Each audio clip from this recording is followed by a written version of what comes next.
We all want someone to love. There you are. We did have instant chemistry. It's awesome. But you've never seen love like this before. Age playing makes us stronger as a couple. Provocative. Daly and I have always been polyamorous, vampires. Eye-opening. To see Monica getting bigger just makes me feel proud. Outrageous. I'm wired towards older women. Proving there's always someone for everyone. This is the woman of my dreams. Hi. Or something. Love you, Vanilla. So sexy. This is Extreme Love Stories. This time, meet the woman who has men queuing up to pay for her luxury holidays and expensive treats. I've never spent a dime. And the lawyer who's hoping to break her golden rule. I have never slept with any of my dates. And later, the couple who coach people in the art of cheating with their partner's approval. I don't put a limit on the number of partnerships that I can have. So I already have an older guy, I need younger men. I mean, why not? But first, meet Wiley and Stefan, an ordinary couple in an extraordinary situation.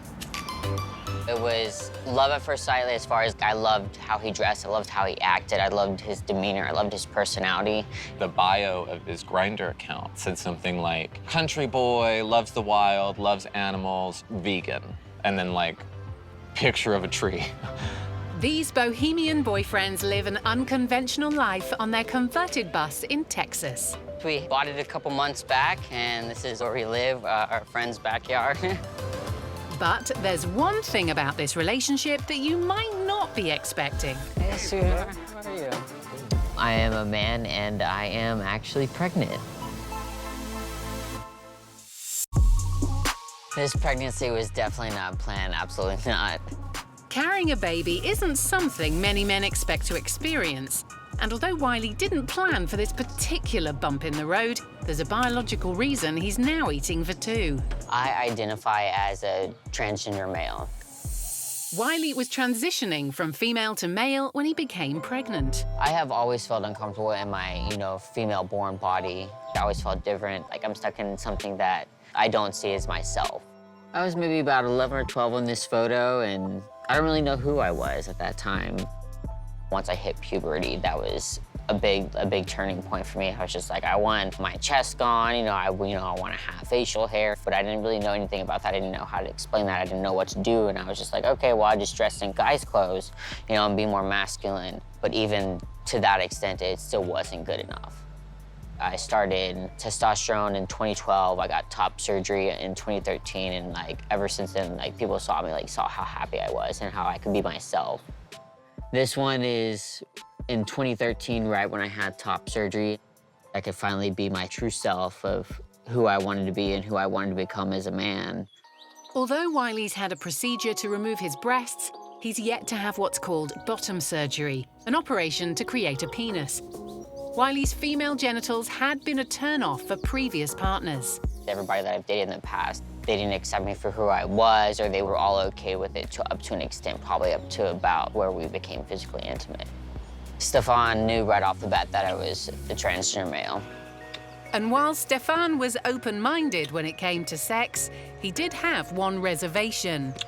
It was a question, can you get pregnant? We had talked about testosterone and what he had been told by his doctors and what we had believed to be truth. Turns out, that wasn't truth. The pair believed that because Wiley was taking testosterone to give him male attributes like facial hair, there was no way he could get pregnant. I started having morning sickness. I found out I was pregnant at 11 weeks. After I took the test and I saw that it popped positive, I was nervous, I was very emotional, I started crying. I didn't know what to do, I didn't know what to think, I didn't know what to say. As a gay person, I don't think I ever really planned for biological children. The couple were torn. I have a chance to choose. Do I want to give it up for adoption?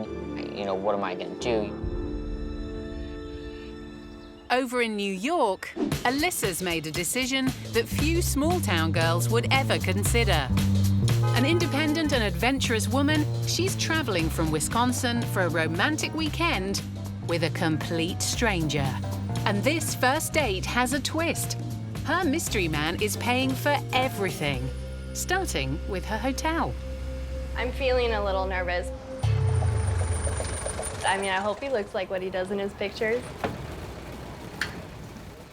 Not feeling nervous. I don't get nervous. Hey! Oh my God! It's good to finally see you. You too. You look awesome. You look Thank great. you. You did Beautiful. too. Love your scarf. Thank you. Thank you. The couple were matched on a website that pairs rich businessmen with travel companions like Alyssa.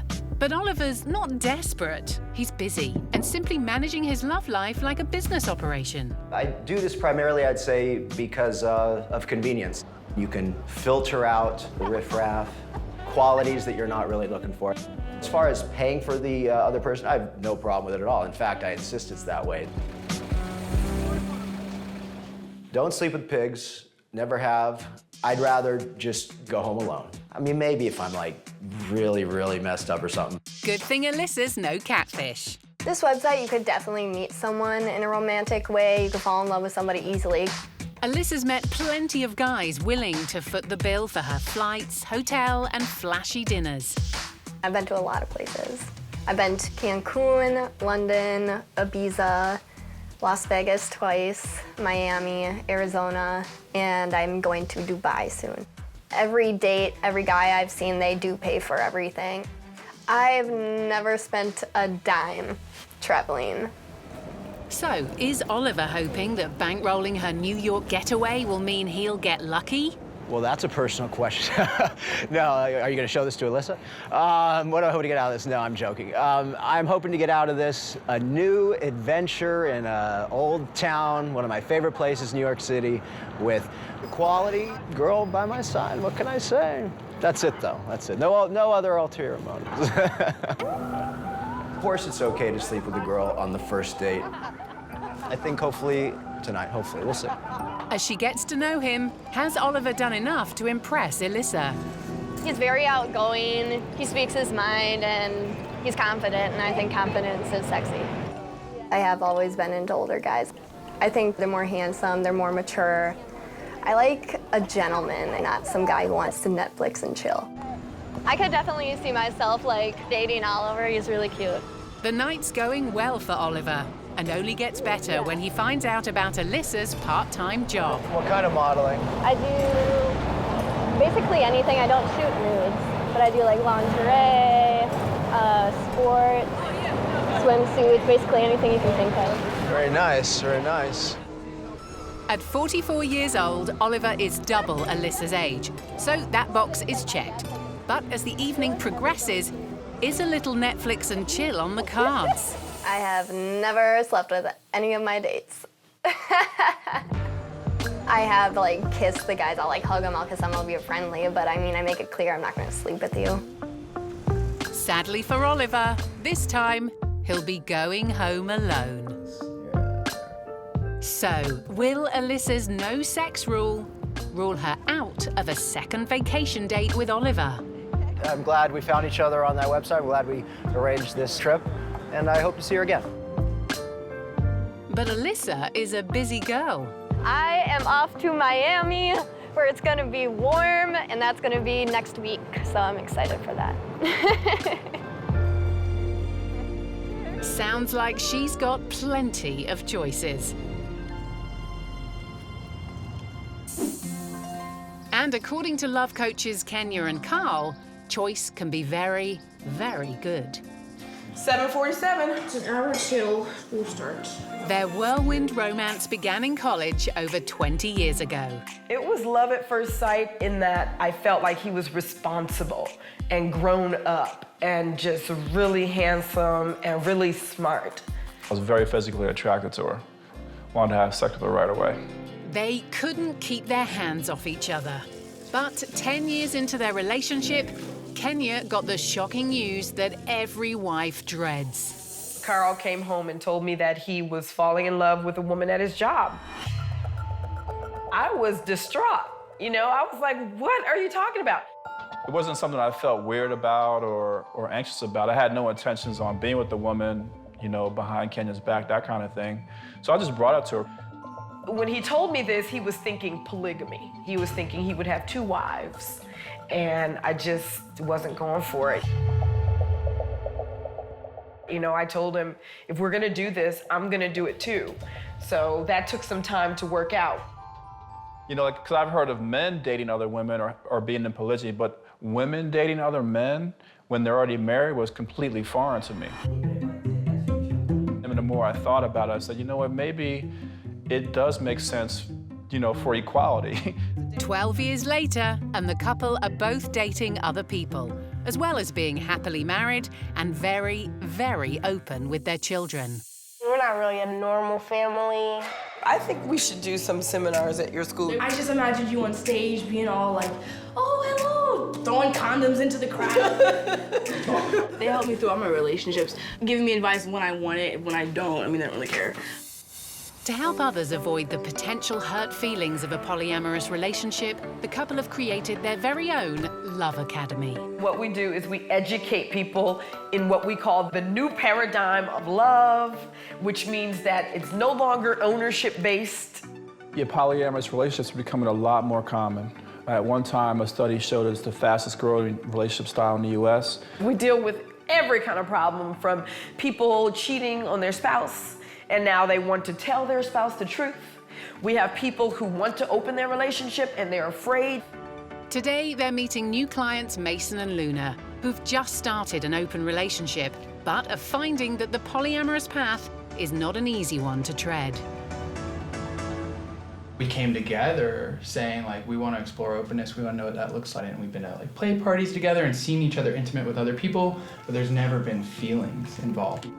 There were definitely fireworks when Luna first met Kenya.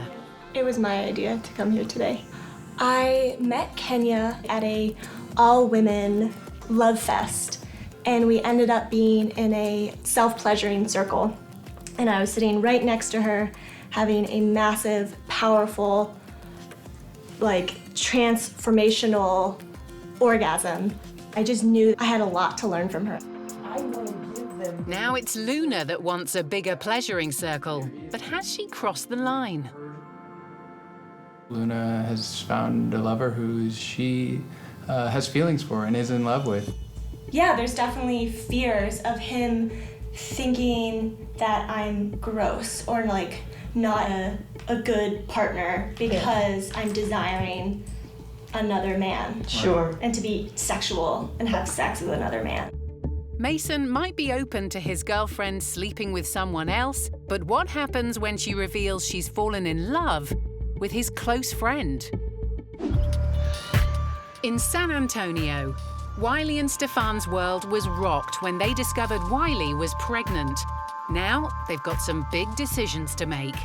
When I came home from work that day, I think a lot was just kind of rolling through our heads. We kind of just, at first, just sat in silence for about an hour and a half. I think then we just kind of started processing it. What I was gonna do, what my choices were.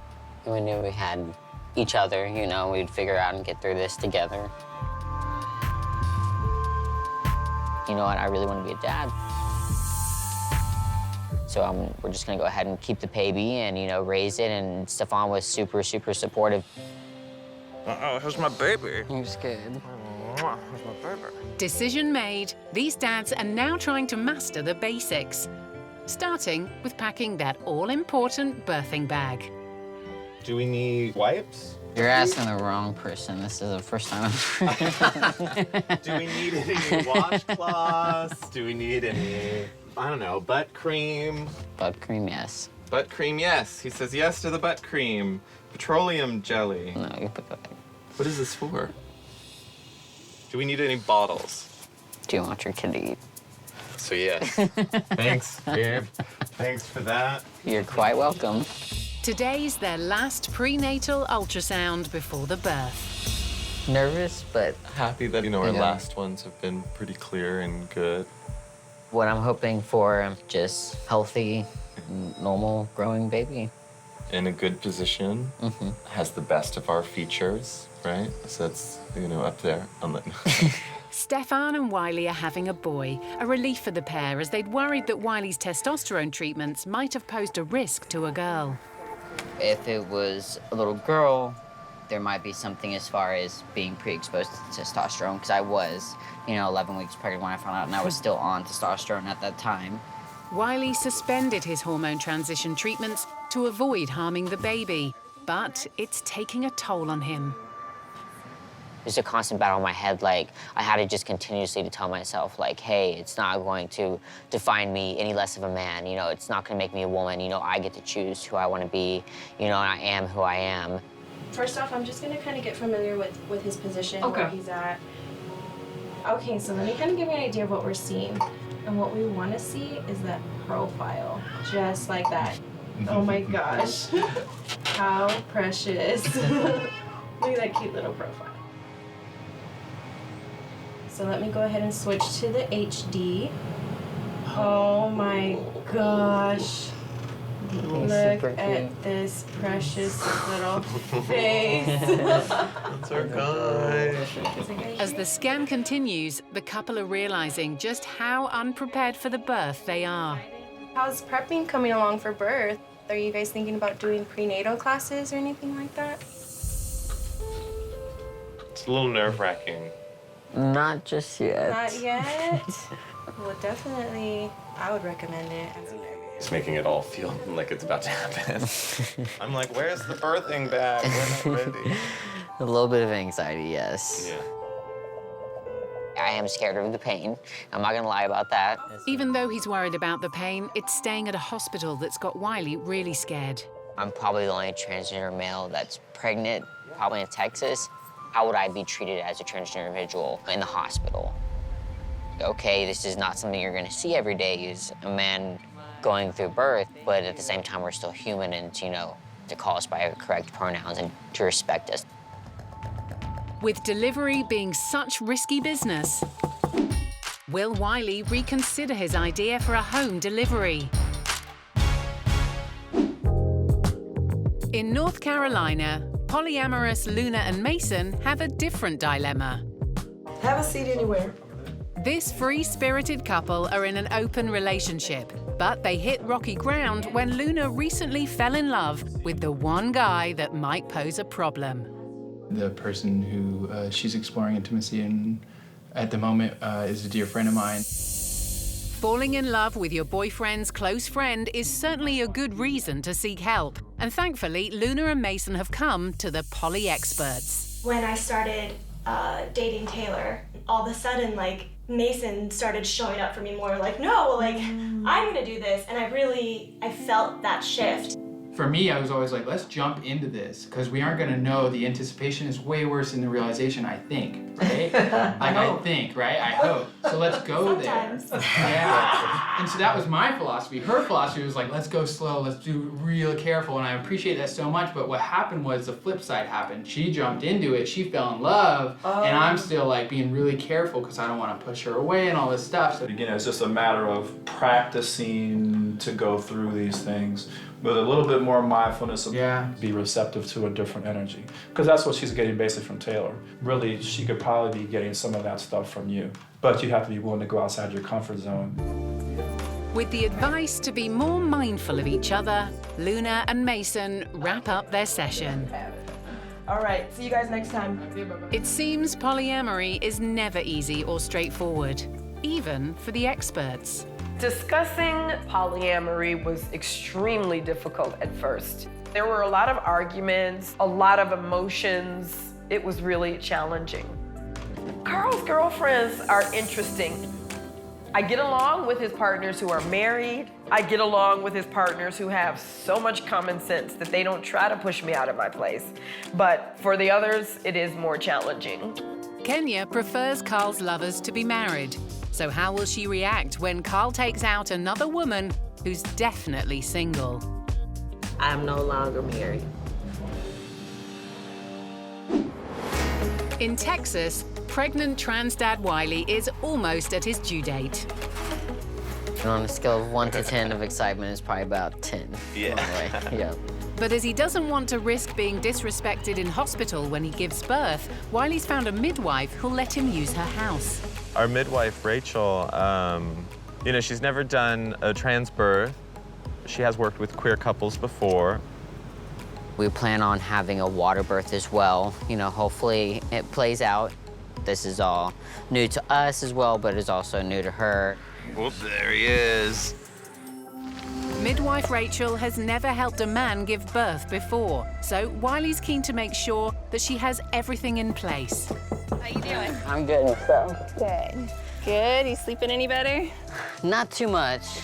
Not too much. I get a couple of hours, still the same. Should we blow up the birth tub and see how that's gonna go? Yes, for sure, absolutely. Let's do it. Get in and see how it's gonna feel. So we've got these handles, you know, a cup holder. And it's actually strong enough. I guess it could use a little bit more air, but you can actually like be sitting on the edge too. That's pretty cool. This is nice. It's roomy. It's roomy. Roomy. Yeah, you're like totally submerged. Like... If the baby's born in there, that's fine. We'll usually get you out to deliver the placenta though, because then we can estimate blood loss in the water. It's possible, but it's harder to know how much blood you're losing, and we want to know exactly how much. As long as the baby doesn't take a breath under the water, there's really no harm because they're in the water in your belly. Any resuscitation needs that need to happen, it can be done right here at the bedside. As the anxiety builds, Wiley's feeling tense. The things that maybe I still might need to work on as far as like nervousness, probably just has to do with the fact just being more comfortable in my body. Having had body issues in the past, I think it's going to be a really just transformative experience, but you're going to have to surrender to the trust and just trust your body. For me, the challenge is working with Wiley in accepting and opening up to the functions and the anatomy that he has. There's some real work to do there. Am I gonna be able to deliver this baby, you know, happy and healthy? Is this water birth gonna work out as I imagine it, as it's supposed to? Am I gonna have to be rushed to the hospital because I'm, you know, laboring for too long and I can't? I've dilated as much as I could, but I can't deliver him, you know? So just hoping everything goes as well as planned, even though that's necessarily not what always happens. Worried about going through labor as a man, Wiley makes an emergency call to friend Tristan, a trans man who gave birth 4 years ago. There we go. Hey. Hey. Hi. Oh my gosh, so good to see you guys. It's so good to see you. Now, you know, the anxiety of is just, you know, am I gonna deliver on time? Is, you know, I wanna have a home birth, I wanna have a water birth. Is it gonna be too nerve-wracking for me to even wanna go to the hospital? So that's not something I wanna do. Yeah, it tapped into that, like, deep well of like, shame and self-doubt and internalized transphobia, like, completely fell apart. While Wiley and Stefan get some last-minute advice before their due date, Carl's out on his date with a woman who isn't his wife. Kenya and I have been in an open marriage for over 10 years. Carl's hooked up with single gal Ebony, despite Kenya preferring her husband to only sleep with married lovers. I'll prefer married men. Interestingly, it's easier for me to conceptualize sharing a man. It's actually my preference. I like Carl for a lot of reasons. He's very affectionate and very sexual, and I love that. Okay.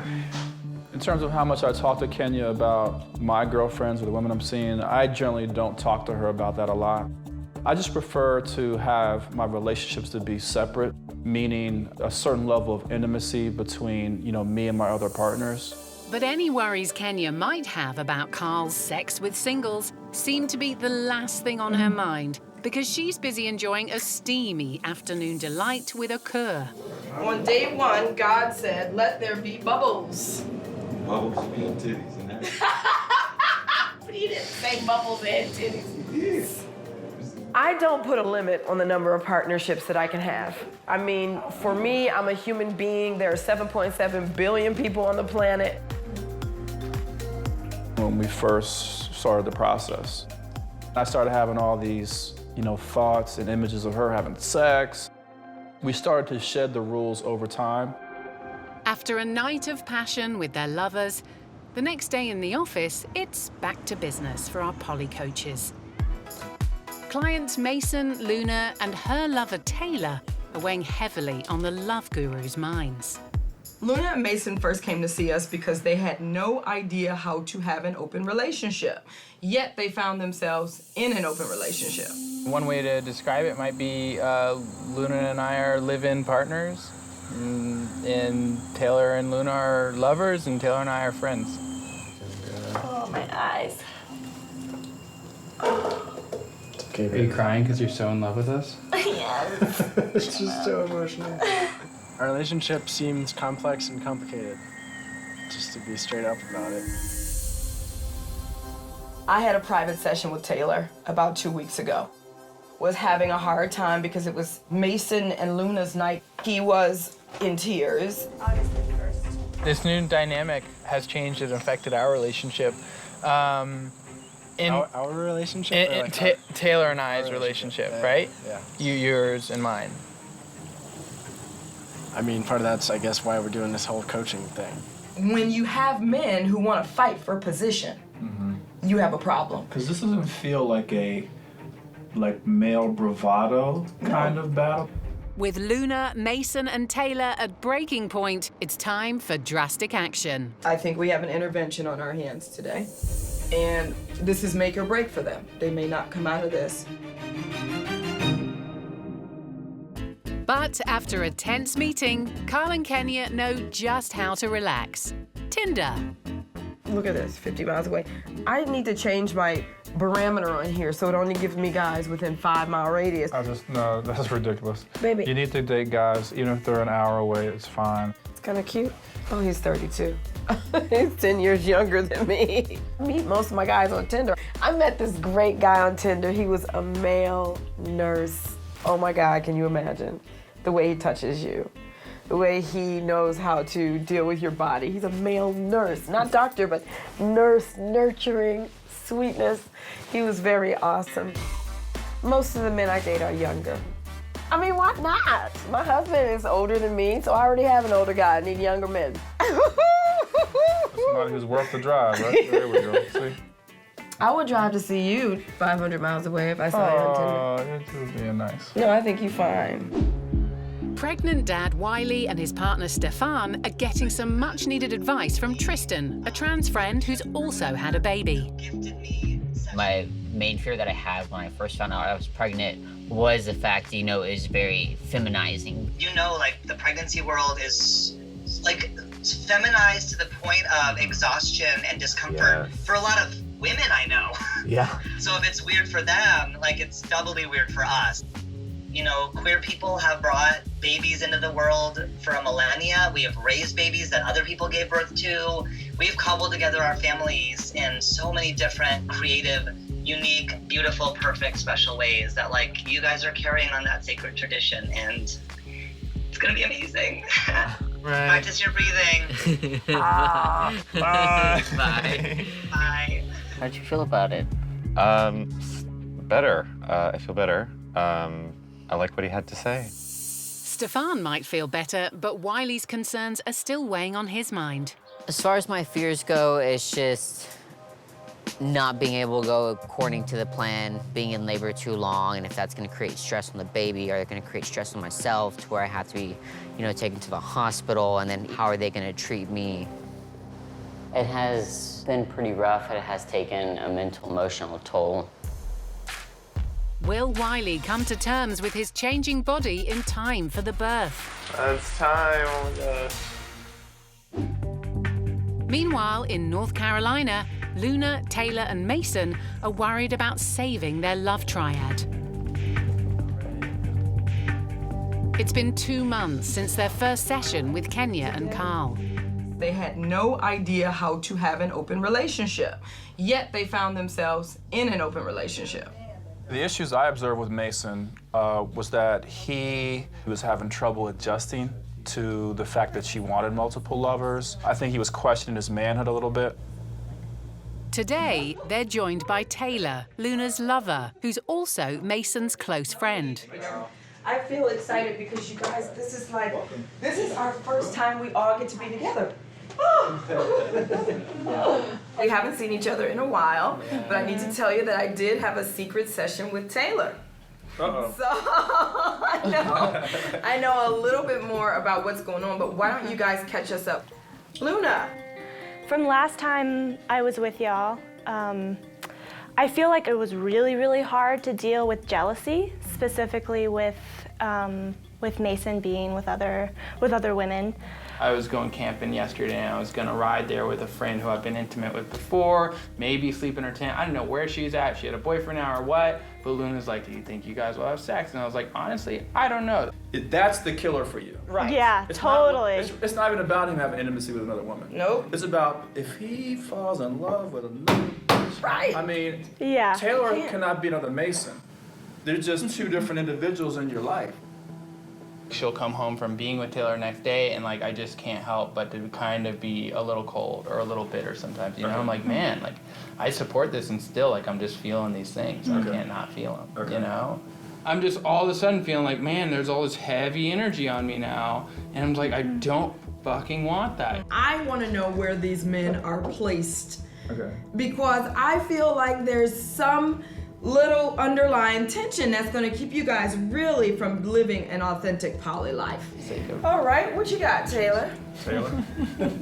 So historically, like throughout our relationship, like I've wanted more time. I'm not getting that connection that I want. What's been really challenging with my relationship with Taylor is like energetically, like it's really challenging to have two primary partners. Right. Because I want a relationship with myself and my ladies. Being pulled in both directions becomes this like, oh, I should be hanging out with you. Oh, we should, because we'd be so good collaborating, doing this thing. Taylor should know exactly what his role is. Well, I see you once a week for 2 hours. Take it or leave it. What I hear from Luna is, oh, I do want to spend more time with you. Oh, I do want to go to things with you and then go home with you. And I do want to do all these things with you, but then they don't happen. Right. That's not It's confusing. For Taylor and I'm like, oh my gosh, we could do all these things. But since we're not getting the right amount of time together, Taylor started putting in like ultimatums. There's still some hurts around that when it comes to trust because of this like control and ultimatum energy. Are these hard questions? I think so. Yeah. I don't want you to feel like hard time. And it's okay to cry too, it's fine. Like, release the bubble. But women have not been trained to do this. This is our work, intuitive work. Which of these men is most emotionally available to you? So I don't know. I think it depends. I think we are like on the end of whatever phase just happened. It feels less intense than it has been. Do you guys have a contract? That's what we're leaving here with today. A contract. I don't feel no containers, no contract, no spelling out of what is what. I don't. You guys must have contract. Let's really deal with the nitty-gritty of what you all are to each other. Because even if you get into the contract and you want to shift it later, you renegotiate the contract. We've renegotiated 1,000 times. With a love contract in place, it seems the threesome might be back on track. I do agree with the conclusions that we came to with Carl and Kenya. I think it was really helpful and really affirming. But no one's prepared for what's coming next. Taylor has something to get off his chest. Can we pause for a second? Go find yourself another partner. Dude, like... Fuck you, man. There are some big changes in Texas, too. Pregnant Dad Wiley's finally gone into labor.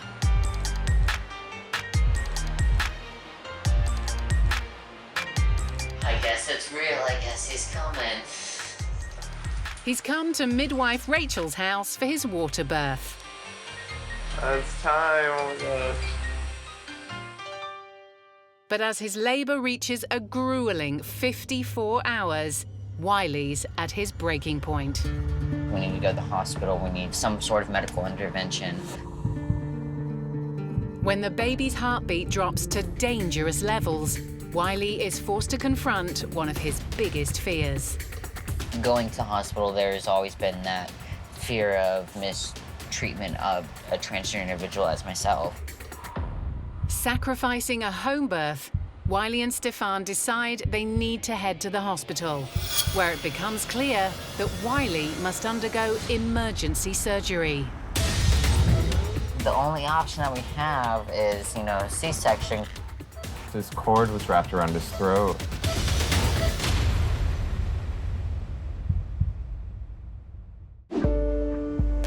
In North Carolina, polyamorous love mentors Kenya and Carl ended their counseling session with Mason, Luna, and Taylor, thinking the threesome had been saved with a love contract.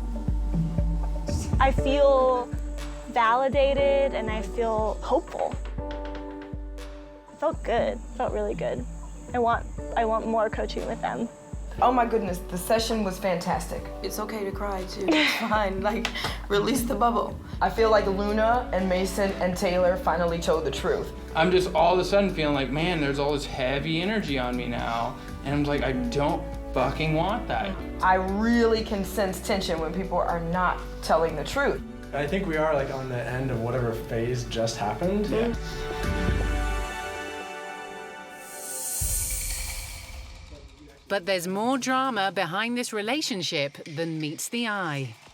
I think the key is communication. Yeah. Can we pause for a second?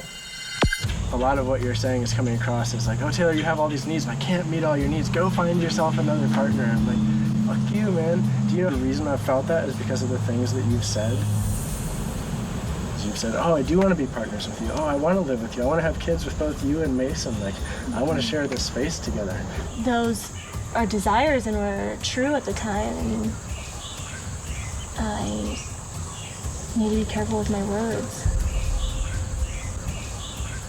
That's been like the challenging theme of this relationship is me feeling like I'm giving and you taking and not having this reciprocal thing. Right now, it feels really clear to me how much you having another partner would like give us hope to continue relating. Like, I don't think that the way we're currently relating is going to work. I'm not opposed to that, and I'm actively pursuing that. The way it was being portrayed is like I'm just like this, ooh, like Luna. Yeah. In reality, like that's not actually what's happening. Real poly issues. It's the Lingam Lounge Empire. This trio is committed to working on their relationship. With love coaches Carl and Kenya, who continue to spread love, one polyamorous threesome at a time. The struggles we see in society, I think we need those struggles in order to appreciate love. What is the future of love? Well, we're creating the new culture. We're creating the future of love.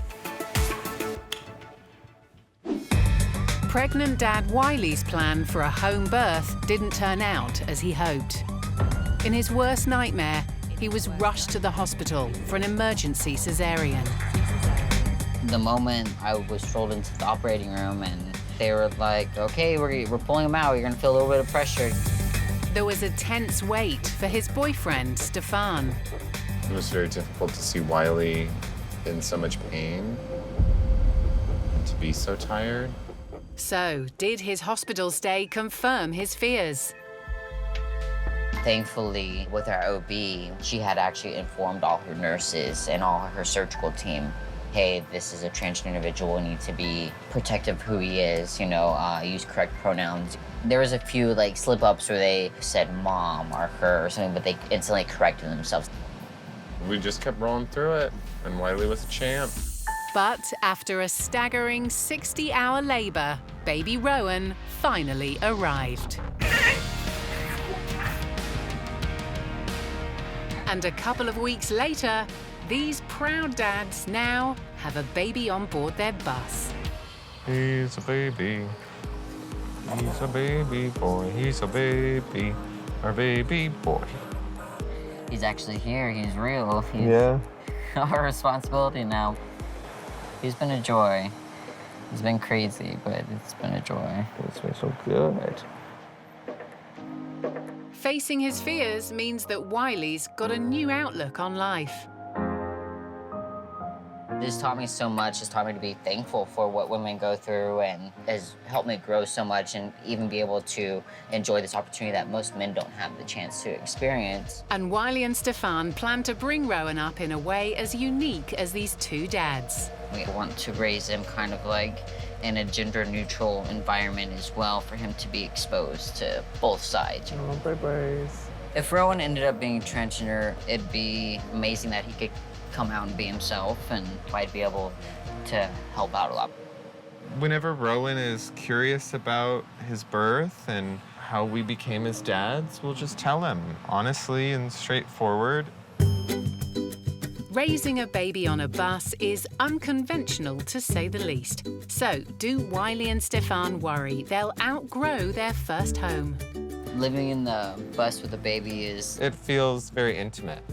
I'm really glad that we don't have a house or apartment with a nursery. Change your little diaper. I'm gonna change you. A little sleepy. Just because then I feel like he would be too far away from us. But there you go. I don't feel like it's more crowded. Maybe because he's so small. I feel like his items crowd us more than... Yeah. I mean, he has a lot of baby stuff. And this couple are sure that going through such an unusual experience has brought them closer together than ever. It feels good and promising to have this little guy, and it kind of gives me hope that our journey will be a good one, you know, because it's not just us anymore.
We all want someone to love. There you are. We did have instant chemistry.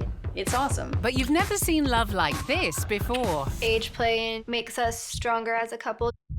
Provocative. Daly and I have always been polyamorous, vampires. Eye-opening. To see Monica getting bigger just makes me feel proud. Outrageous. I'm wired towards older women. Proving there's always someone for everyone. This is the woman of my dreams. Hi. Or something. Love you, Vanilla. So sexy. This is Extreme Love Stories. This time, it's the crazy things that love, extreme love, makes us do. Why is Patty willing to eat herself to death? It's all for the love of a man. He did give me the attention and affection that I was seeking. And how did this guy get on board and behind the camera for the love of his woman? My ass is out there, you can watch it, but you have to submit and you have to pay. Later, this man thought he'd found a sexy submissive he could dominate. But how will he keep up with her childish demands? I'm gonna have fit. But first, will this guy go along with it when he discovers his partner likes it rough? Animal lovers Andrew and Tony met 10 years ago. From the start, Andrew knew that Tony wasn't quite like anyone he'd met before. The first time I met you, I was dressed as a dog for Halloween. You showed up late with a little, like, dog nose painted on. Yeah, it didn't seem weird at the time. I just happened to have all the gear. I had no idea that I basically learned everything I needed to know about Tony at that moment. Andrew soon found out that Tony's love of dress-up wasn't just for Halloween. I've been involved in pet play for my entire life. It involves gear that is restrictive or restraining. For example, leashes, harnesses, mitts on your hands. This is called a show tail. What I've done is I've put it through a dildo harness, and then I just wear the dildo harness backwards, and that gives the tail better balance. And as you can see, that's a rubber silicone tail, so it wags. And then the most important part of all of this gear is actually this guy, the ball. That's the most important part. My name is Tony, and I'm a human pup. When it's time for pet play, Tony's name is Pepper, a male dog. Pepper is the dog I am. Tony is the person I am. Pet play is any time that a person takes on the role of an animal, and they emulate that animal, either through their behavior or their actions. A lot of kids like to play pretend. They like to pretend to be an animal, and they enjoy doing it. I just never grew out of that. And in my adult relationships, it's a way for me to be vulnerable and close with my partner. Being trainer to your human partner might seem unusual, but Tony's proven to be this man's best friend. He's a good boy. I got into pet play through Tony. Once we started dating, handler is a common role for human pups, and I was glad to do it. They say when the student is ready, the master appears. When people think about like what pet play is, I would say this is 75% of it right here. It's not like owning a dog is defined primarily by standing at dog shows or like, you know, hunting. For most people, owning a dog is sitting with it on your lap and making one another feel appreciated. It's an easy thing for me to indulge in. Imagine if the easiest way to delight your wife was you just throw a ball across the room. Here, Tony. Relationships wouldn't fail anymore if that's all you had to do. Pet play is, first of all, great exercise. It's a lot of fun. CrossFit has nothing on pet play. I enjoy running around. I enjoy tug of war. Drop it. I enjoy fetch, very typical dog activities. Tony's passionate about the reason why dogs and humans have such a strong bond. Dogs make people happy. It's a very good back and forth relationship where they smile and then I'm happy and then they're smiling more because the dog is wagging its tail and then I'm wagging my tail and they're smiling more, and you get into this loop of joy. But Tony and Andrew are very clear about how far they take their puppy play. The topic of sexuality in pet play can be pretty controversial. We don't make it sexual, but I have nothing against those who do. I don't think pet play is sexual. I do think that to an extent it is erotic because it is intimate.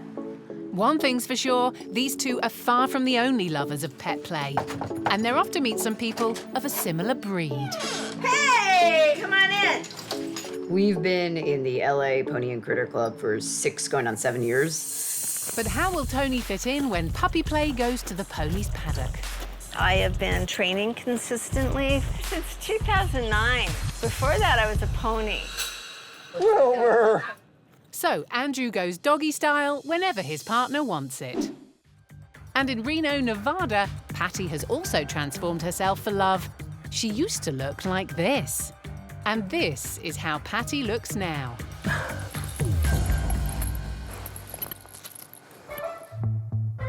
Until recently, her goal was to get bigger and bigger. My breakfast consisted of biscuits and gravy, 3 eggs over easy, fried potatoes, bacon, sausage, glass of orange juice. And all that eating was for the love of one man. I met him on a phone chat line. He lived in the area. We got together and spent the next 10 years together.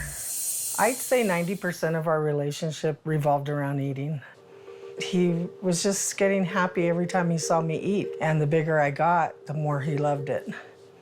He had fantasies of being with a girl and making her fatter. He didn't tell me about this till a few years into the relationship. And while she knew her diet was wrong, she was willing to do it for a guy she thought was Mr. Right. He did give me the attention and affection that I was seeking, but the outcome, you know, was obviously me being way too big, way too big. Words from the doctor were, you know, that I'm killing myself. My life was spiraling out of control. I kind of lost myself in that relationship, you know, trying to please him too much. My top weight was 722 pounds. That's 4.5 times the size of an average woman in the United States. At that weight, Patty found life incredibly tough. Then, after 10 years together, her boyfriend left her. Suddenly, she was alone, unable to move, and wondering if her failed relationship would eventually kill her. Reality was hitting me of what I had done to myself and my body. I hated myself that I would let myself get this big. I was stuck in the bed with nobody to help me. And that's when I knew, okay, I've got to get up, I've got to get out of this bed, and that if I didn't make a change, yeah, I was gonna die. Patty wasn't alone thinking her weight gain was too much. Her adult sons thought they were witnessing their mum eating herself to death. There is nothing healthy about going to a weight where you have no quality of life. And knowing what type of lively person she is, that was upsetting as her sons, that she would put herself in a situation where she was physically deteriorating. It gets to a point where his fantasies and her dependency on him was out of hand. We always worried about her passing away because of her weight. But with Scott and Logan helping at her side, she's made some major changes. I lost 245 pounds in 19 months. I didn't have weight loss surgery, I did it on my own. I regained a lot of my self-confidence, my self-esteem, wanting to be outdoors, meeting people, and doing things again. With a new dress size, a new look, and renewed confidence, Patty's been on the prowl and bagged herself a toy boy, 39-year-old boyfriend, Brian. I met Patty online through basically this one website for women that are not of the socially acceptable skinny weight. There was like a spark or something, and a feeling, an intuition, maybe. What I like about Patty's body is that it's, you know, a lot to hold on to. It's just, it's like a landscape of beautiful, soft loveliness. But there's a potential problem. Is Patty about to make the same old mistake with a new man? I no longer have a goal to lose weight.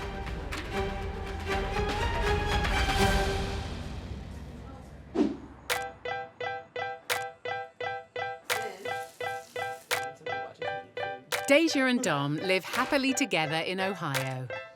We met at the strip club that I work at. But it wasn't until just over a year ago that Dom walked into her life. He was a customer, and he came in, and we got to talking. And he would come in from there on out like almost every night to come and see me and stuff. It just kind of sparked up conversation and hit it off. From the very beginning, their bond has been tight. I love the way you look. I think he's handsome. I love that he's very kind to me. Like he. Gonna make me blush. Oh, you better blush. When I met her, it's just I needed to be right where I'm at right now, right next to her, and it was like I was missing something, and I just had to get it. But Dom had a secret side of himself that he needed to reveal. 38 years old now. I'd probably say I've been in BDSM probably since 18, 19 years old. BDSM, or bondage, domination, and sadomasochism, covers a range of interests between consenting adults. I mean, it could be anything from you wanted to spank somebody or do this or choke them or, you know, walking somebody around with a leash. Anybody's little side kink that they like, it's got a BDSM spot for it. At first, Deja didn't know what to make of it. Dom started talking about BDSM, and I was like, I know, this is just a new experience, so I guess we're gonna see, maybe. He would send me these memes, and they were like of these rope bondages, and they would say stuff on them and stuff, and I'd be like, yeah, that looks cool, you know? You can't really just come out right to... I want to tie you to the chair. Yeah, it's like, I want to tie you up, choke you, and spank you. You know, you I feel like that's like a good pickup line. But luckily for Dom, without much prodding or paddling, Deja was keen to give it a go for the guy she loves. I was down. I was like, yeah, let's do this. And he just insisted upon me doing all this research. I just wanted you to have a little bit of a foundation to know what you were about to get into. Right, and I did because I was like ready. I was like, yeah. They now live in a relationship where Dom has complete control over Deja. Yes, sir. But there were quite a few ground rules to establish before Deja would fully accept what Dom wanted from her and before the ropes could come out. We literally sit down and it's like, this is a hard limit, this is a soft limit. Like if somebody says no, no is no. You don't go over that. Well, sometimes in BDSM, no is yes. Well, that's also discussed as well. That's why like the safe words are outlandish words that obviously are It like... might be a popsicle or a cupcake or something like that. Yeah, ours is not popsicle or cupcake. So, although they're not married, they tie the knot several nights a week. I like the rope and the blindfold, just because it heightens your other senses and stuff. You never know what's gonna happen next. It's kind of like a good movie. You know, when you're in a BDSM style relationship, there's a big trust. BDSM with the floggers and the crops and the rope. Yeah, sign me up, bend me over, spank me.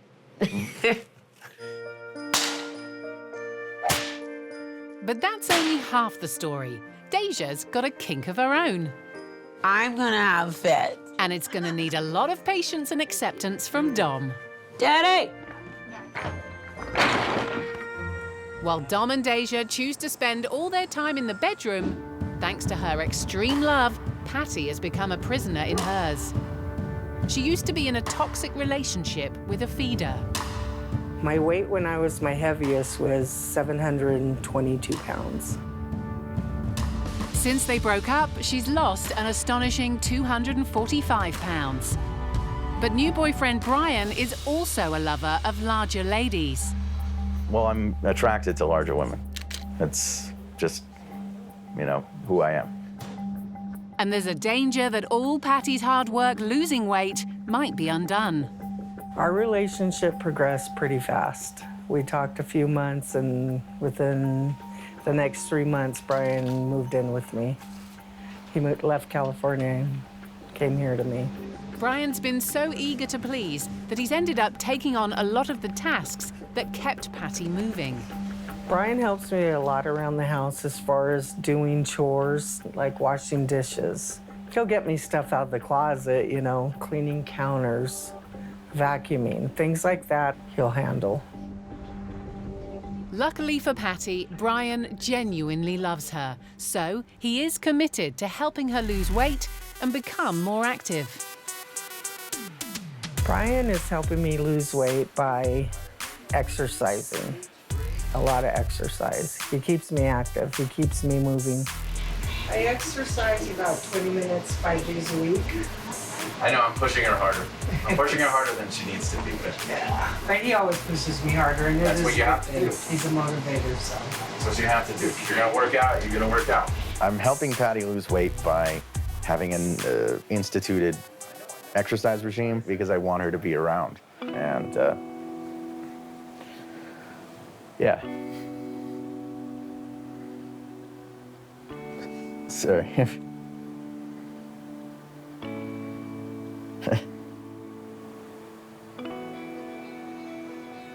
That's how much I love her. Now, Patty's diet has been transformed. The kind of healthy meals we cook or anything we make, we include greens, whether it's spinach, kale, lettuce, even if it's spaghetti, he'll throw in greens. I would say my goal is to remain active, healthy, whether I lose weight or not. I just want to be active so we can enjoy the outdoors and our life together. I don't have a, I want to lose another 200-pound goal. I want to be happy, active, and healthy, and stay in love. Losing weight and meeting Brian has given me a better outlook on life because I have a reason now to want to stay happy from my weight loss, but also enjoying it with somebody that I really love. And with her increased stamina, there are some other exercises he's been helping her with. Our sex life is too hot for TV, basically. He handles me so well, it makes me move so much that I'm actually sore sometimes. Sexercise is a real thing. I mean, what if you're gonna exercise, you might as well enjoy it. There doesn't seem to be any limit to what Brian will do for love. So with a partner who has her health at heart, it should be happily ever after for Patty. I scored big time. I won the gold medal in the Olympics of love.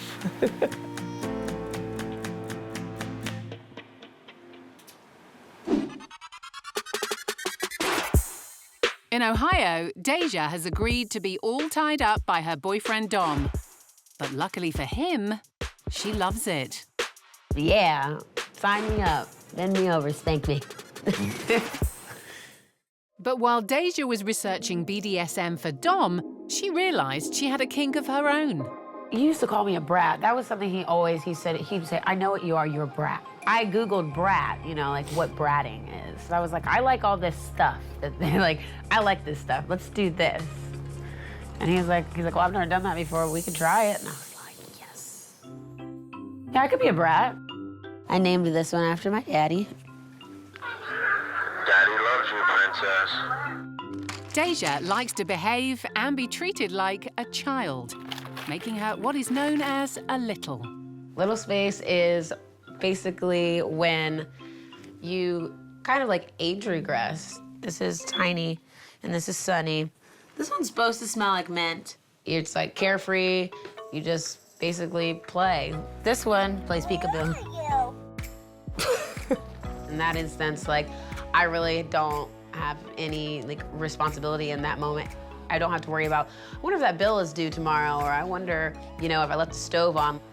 It's basically a headspace that you go in, and it's kind of like a de-stress. Like, some people de-stress by working out. I like to de-stress in little space. So Dom has found himself taking on the role of daddy. Kind of like a learning curve for me. The little space is more of the needy side. You know, I need you to take care of me. I need you to comfort me. I need to know that you're here to make sure that I'm okay and such like. I just lost my straw. Here, take this one. Thank you. Yeah. And it took some getting used to.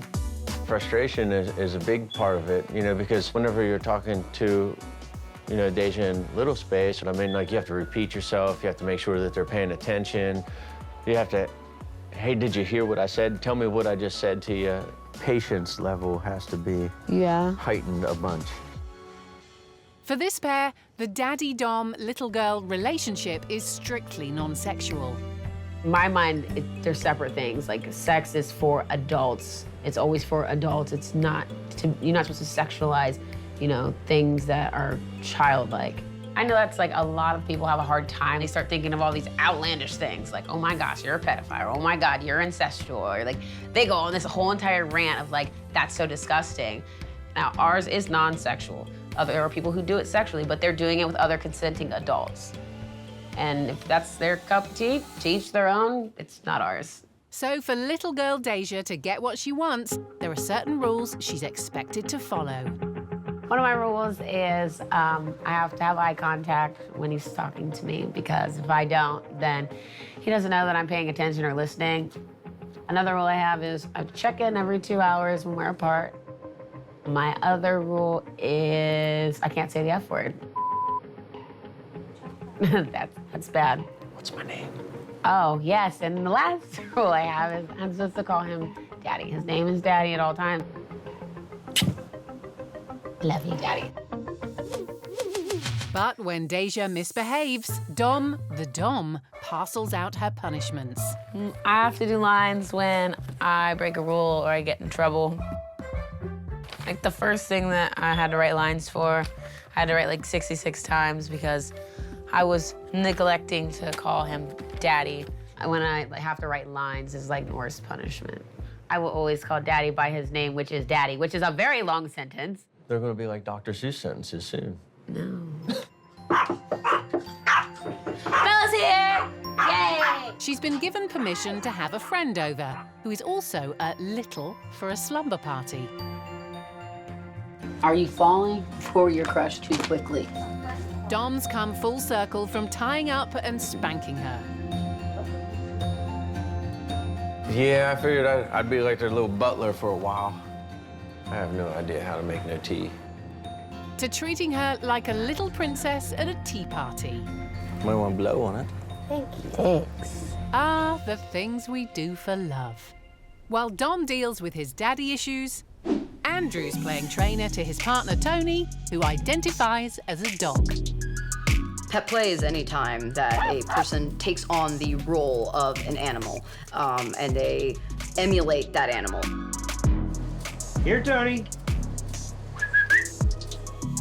And here, in a quiet suburb of LA, Andrew's taking his pet partner out for a romp. Very good. This is Anne, not Seabiscuit. She's the one in the riding pants. She's the founder of the LA Pony and Critter Club. And move out. I have been training consistently since 2009. Before that, I was a pony. Anne spent years trotting around doing animal role play and having the time of her life. Beauty is my pony persona. I love Beauty. I'm one of those ponies that just totally lets go. There's no humanity left, and I'm over here being a pony. That's what I did for my kink, my fun, my personal time. Yay.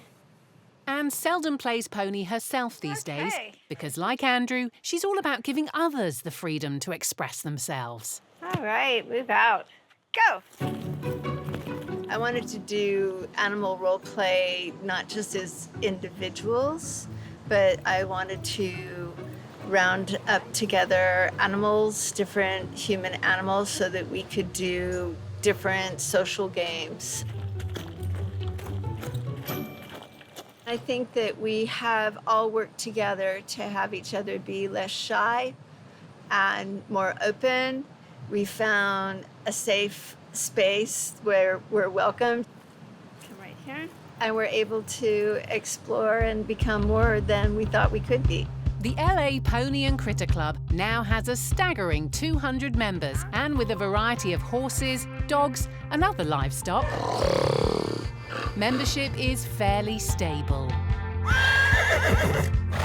The event today is a play date. They're informal. They can be everything from 3 people to 25 people. You heard it from the horse's mouth. As much as we all love our awards and ribbons, it's very much everyone being there for and cheering for everyone else. And for Anne, the reactions of her play pets are what makes it all worth the effort. We have just the best time. Every time I do one, it's like the best time of my life. It's the best moment of my life. Oh, this is the best moment of my life. For Tony, joining this group has been eye-opening. We've been in the LA Pony and Critter Club for 6, going on 7 years. Within the larger club, we do fox hunts, we have dog shows, we have herding events. Anything a dog can do, a human can do. I've made a lot of friends through the pet play community, and a lot of my community and social interaction comes from these pet play events. So it's not just part of my identity, it's also part of my support structure in my life. Hey, what have I got here? What have I got here? Oh, give me that. I consider myself very open. That being said, my family have a general idea that I'm into some kinky stuff, but we don't talk about it. Ball. I think people misunderstand pet play because they see a collection of ideas that aren't normally next to each other, namely animals, sex, adults pretending, and they immediately get an alarm sense that something's wrong. I think everyone should feel comfortable exploring the limits of their creativity and imagination, and most of us have grown up in a culture that strongly discourages you from taking it too far. I appreciate that I'm married to someone who encourages me to explore my imagination and my interests wherever they lead, and I try to do the same. Yeah, my mouth tastes like wood chips. Yeah, I wonder why. I think everyone should try it once, and if they like it, they should try it a second time.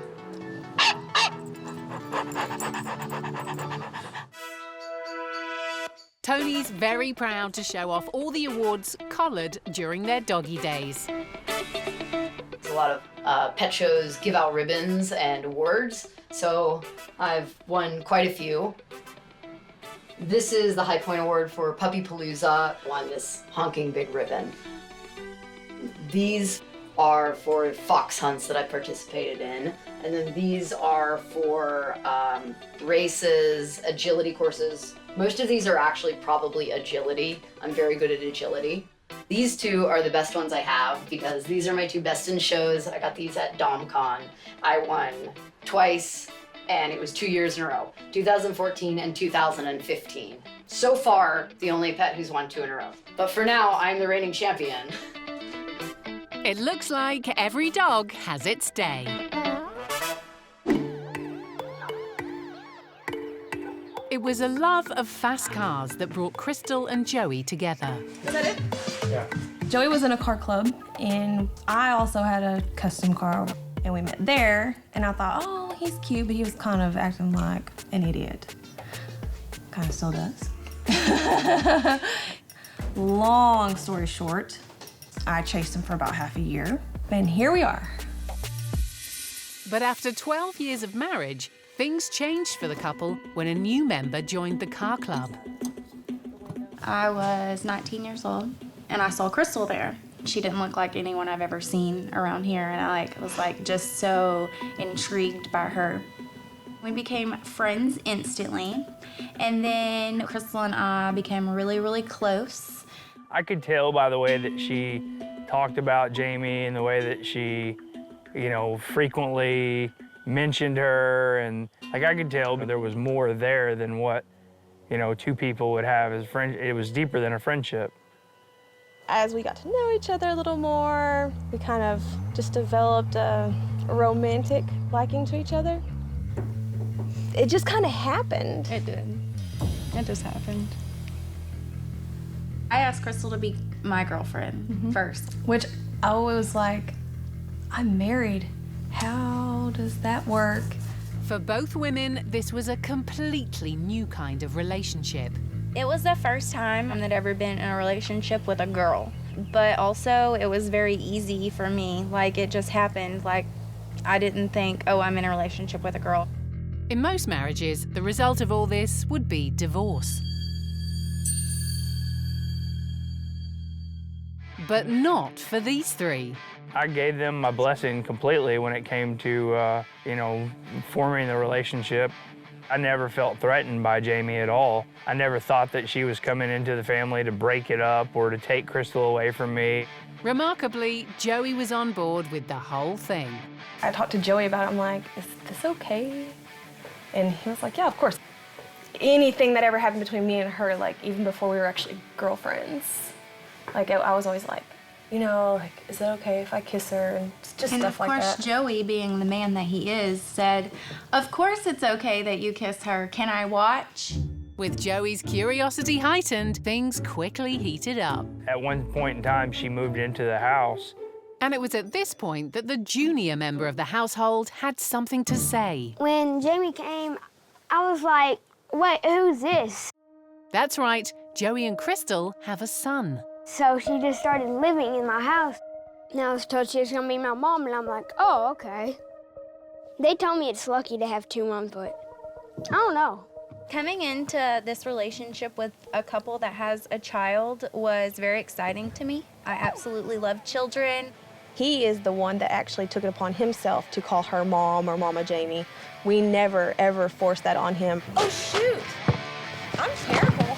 It took me a little bit of time, but not that long. It was fine. Jameson is my baby. He's my son. I love him, so much, and I would do anything in the whole world for him. I think it's pretty fun to have two moms. Here's another lady in the house who, is good to him, does things for him, and he relied on her, and it just came naturally. He was just, mom. Seeing all this unfold in front of him had a profound effect on Joey. I developed feelings for Jamie. Joey and we fell in love. While one couple struggles to share their love with a third partner, this young woman in Mexico wants to share hers with the world. Love makes us do all sorts of crazy things. Effie and Walter do those crazy things online. Quite explicitly, as it turns out. I love that video. I have sex in the internet. My ass is out there. You can watch it, but you have to submit and you have to pay. That's right, Effie and Walter are porn stars. But this isn't your usual type of porn. We joined Make Love Not Porn in 2013. The couple upload their videos to Make Love Not Porn, a website filled with user-generated sex videos where members like Effie and Walter offer their films for subscribers to rent. Hey there, this is Effie and Walter. We felt that it was something that could really help us understand ourselves and each other. Effie had been through the traumatic experience of being sexually assaulted and had completely lost her confidence. Their videos helped her find her sexual self again. For a while, sex was really hard for me and my self-image was so destroyed. Watching porn after the assault was really something that I didn't like because porn is all about domination and, submitting women to something, to a sexual object. And finding this platform also made me thought that it could help other women and it could give them this space to find out what sex is really about. She asked Walter to become her leading man, and they made a decision to bare all to the world. We made a video, we submitted, had really good response. Oh, I think that's our first video. We were all covered up in the sheets at first because I was really shy to show up my body. At the end, I was just like, There were comments like, oh, Effie has a great body, or oh, she's so beautiful, or those kind of things. And I don't know, I just instantly felt a little better about myself and about everything, about sex, about us. As they got more comfortable filming themselves, their videos have become more and more adventurous. This one gets a lot of rants. I'm not sure why, maybe because of the camera angle. You can let go of yourself and you can be yourself, and knowing that someone's going to watch it and share it. It's like sex utopia. We really like to experiment, to have more fun. I like to turn to the camera now and then. We're having sex, but you're watching, so it's like this kind of fun thing to do. But telling their loved ones takes a whole new level of confidence. My friends know, my boss knows.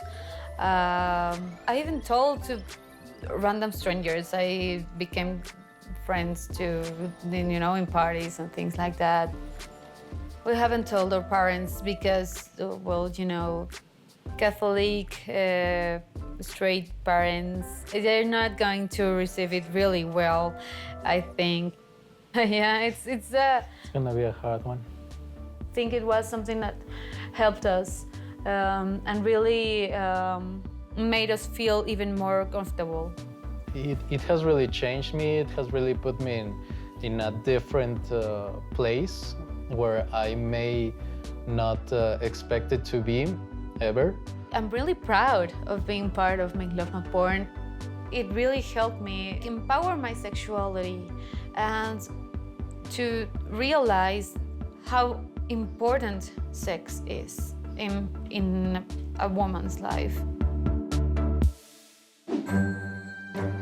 In Arkansas, Jamie has moved in with Joey, Crystal, and their son Jameson. She's Crystal's girlfriend and has become a second mum to Jameson. But that's not all. I developed feelings for Jamie.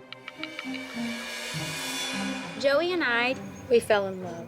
When it came to addressing the situation, things went from uncomfortable to critical. I told the two of them in a group setting that I had feelings for Jamie.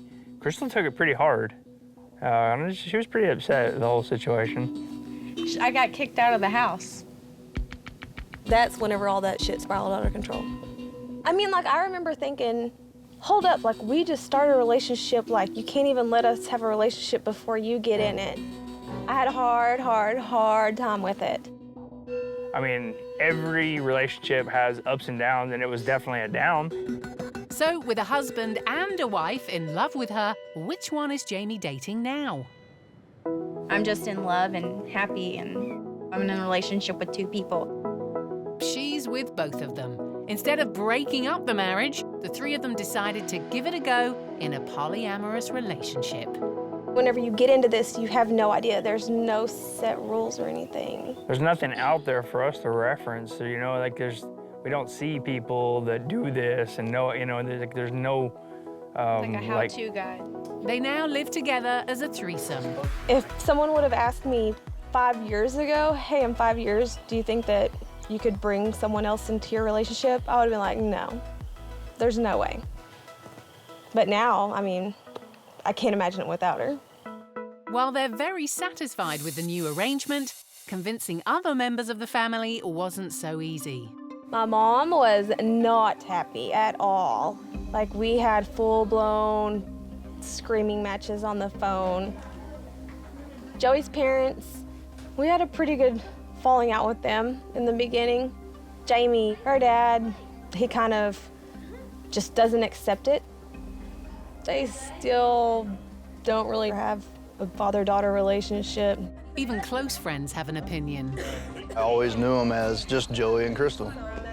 You know, I'm from the South. I have a pretty big religious background. Definitely not the route I go, but, you know, never gonna turn my back on them no matter what. Of course, there are bumps in the road. The challenges in being in a relationship with two people at the same time is you have to keep two people happy at all times. Died and all y'all are doing is laughing. You are 2 foot above the ground. Whenever you fight, you do get ganged up on because two people are going to agree most of the time. But there's also plenty of smooth riding. How it works in the bedroom? Works out very well. I mean, we all say that it's like better whenever we're all involved. I mean, have an extra somebody there. But whether it's one-on-one or two-on-one, it's all free here. Don't mess with the makeup. We're all together as much as we can be. There are times where it's just me and Crystal. There are times it's me and Jamie. There are times where it's just them two. It's just kind of a matter of, like, you know, the circumstances. A lot of my friends are definitely jealous of the situation. I get a lot of high fives from it. The trio may even add to their family. Joey and I do plan on having a baby very soon, hopefully. I'm not pregnant and I'm not trying to get pregnant, but eventually, very soon, I will be. I just know it. We all know how babies are made. We're just gonna, like, you know, get some practice in. And While it seems to work as a threesome, they haven't ruled out spreading their love even further. As far as someone like coming into our relationship, or if another one of us wanted to add someone, I really, I guess it's kind of a mixed thing because I thought we were gonna get a hot Australian chick and Crystal's not down with it appears so. Jamie's down with it, but maybe we'll just work on her. Hot Australian chick accepted. Oh my God.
We all want someone to love. There you are. We did have instant chemistry. It's awesome. But you've never seen love like this before. Age play makes us stronger as a couple. Provocative. Daly and I have always been polyamorous, vampires. Eye-opening. To see Monica getting bigger just makes me feel proud. Outrageous. I'm wired towards older women. Proving there's always someone for everyone. This is the woman of my dreams. Hi. Or something. Love you, Vanilla. So sexy. This is Extreme Love Stories. This time on Extreme Love Stories, the man with a collection of lovers that will always keep him satisfied. Oh, that's a guy. Oh, wow. And the guy who'll stop at nothing to support his big, beautiful girlfriend. I'd want to be the fattest woman in the world. I believe in you. But first, in Pittsburgh, Kyle and his friend Justin are comparing notes on their taste in women. I mean, what do you find attractive? I think everyone's wired how they're going to be wired. I mean, you know, it's like some guys like blondes, some like brunettes, some like other guys, some like big women, short women. You're wired the way you're wired. But Kyle's type isn't what you'd expect. That's not his grandmother he's helping to cross the park. The object of Kyle's desires are mature women. Very mature women. Well, I remember I had a really hot English teacher. She'd walk by and I'd knock the pencil off my desk and she'd lean over and I could look down her shirt and whatnot. I like wrinkles. I mean, older women's hands are sexy as hell. When Kyle gets intimate with other people's grannies, he's not just holding their hand. When it comes to women that haven't been with anyone physically in a while, some women can jump right back into it, no problem at all, no problem. Other women, I mean, just physiologically, things change. You know, I mean, not to be too explicit, but I mean, lubricant's a wonderful thing. It really is, it really is. That'd be a great place to have sex at night in that gazebo. That'd be sweet. Kyle's 91-year-old girlfriend, Marge, is a whole lot of woman. I enjoy sex, NASCAR, and crocheting. And a drink occasionally. My oldest son is 71, and the youngest one will be 50 in September. The fact that Marge's kids are old enough to be Kyle's parents didn't put him off. In fact, he was in hot pursuit of Marge from the moment they met. And when he finally got her in bed, Kyle was in for a steamy night. When I did the first time, I told a girlfriend where I was going to be. And then I called her when we were at the motel and said, guess who's tied up? And it's not me. And he's laying on the bed, hollered, help, help. I felt like I knew him. And A 91-year-old with a whip. It brings a new meaning to 50 Shades of Grey. I wear sexy outfits to bed. I try to keep my bra on, though, because I don't have much left. Stockings that I have on now, they stay up, and then they have an elastic across here that makes them pretty, and they're open access. Marge and Kyle don't hide their romance from the outside world, even though it attracts a lot of attention. Dating a 31-year-old, that's pretty speechless. It's pretty weird. I don't care what people think. They're not keeping me, I'm keeping myself, and I have all these years. Marge and Kyle might not care what strangers think, but when Marge drops by Kyle's mum's apartment, will she try to break them up? He's a really good-looking guy. Why wouldn't he want to date somebody his age? He could probably get anybody he wanted. If you thought finding acceptance would be tricky for Kyle and Marge, there's something even more shocking going on in Canada. Dave lives an idyllic life with his fiancée Shauna and their 10 dogs in Nova Scotia. Oh, good. There you go. Oh, is she talking to me? The pair met online 5 years ago, and Dave popped the question after just a month. I love you. Since he accepted her love for dogs, she said yes.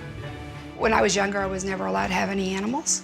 So I think I kind of like made up for it. And while Shauna is mad for dogs, her fiancé has his own obsession, something with a little more kink. Do you remember our first date? Yes, I do.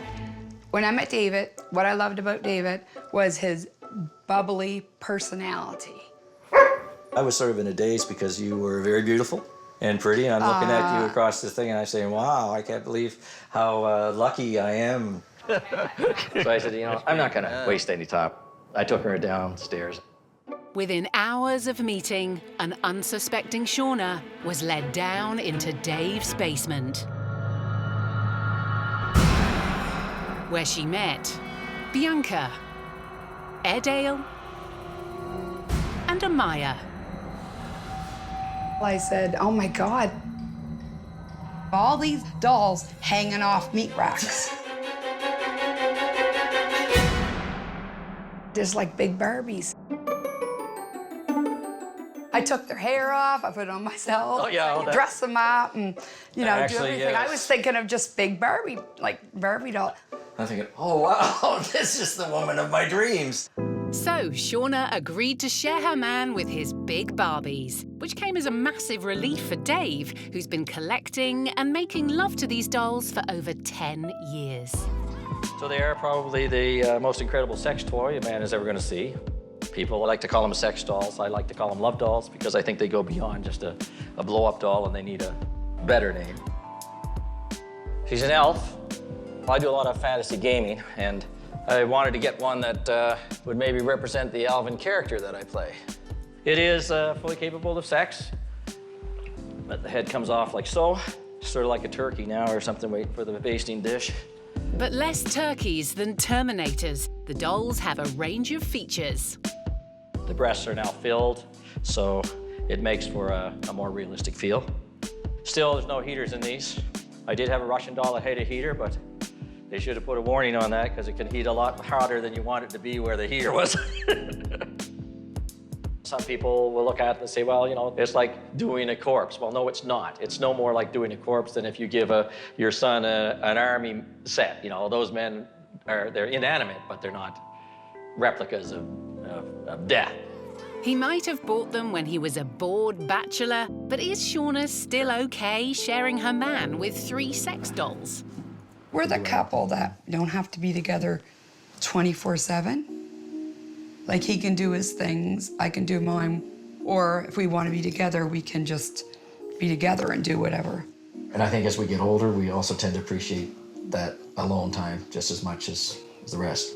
She's always there, always willing. You can be a little selfish for yourself. Outside of with a real woman, it's about as close as you can get. And sometimes, as I say, it can be better because, you know, all men, you know, at one time or another, alone, or they're, you know, wives away, or they're between girlfriends, and she makes a great substitute, a lot better than just a hand toy or something like that. With 4 women to pick from, Dave's a busy boy, which can sometimes leave Shauna feeling a little lonely. You feel like your partner's not giving you attention, but you find out if you think, and then you know they're giving someone else attention. Sometimes that can make you feel insecure. But the couple have hatched a sexy solution to ensure no one ever feels left out. You can have like a threesome. One might, you know, be having intercourse, while another one is touching other areas or doing other things, right? But no one gets hurt because it's not like a real person, so you don't have to peck. But when Dave tries to introduce sex dolls at the dinner table, will Shauna's family be as accepting as she was? Is this a thing, or is this a new one for me? Meanwhile, there's no competition for attention or food with 700-pound supersized model Monica and her boyfriend Sid in Fort Worth. Can you help me? Yeah, no problem. Shockingly, she's on a mission to become immobile and has Sid's full support. To see Monica getting bigger makes me feel proud because she's achieving what she wants to do. I mean, of course, I'm not complaining. I've been into fat girls ever since I've been into girls, so, you know, I'm definitely not complaining. On an average day, I'd probably eat between 6,000 and 8,000 calories a day. Helping Monica up her calorie count is something Sid gets a real kick out of. Right now, we are going to make a weight gain shake. Get the milk out. Basically, I take strawberry Pop-Tarts. She likes strawberry Pop-Tarts. Heavy cream, ice cream, and 2% milk, just blend it all together. All right, babe, you ready to funnel? Okay. I started funnel feeding when I met Sid. All right, you gotta let me know when you've had enough, okay? Sid encourages me because, you know, it's my goal, and he wants to help me reach my goal. I believe in you. And this feeding ritual isn't just about calories.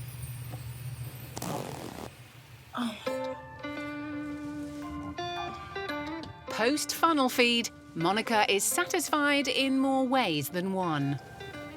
It's hot watching how hot it is for her, if that makes any sense. I feel so good. I feel like I'm in heaven right now. I'm like really turned on right now as well. Our sex life is really good. Obviously, we can't do every position in the world, but I can get off just by him rubbing my belly button. And it's not just Sid who takes pleasure in Monica's size. With a huge online following, she can earn as much as $600 per photo shoot. So this is probably my favorite lingerie for Monica, so we're gonna go put it on and model a little bit. I have what they call feeders. At least once a month, I'll have certain guys that will just send me money for food. In return, I'd like send them a video or, you know, pictures of me eating the food or something like that. You know, I'm the one laying next to her at night, not them. And it's her job. It's her body. I'm not gonna tell her what to do with it. Smile for me. Big smile. There we go. While the couple's weight gain ambition is well known online, Monica's mother is in the dark. But that's going to change today because Monica has decided to tell her everything. Come on. Hey, Sid. Sit down, please. You know how Sid likes to feed me like a lot of food? Okay.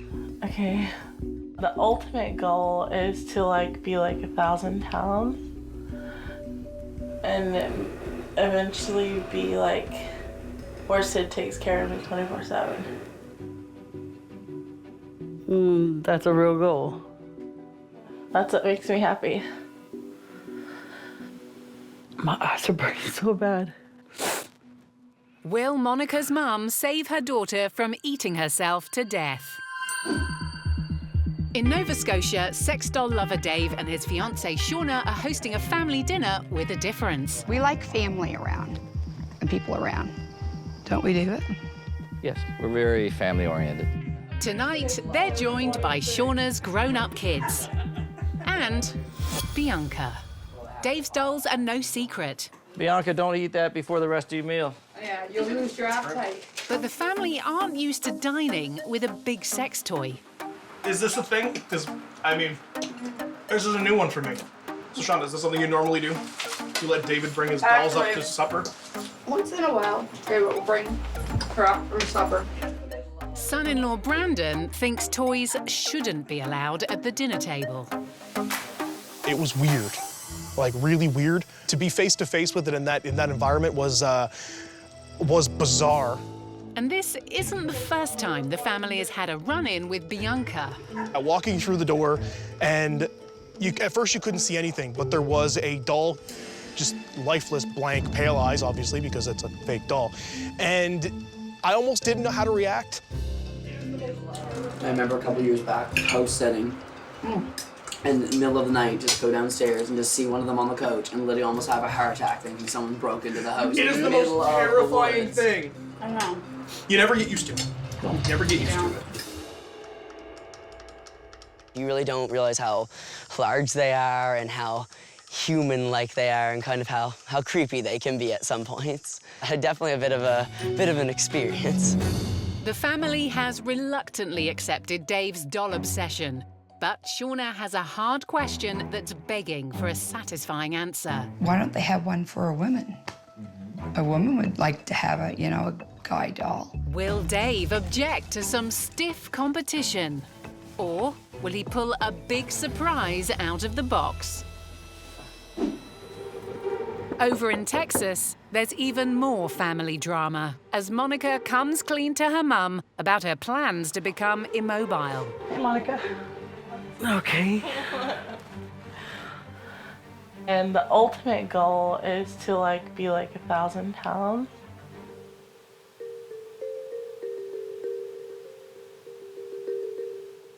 That's crazy. To want to gain that much weight where you can't take care of yourself, where you have to rely on somebody else to do it for you.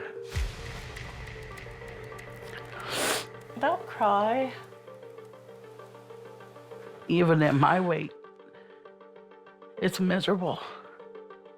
Sometimes I just want to go to the gym and just wish I could just run until all the weight's gone. It's your life if that's what makes you happy. I'm not gonna help you do it. I'm still gonna worry about you.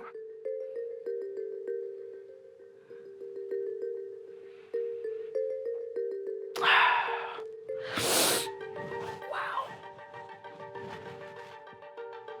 It hurts my heart to know that she doesn't want to live a happy life. Or to me, it's not happy. Obviously, she's upset, and it's understandable. I love being big, and I love modeling, and it's just what I love. She's already obese. I see the struggles in her day-to-day life now. So to imagine her being bigger than she is now is very hard for me. It's very hard to imagine that.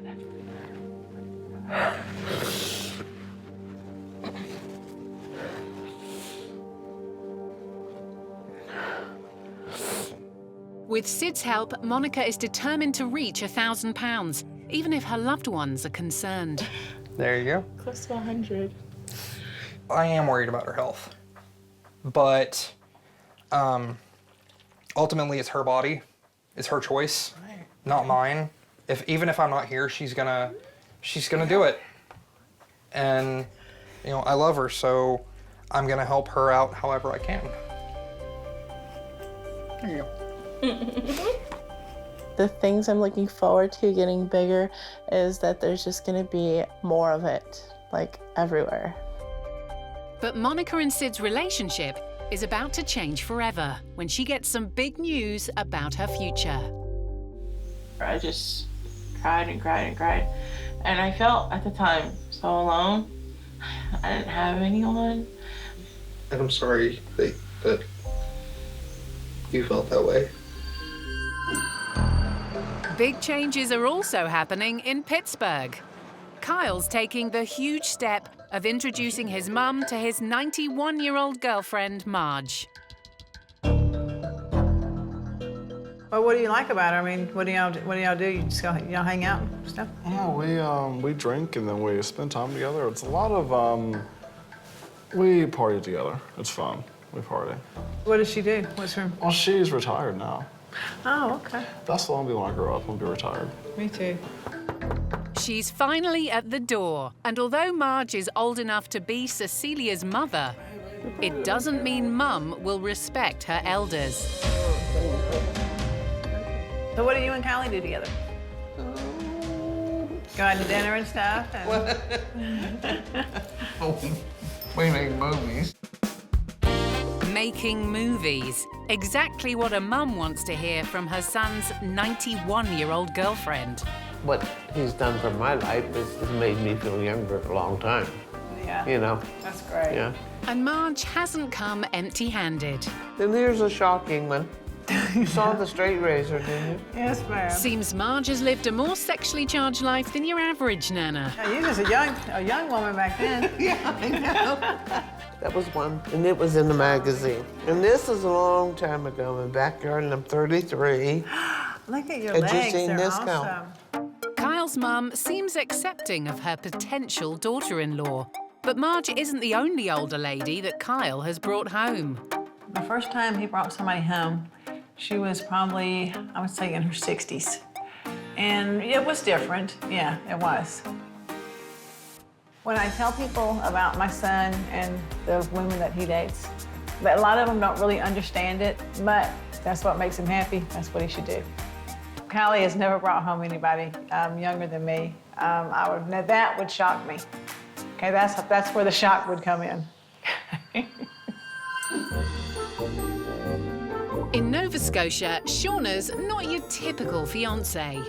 For the last 5 years, she's been in a relationship with Dave and his 3 sex dolls. But just a year into the relationship, Shauna decided that if she had to share Dave, he'd have to share her. It was just like he had his girl doll and stuff, and I was thinking, geez, they should make one. Why don't they have one for a woman? So, sweetie, happy birthday. So, Dave surprised her with a party packed with other collectors to watch her unwrap a giant hard-body doll to call her own. Since you got no penis on there, you're That's what? And I called him Terry. Shauna's new lover didn't get his name by accident. There was this guy years ago. His name was Terry. He fit in really good shape. He reminded me of him. Is this the guy you were dating? No, I never dated Terry. Yeah, he was really cute and a secret crush, yeah. He was cute. But after enjoying 4 years of pleasure, Terry proved to be too heavy a burden for the couple to bear. Literally. He couldn't lift him, and I couldn't lift him because it was like 110 dead weight. Dave's arthritis caused him to struggle with lifting his own dolls, who weigh a lot less than Terry. We just couldn't move them around enough, so we sold them. Oh, gee, kind of miss him. Since sending Terry away, Dave's always felt guilty, so he's ordered a new, lightweight version for Shauna. Today's the day Terry 2.0 will make his debut. That's your doll. That's your doll. Here? This is it. Let me see. Oh, God, they got hair. The feel is really soft. Like flesh or oh, yeah. Wow, I love the feel of that. Oh, wait, hold on. Oh, that's a guy. Is it? Wow. So David, that looks like you. Shauna's new doll has 3 interchangeable penises, but it's down to Dave and Shauna to work out what goes where. I don't think you need any operation instructions for these.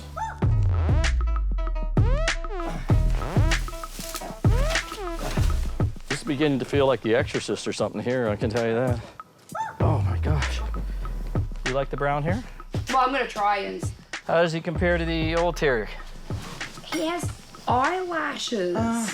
Like a girl.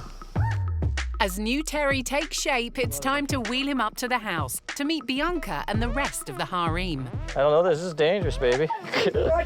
Just a second. They run into a bit of trouble getting it up. Put your foot up on that. Okay, oh, there, I got it. Oh. And there's another problem. Oh. This is insane, is what it is.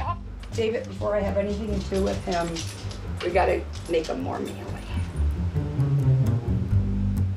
Well, the new Terry, I was kind of disappointed with the new Terry because he looks younger.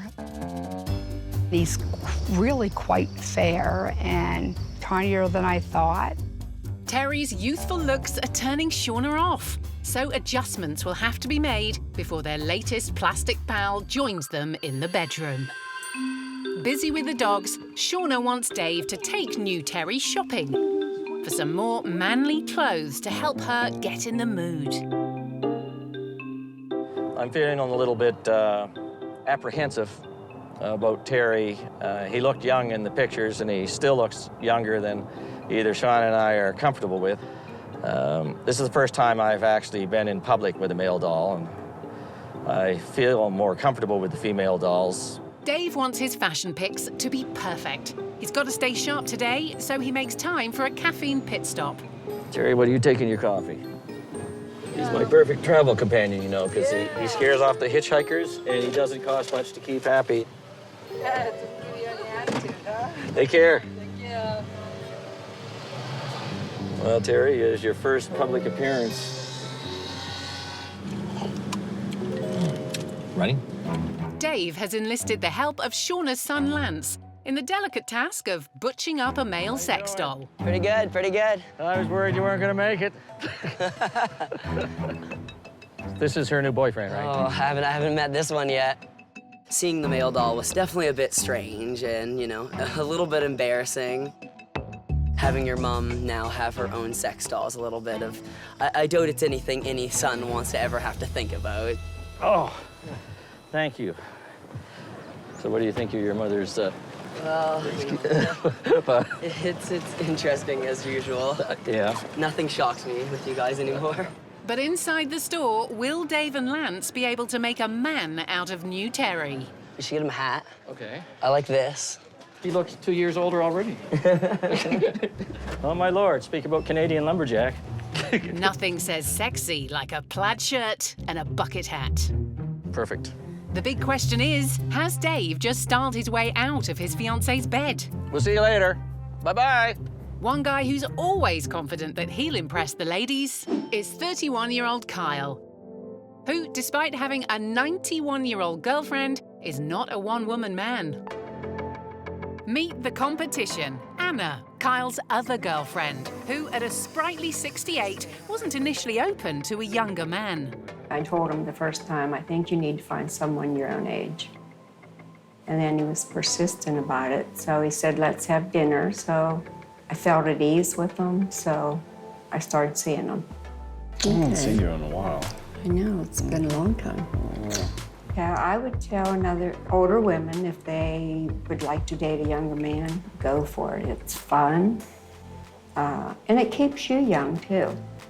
Kyle might not be monogamous, but his wise older women don't mind sharing. When we're alone, the sex is great. He's just a good guy. And it's easy to see how Kyle corners the market. I offer older women a different experience than what's provided in their dating pool. I mean, older women look around their peers, they see tired old dead men. I show them adventure. As long as Kyle's around, no one's nana is safe. And his newest girlfriend is more shocking than any of his other conquests. In Fort Worth, Monica has just told her mum her plans to become immobile with the support of her boyfriend Sid. I'm not gonna help you do it. If Sid ever left, yeah, that would suck. But as her tummy grows, Monica has an unexpected reason for getting bigger. I found out about 14 weeks ago that I was pregnant. One thing I'm looking forward to about having our own little, Our own squad. getting to, you know, have like holidays and like, you know, Thanksgiving together, just us, you know. Being morbidly obese makes pregnancy high risk, something Monica knows all too well. Me and Sid have conceived a baby before, as a matter of fact, twice, and I miscarried both times. I just cried and cried and cried, and I felt at the time so alone. I know she's, really scared. I was super depressed. I was crying a lot. I just had to put it behind me. Today, the nervous parents-to-be are going for their first prenatal ultrasound, with some special adjustments made to the room to accommodate Monica's size. I'm feeling really nervous. I'm like shaking, like my voice is shaky. I'm hoping to find out today. That the baby's healthy? Yeah, that the baby's healthy. That's all we ask for. Mm-hmm. Oh, wow. So what we got this area we made for you. And then we're gonna look at the wall so we see everything on the wall. I'm prepared for the worst. It's a tense wait to find the baby's heartbeat.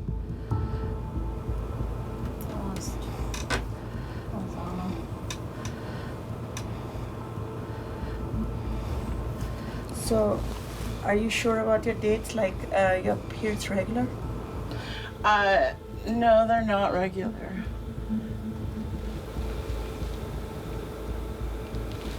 I'm gonna try for the heartbeat one more time.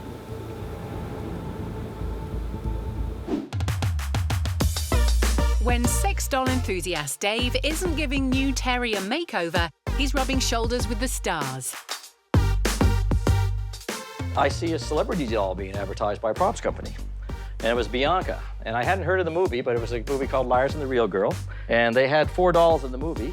And what I had learned is that Ryan Gosling, who starred in the movie, kept one.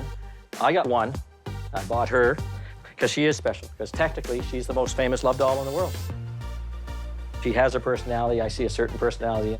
A wonderful piece of art. Sharing a sex doll with Ryan Gosling. How's that for 6 degrees of separation? Meanwhile, Dave's fiancée, Shauna, has recruited even more family members to help her transform Terry the sex doll from a boy to a man. Brandon, can you help me here? Come look. Oh, it's new Terry. Yeah, what do you think? I'm gonna leave that to you. Her son-in-law, Brandon, is not a fan of sex dolls and isn't shy about sharing his opinion. I'm open to pretty much anything, but I mean, it was a shock, to say the least. Brandon's in a difficult situation. Dress a sex doll or upset his mother-in-law. I suppose he's quieter than David. Oh, I guess so. He doesn't talk back. But he can give me the silent treatment sometimes like David does, but you know how it is. It's not even funny. It's not even funny. It's one of those things as you turn to look away from it, and then out of the corner of your eye, you can see someone there. It's kind of terrifying to see that there's nothing actually there, but there's something staring at you. Have them all ready. I want them to look good for tonight. Make David jealous. David must be threatened by a younger man in the house. Oh, definitely. But you know what? But he talks less too, right? So, I mean, that makes it easier for you. And it does. And sometimes it's just like I give David a break by being with the Terry. So, what do you think, Terry? Shauna's happier with Terry's new wardrobe. You're the silent type. That's what I like. And as the pair get to know each other ahead of tonight's threesome, Dave's got more serious matters on his mind. He's heading off to a medical assessment for his debilitating arthritis. And look who's come with him to hold his hand. The big problem that I'm having is I can be moving pretty normal and then just twist the leg a little and it's just like somebody took a spike and rammed it in my hip. It has actually been affecting my marriage to a bit because it prevents me from doing a lot of things.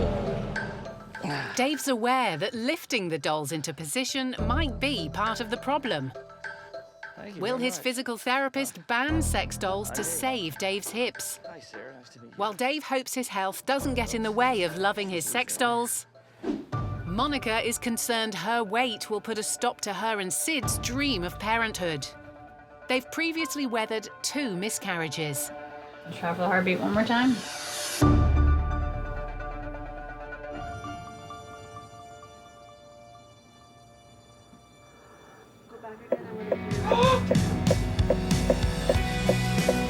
Congratulations. Yeah, got the heartbeat. Look at that. You guys just got a good shot. Where's the baby? You see something moving there? Yeah. That's the baby. The baby is 3.6 centimeters, and that makes you 10 weeks, 2 days. And your estimated due date is November 18th. You have a little Thanksgiving baby. The baby looks okay and the baby's moving a lot. So hopefully everything's well. Fingers crossed. Following her first baby scan, Monica is determined to do everything she can to get healthy. This time I'm doing loads differently. I am, changing the way I eat, exercising, taking care of my body. I definitely want to get out of the fetish modeling. I have to measure out everything I eat now. The diet has been very difficult. I would say I'm probably now eating about 2,000 calories a day compared to like 10,000. This is typically what I would eat compared to what I eat now, which is this. I'm definitely going to continue losing weight after the baby's born. So far, the healthy eating is paying off for Monica. Since I started eating healthy, I've lost about 100 pounds, roughly. But is her new diet off-putting to Sid, whose biggest turn-on was feeding his woman? Do I worry if Sid's gonna find me less attractive if I become thinner? We've already talked about this. At first, for like a little bit, I was worried. I was like, I think worried is a bit of an understatement. Yeah. She was terrified. But Sid has bigger concerns over her size. I want her to be here. You know, I don't want our child to be like 5 years old and like look at mom's ashes. I just want to be healthy for our family. Sex doll enthusiast Dave's worried that his arthritis might be worsened by making love to his sex dolls. He's hoping that his physical therapist can help him stay in the saddle. In true Dave style, he's brought along Bianca for moral support, as well as to give his physical therapist an idea of what Dave's dealing with. Usually it's just picking her up and putting her somewhere, stationing her, and I don't normally have to go that far, but do you feel that that is a major contributing factor, and maybe how I move them and lift them would be something that you should look at and say, okay, you shouldn't do that. In terms of, you know, the way that you're moving them, you know, which body parts you're using to do most of the work is definitely going to have an effect on how you feel afterwards. How often throughout the day are you actually, you know, moving the figures around? No, it's not as much every day, but maybe twice a week that I might, you know, I might want to move one of the dolls into the bedroom or something. We're sort of very sexually liberated type of family. Are you getting any anterior hip pain, like anything in the front, like into the groin? I don't get much into the groin at all. I think the pressure, bang, bang, bang, bang, that can't be a good thing. Doing her best to ignore the sexy elephant in the room, Dave's therapist takes him through some essential exercises. As we age, our muscles get stiffer in general. So that's going to be intensified by, you know, the type of leisure lifestyle that you have as well too. What I would want to focus on in terms of starting an exercise program is giving you some stretches as well as some strengthening around the hips to see if that's going to help with the symptoms that you're getting. Dave's got the all clear to keep on loving Shauna and the dolls in moderation. We should increase our playtime with these then? Well, like to move them around more? You can, but again, sort of like I said, you know, everything in moderation, and it's all about how you do it as opposed to, you know, the amount that you do. Armed with a blast of youthful energy, Dave heads back home to celebrate with Shauna and Terry in the bedroom. Ever the dutiful husband, Dave's making sure to set exactly the right tone as he and Shauna prepare for their first sex doll threesome with Terry. From candles to rose petals, even the perfect penis selection. Dave's pulling out all the stops. All he and Terry need now is Shauna. From a third person in the bedroom in Nova Scotia to a third person in the family in Fort Worth. In the space of a year, Monica and Sid's path has changed from life-threatening weight gain I'd want to be the fattest woman in the world. to parenthood. I'll look real red. It's been a bumpy ride, but they've finally welcomed the new addition to the family. Meet baby Michelle. I never thought that I could have a successful, you know, pregnancy. Towards the end, it did start getting pretty difficult. Michelle arrived 7 weeks early, and her delivery was not without complications. When she came out, I didn't hear her cry. I was like, babe, wake up, come on, wake up, wake up, wake up, wake up. They did tell us that she had 4 little holes in her heart. But as the couple weeks went by, you know, so they started to close up on their own. The doctor thinks that, you know, it won't affect her negatively at all. Even though she was born prematurely, her pediatrician said that she's hitting all of her milestones and all of the developmental tasks that babies need to do. She's doing it with flying colors. She's doing amazing. After giving birth, Monica's weight loss has continued. At my heaviest, I was around 700 pounds. And then right before I had her, I was at 520. And then now I am 465. Oh, it's been a 100% change for us. And while he loved her crazy curves, Sid's committed to helping Monica stay healthy. He's even watching his own weight. This is mainly my diet, is grilled chicken and salad. I'd like to lose like maybe 10, 15 pounds, something like that. Nothing drastic, though. Grandma Terry was once worried that she'd lose her daughter thanks to the couple's unhealthy obsession with food. It's amazing. It's amazing. The transformation in her mindset is unbelievable. Monica's determined to stay healthy for her baby. The thought of like being immobile now, it's not appealing, I guess. When I look back at when I was eating just junk food and fast food every day, I don't regret it at all. I don't think I would ever do it again. I know what it did to me, and, you know, I'm not for that lifestyle anymore.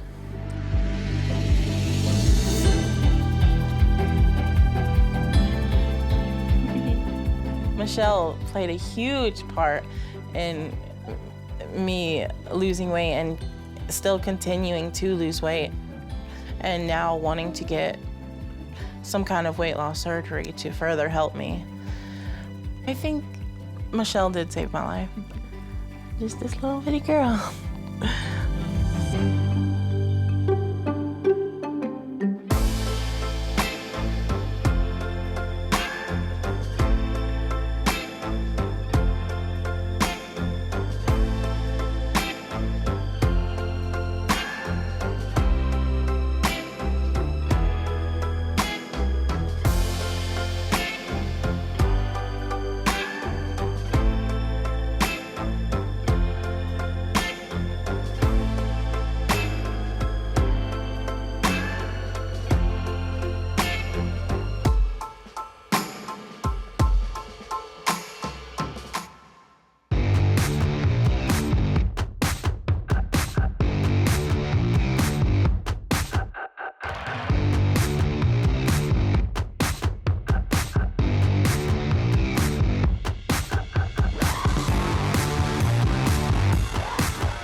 We all want someone to love. There you are. We did have instant chemistry.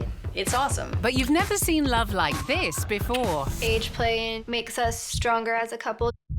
Provocative. Daly and I have always been polyamorous, vampires. Eye-opening. To see Monica getting bigger just makes me feel proud. Outrageous. I'm wired towards older women. Proving there's always someone for everyone. This is the woman of my dreams. Hi. Or something. Love you, Vanilla. So sexy. This is Extreme Love Stories. This time on Extreme Love Stories, the pleasures of treating your girlfriend like a baby. No, don't move. And the dangers of getting robotics involved in your sex life. Having sex with a sex doll, penetration-wise, is almost the same. And later, how Sean proves that big things do come in little packages. I'm the best lover you've ever had. But first, wait till you discover what's actually going on behind your neighbor's front door. When someone lays down on the bunk, their personal selves can be fondled by any number of people underneath. In a manicured Colorado suburb, Jen and Mike seem like a typical couple next door. We're coming up on our 1-year anniversary, and we're also coming up on 4 years that we have been together, we've known each other. But they've got an extremely unconventional marriage. We both frequent a swinger club. Jen and Mike are actually part of a sexually adventurous community known as the Lifestyle, where swinging is just the tip of the iceberg. There's a lane for everybody. I think think a lot of people think it's just about swingers, but it's not. I think it's just really describes sex-positive people. Would you agree? I agree. So we have really huge party nights, and there can be over 1,000 people there. Jen and Mike regularly host and attend lifestyle sex parties, where strangers are encouraged to play together. So playing is any form of sexual activity. So generally, for us, we always say if we're playing is because we're having full sexual contact with others. Although their lifestyle parties might cater for all kinds of kinks, even at sex parties, couples have rules. Mike will not ejaculate with other women other than me, unless I've given permission. But there have been a couple of times where I got pulled into a situation and I didn't check it out with Jen first, and there were consequences. There were? Yeah. Jen and Mike know all too well what happens when ground rules are broken. I was in a marriage for 14 years, just grew apart, and in a way that I needed something different that was more physical and more sex positive versus just the day-to-day. When Jen and her ex-husband decided to spice up their love life by swinging, Jen had no idea that she'd break the rules and fall in love with a complete stranger, Mike. We were instantly attracted to each other. We immediately started holding hands, we were flirting, we were doing all of those things, and we became just, I think, really instantly connected. Mike did really respect the fact of my relationship, and even though Mike was single. Yeah, I wasn't looking to break up a marriage. That's not what you do in this community. Jen knows that while swinging ultimately ended her first marriage, the swinging lifestyle makes her second marriage to Mike stronger and hotter. And they have so much sexual wisdom to share that they want to teach others how to safely swing into the lifestyle. They have to be on the same page. They have to know kind of what their rules are, because there's going to be all sorts of discomfort, potential jealousy, potential conflict. One of the hardest things for them to do is to walk through the door the first time. Across town, happily married landscape gardeners Courtney and Blaine have always been open with each other about their desire to bed another woman together. Just gotta find my scraper. Courtney's interested in females, and she's not a lesbian, she's bisexual, so. Celebrity crushes. I think we can agree on Sandra Bullock and Jennifer Aniston. They're like timeless beauties. Yeah. Courtney and Blaine recently made their three-way fantasy a reality, minus the celebrities. We went on a vacation with some friends to Mexico, and we met a girl that my wife took a liking to, and we ended up fooling around with her. Their vacation fling has given Courtney and Blaine a taste for the threesome, and back home, they want more. Looking for women at this point. We haven't gotten to the point where I'm comfortable enough with other guys. Criteria-wise, somebody who's fit and takes care of themselves and doesn't eat carbs for 3 meals a day, maybe not communist, I guess. With maybe the most straight-laced outward appearance of any threesome fanatics, finding a match has been nearly impossible. Usually it's younger girls, and most times they're younger than us. Yeah. And we kind of act older than we are because we are responsible enough to show up. So We're respectful of other people's time. we've had that experience a couple times where they just no call, no show. Yeah. I'm just kind of over it. I first found out about this community online on a kind of like Facebook for swingers. We got in touch with Jen and Mike from a mutual friend, Michael. Who told us that we should meet up with them. They're about to meet these local lifestyle legends for a little hookup help. Thanks, love. Thank you. But when our couples come face to face over drinks, how will Courtney and Blaine react when Jen makes a play to bed her new students? So cool. While the swingers engage in some very adult conversation, in Florida, it's time for baby Jess to take her nap. But Jess is 21 years old. And her daddy is is actually her 24-year-old boyfriend, David.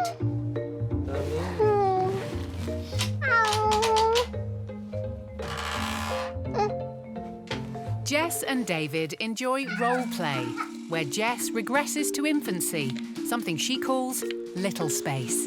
What I like about being in little space is that I can kind of forget all of the adult stresses of the day and just unwind and clear my mind, and it kind of brings an innocent feel into my life. I wouldn't really consider it pretending because I don't see it as like a game or anything. Some of the things that we do when Jess is a baby very much resembles what you would do as a real baby. Like feed them, give them baths, put them to bed, punish them if you need to. So far, Daddy David is happy to indulge in every aspect of age play, except one. Diapers aren't really his thing so much as they are mine. I like wearing diapers because it's an instant regressor. It puts me straight into that headspace. It's also very comforting and it feels nice to sit with them. When I see Jess wearing diapers, I feel indifferent towards it. I only pee in them. I do not do the other thing in them. I don't know, like that's just too far for me. Okay, here. He said he is willing to learn how to properly put them on me, not changing me out of a dirty one, but like initially putting me in a clean one, so we'll see. Jess uploads videos of her adult baby time online. And while it's a fetish for some, it isn't a turn-on for her or David. Age play is not sexually stimulating to me in any way, shape, or form. It is to other people, but it's not for me. It makes me happy that she's happy. But the reason that Jess likes to age play runs deeper than you might think. I was abused when I was a toddler. I guess I think that the age play and everything is to get that innocence back from my childhood that I didn't have, to relive it the way that I wanted to in a more innocent and pure way. On the other end, I think that I would probably still be into it even if I wasn't abused or anything like that. For Jess and David, life isn't all child's play. I worry about daily life, bills that need to be paid, cooking, if the house is clean, chores and stuff like that. That's fine. I'm not against being an adult or anything like that. And actually, sometimes I prefer to have adult interactions.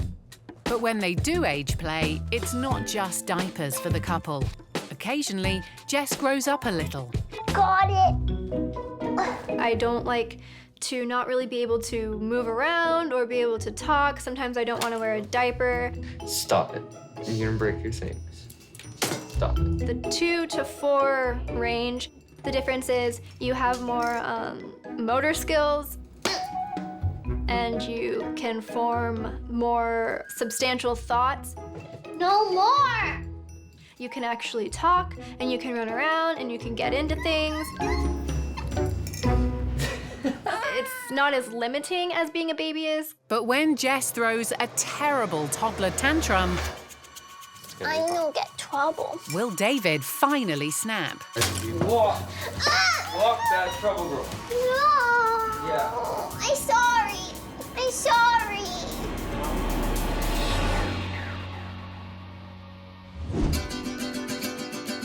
There's no hot tempers as Courtney and Blaine meet their new mentors. Just hot talk. Hi. Hey. Swingers Jen and Mike want to help other couples interested in the lifestyle. How are you? Most couples kind of come into it with, we don't know what we want, this is all new to us, and we're just kind of looking to see what strikes us, and we'll kind of decide as we go. With Jen and Mike's mentoring, Courtney and Blaine hope to meet the woman of their threesome dreams. You guys talked about what your rules are for what you're willing to do, I don't care what he does with anybody else. I know where I stand in things. I know that he's coming home with me and that if anything happens with him and somebody else, whether I'm, if I'm not there, I have a say in it. I have to, I okay it. Jen and I are that way too. What we have, no one else can touch. We have a joke. I won't be with men unless they become of age, which is 50. because I don't like to train. Right? Emboldened by a margarita, it looks like Jen has a solution that could solve everyone's problems. I'm just saying, I will seriously reconsider my... I'm 20 years too young. Simmer down. And you're like... He's not over 15. Jen might be happy to bend her rules for the younger couple, but Blaine and Courtney have yet to reveal their preference. So are you looking more for couples? Are you looking more for just women? Women or like wives with hall passes. Somebody that's not more than 15 years older than us. Jen's got a provocative invitation for the couple. We've actually arranged a party at one of the houses here in town. So we're doing it as masquerade theme. It seems Courtney and Blaine are in luck. These experienced mentors are ready to host them at the sex party. But will Jen and Mike let their new students get a word in edgeways tonight? We've invited like 4,000, so... There's something for everyone. Right? 2/3 of the people invited are your age and not ours. Although I kind of think you're missing opportunity because I'm hot as shit, just saying. There is the younger generation, our generation, and then the OGs. The original gangsters. Mad respect, right? And then I'm hoping that the people that we called out are gonna, like, provide enough variety for all of us. I feel like this should be a fun night. So Courtney and Blaine are about to become acquainted with the who's who of Castle Rock's sex scene. But has Jen made the wrong impression? She was all over both of us from the second we met her. Yeah, normally when you meet somebody for the first time, they're a little bit more chill. Oh yeah, that sounds good. Her boobs first diving in and is not normal. Will Jen succeed in seducing her straight-laced protégés in a steamier setting? In Florida, Jess enjoys toddler roleplay with her daddy, boyfriend David. But when she's a naughty girl, David must take control of the situation with a dose of discipline. Walk. Walk that trouble girl. No. Yeah. I'm sorry. I'm sorry.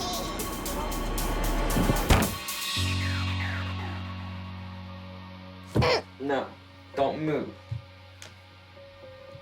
Okay, I'll stay like that. Stay.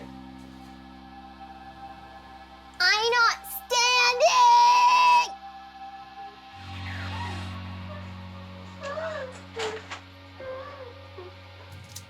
But just like any daddy's girl, it's hard for Jess to stay on David's bad side for long. Can I come out now? Yeah. Okay. With all forgiven, it's time for some adult and baby bonding. But Jess and David don't just indulge in age play behind closed doors. Even though Daddy David is actually older than Jess, today his baby girl gets to play chauffeur. We never obviously go out in public as daddy and little girl. I'm gonna run. We don't try to really flaunt it because especially if we go to a place where there's like children and parents, it could be kind of inappropriate or we don't really want to get the dirty looks. But we also don't try to not hide it if we're in that mood or if I'm in that headspace. Look, pretty. I want to have one of those. I try to kind of like keep it to myself, and if I call him daddy or something, I usually whisper it to him. Only my mom and my grandmother know. And my mom, she says basically, do whatever makes you happy as long as you're not hurting anyone. Jess certainly has David's support, but not all the comments she gets online are positive. Now we can put it on the refrigerator. Oh, no. I do get quite a mixture of hostile and also inappropriate comments. Daddies are supposed to fix things. A couple examples, I guess, are people in my Instagram DMs that will send me pictures of their privates, and they'll be like, hey, baby, I'm your daddy. So heavy. There will also be the people who are really rude to me, and a couple of The general things that they'll say is that I'm gross, I'm disgusting, I should kill myself, that I'm into pedophilia or I'm into incest. Some people react very negatively to our lifestyle. They call me a pedophile. Generally, I just ignore them. I'm not really a very social person, so it doesn't really matter to me. No matter what anyone else says, Jess and David are convinced that as consenting adults, there's no harm in their age play. And that this keeps them closer than ever as a couple.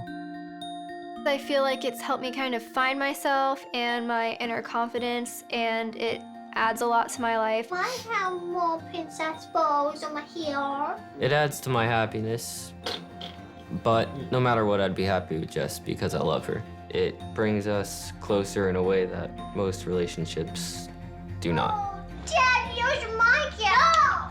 It adds an extra element to bond over, and it kind of teaches each other patience and more understanding within the relationship. Adult baby Jess and daddy David feel that their kink keeps them connected, a feeling that's shared by Jen and Mike with their swinging. Their lifestyle party tonight promises a range of fetishes and fantasies. I'm very excited that we've arranged to have a party. Yeah. I think it's going to be fantastic. Yes. Oh, and Courtney and Blaine, they're so sweet. Just feel so honored that people were willing to come to this particular party because we asked them to. Yep. But there's just enough time for the couple to indulge in some more wholesome activities first. I think it's a huge difference to be partnered in lifestyle. So to be with Jen, as opposed to when I was a single, I probably, honestly, was never sexually faithful in any relationship I had. Probably because I was always seeking variety. I would do all manner of things to try not to be how I was. So I watched a lot of pornography to try to not be with other people, and I would even be with escorts sometimes. I feel like I'm leading a much more honest life now. I have a husband that other women are attracted to and interested in, and he's mine. Then you get that pride because your husband's coming home with you. And you know that, and there's no question about it. And it's a pretty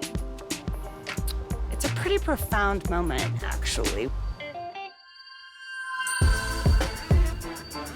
Tonight's venue couldn't be more perfectly suited for some swinging sex. It belongs to friends and fellow swingers Ken and Danielle, whose decor seems perfect for setting the mood. I had an interior designer come over to said, "Are those elephants fucking?" We operate a B&B out of our home normally, but on party nights, we create a little more of an erotic atmosphere. We were told that this would be a great venue for parties. So we created a room with 3 beds in the bunk bed with the draw-around curtains so people could have space. If the shears are drawn, this is a look, don't touch, so people can watch, but they can't participate. If it's drawn all the way around, this is solid curtains, and then all we can do is listen. And another specialty item we have here is our glory bunk. So when someone lays down on the bunk, their personal selves can come through and be fondled by any number of people underneath. And it is a tremendous experience. It's very popular.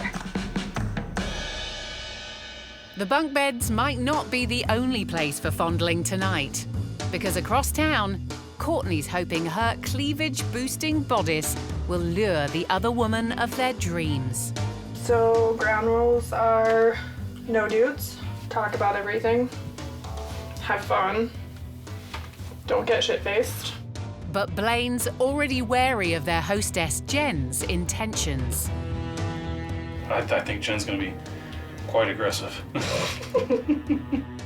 Worst case scenarios, we don't really like the crowd or don't really find anybody that we click with. But besides wanting to hook up with the newbies tonight, Jen also has her heart set on someone else she's been lusting after. So my secret crush is coming tonight. I'm very excited. I'm like, it's one of the only few times I get so flustered. You don't see Jen all flustered and, girl crush. Will Courtney be surprised to find out who Jen's secret crush is? A strong sex drive can lead some to swinging, but our next husband turned to his toolkit to create his perfect sex partner. Do you want to get romantic? Yes, please. Hi, Samantha.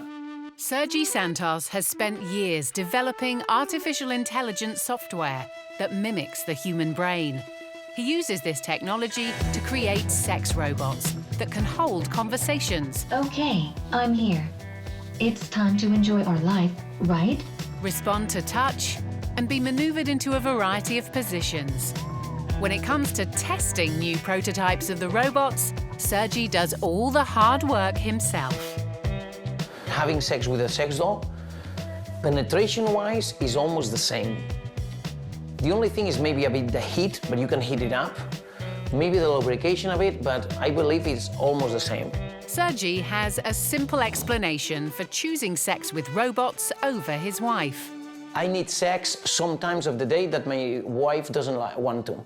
And while this would be too much for some wives to bear, people think that I came home from work one day and found a doll sitting on my sofa. It wasn't like that at all. You might be surprised to discover that it was actually Maritza's idea to use Sergi's software for sex robots.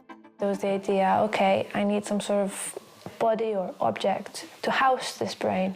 I was actually the one who discovered that these sex dolls exist. In fact, both Sergi and Maritza think that his sex with robots is key to their happy marriage. As long as there's trust within a relationship, mutual respect, then introducing a doll is something that can help. There's nothing to be jealous of. Women and men view sex in a very different way. Men want more sex. The guy says, oh, let's have sex. And he feels like the woman is doing him a favor. At this point, the guy might turn and masturbate. A man wants to feel, in general, that the woman is desperate to have sex with him. She really enjoys. And if the man feels like the woman will not enjoy fully, most men do not like the sex. And this is the cause of many sexual problems. The couple now sell their sex robots for a pricey $3,000, and Maritza is a key part of the operation. Right at this moment in time, as far as I know, I'm the only person in the world who can assemble a full sex robot. Today, they're testing out their latest prototype.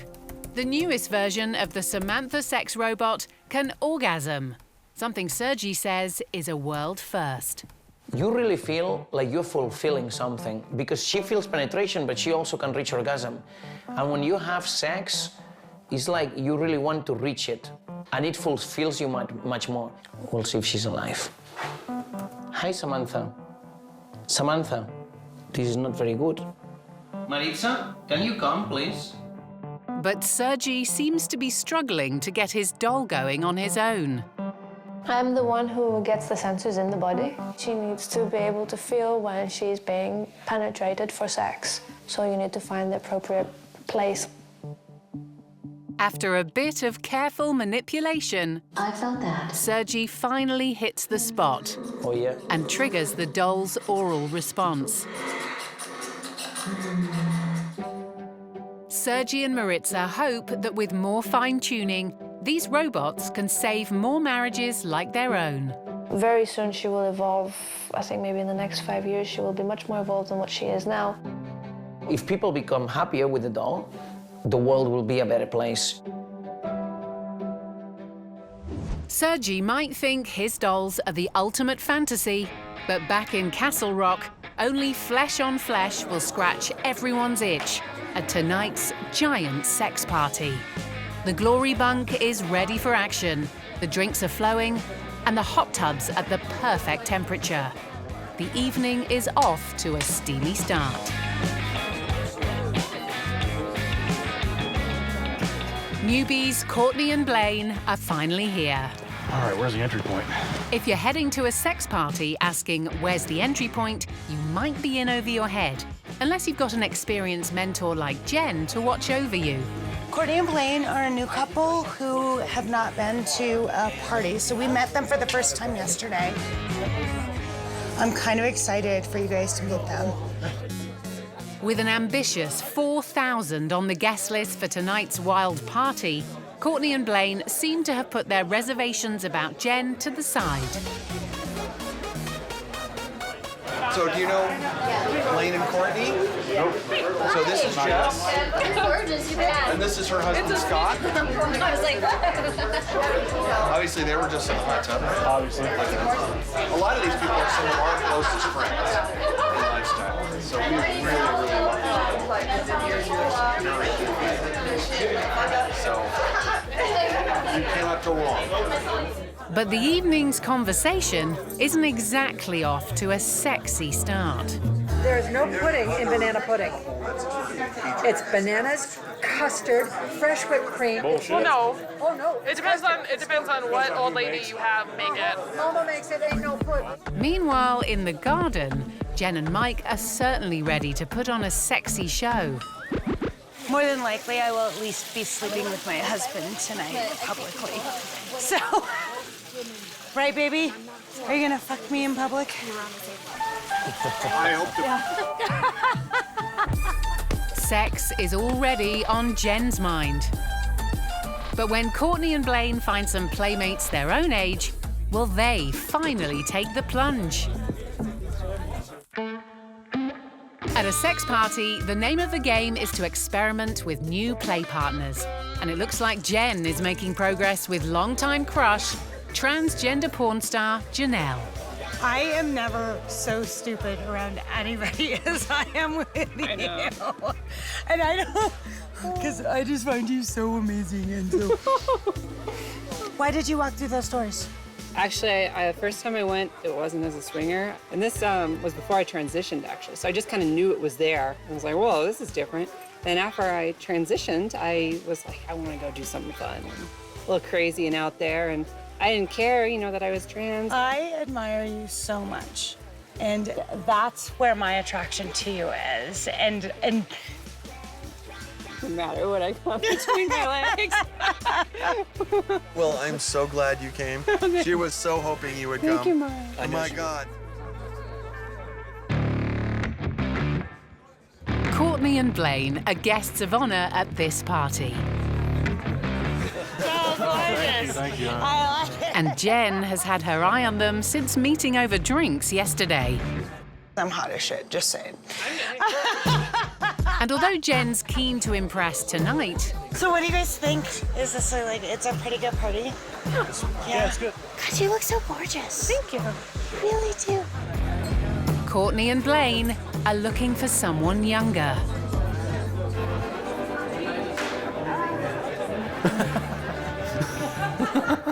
Do you want to meet the one girl that One girl. We heard about the one girl already. Do you want to meet her? Heard about Sure.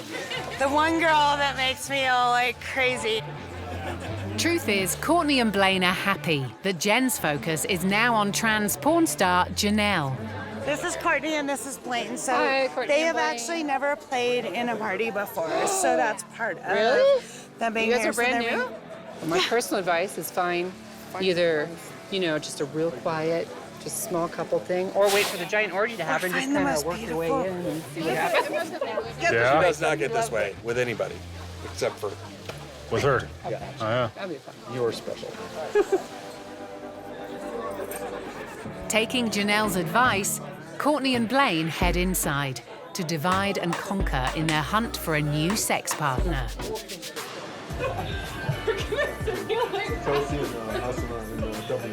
While Jen is getting naked with some of her old pals.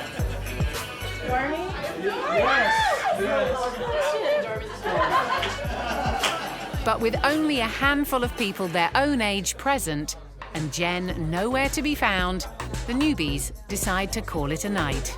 It's basically past my bedtime already. Yeah, there were one or two girls we met that were cute and that would probably be really fun to play with.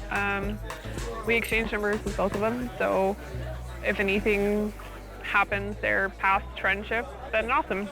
Completely unaware that Courtney and Blaine have bailed, Jen's still hoping to have her way with someone, anyone, and brings out her best pickup lines.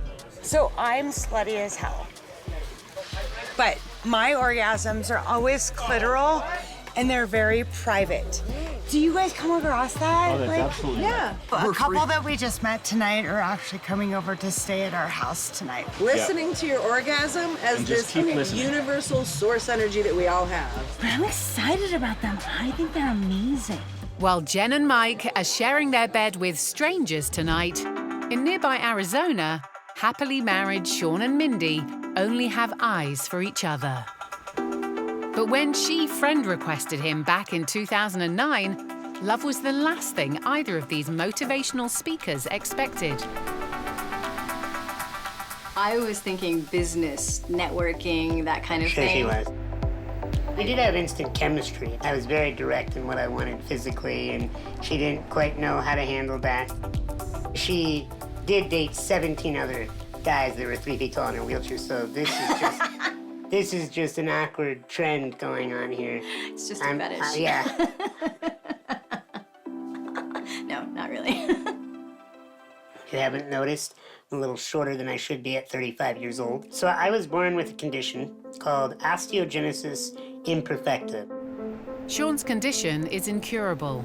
It affects bone growth and also means his bones break very easily. That's something that's just a part of my life, and it's something that also brings a lot of gifts, too.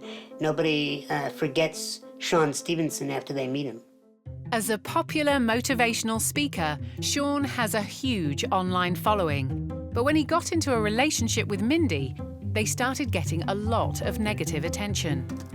The comments are anything from making assumptions that Sean and I aren't in a real relationship or a real marriage. It's just something to brush off. I hit delete on my computer and I'm on my way. I've got 35 years of being looked at, but it's not easy. I mean, there are days. That's true. There are days where we will have to spend an entire day talking through hurt. The couple are also used to answering questions about one topic in particular. A lot of people wonder about our sex life. Can he even do it? Does he have a penis? Just to kind of set the story straight, it's awesome. People make the assumption because I'm in a wheelchair and I have little arms and legs that I must not have any sexual desire, and how wrong are they?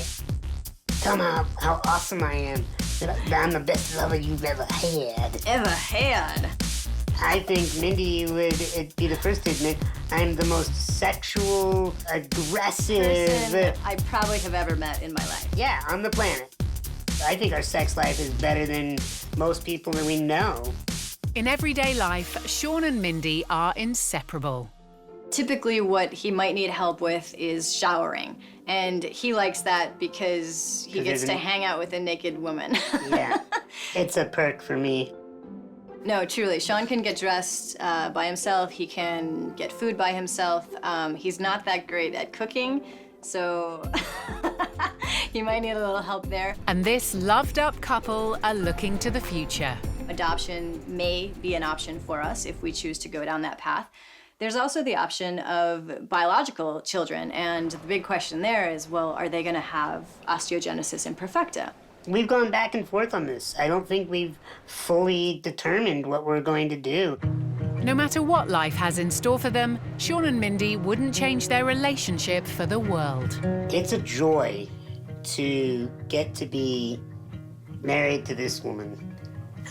Not a day goes by where I don't tell her I love her probably 8,000 times. 8,000 times.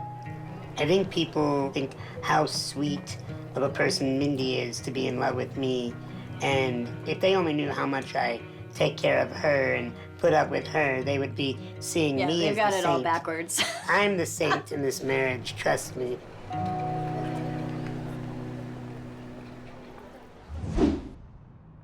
Meanwhile, in Colorado, it's the day after their sex party, and Jen and Mike are reliving a wild night. That was a fucking good party. They might have struck out with Janelle, Courtney, and Blaine, but they didn't go home alone, scoring a sexy sleepover with a couple who they'd never met before. And you guys know you guys can stay here tonight if you need to, but if Yes. not, I told you have a Yeah, place at our. thank You have a bed in our. We couldn't even make it upstairs. Yeah.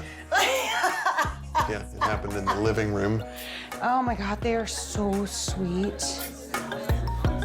As well as having their own fun, Jen and Mike are sure their newbie proteges, Courtney and Blaine, had a fantastic evening as well. I think Courtney and Blaine had a good time. Well, I hope so. There is no pudding in banana pudding. Bullshit. And it was like so sweet to talk to them yesterday and kind of guide them and help them through. And they really looked to us as mentors, and I think that's really cool. I loved Courtney's outfit too. She looked pretty hot. She looked pretty good, yeah. She was cute. Last night was a success in Jen and Mike's eyes, but for Blaine and Courtney, So that was not a very good party. their first time at one of Jen and Mike's sex parties was not what they hoped for. And you'll never guess why. As they reflect on the party, it seems there was one major problem. We haven't introduced you to any of No, you haven't. Totally. I was, especially when we first got there, disappointed with the party. That was ill-planned. There was no food, really. There was just a couple snack trays. So the snack trays didn't cut it. And Courtney's given some thought to the perfect sex party menu. There's like meatballs or something, or like sliders or something that's actually food. And it wasn't just the food they found off-putting. 2/3 of the people invited are your age and not ours. I mean, 4 people in our age group showed up. 4. So they were frustrated with the lack of young people and balls, meatballs. But the main disappointment was the hosting. Jen did nothing that a host at a party would typically do. It was the Jen show. She was there for her. We saw her a couple times, but it was really weird. There were no boundaries in her mind. And I'm not okay with that. While Jen might have tried her luck with the newbies several times, There is not a snowball's chance in hell of Jen ending up in my bed. Blaine, how are you? Good. Good to see you. I think Mike is very sweet as a host. He's really nice, really polite. I think he's a great guy. Jen and Mike couldn't care less what anyone else says. I'm always going to be the crazy person at a party and probably one of the first people naked.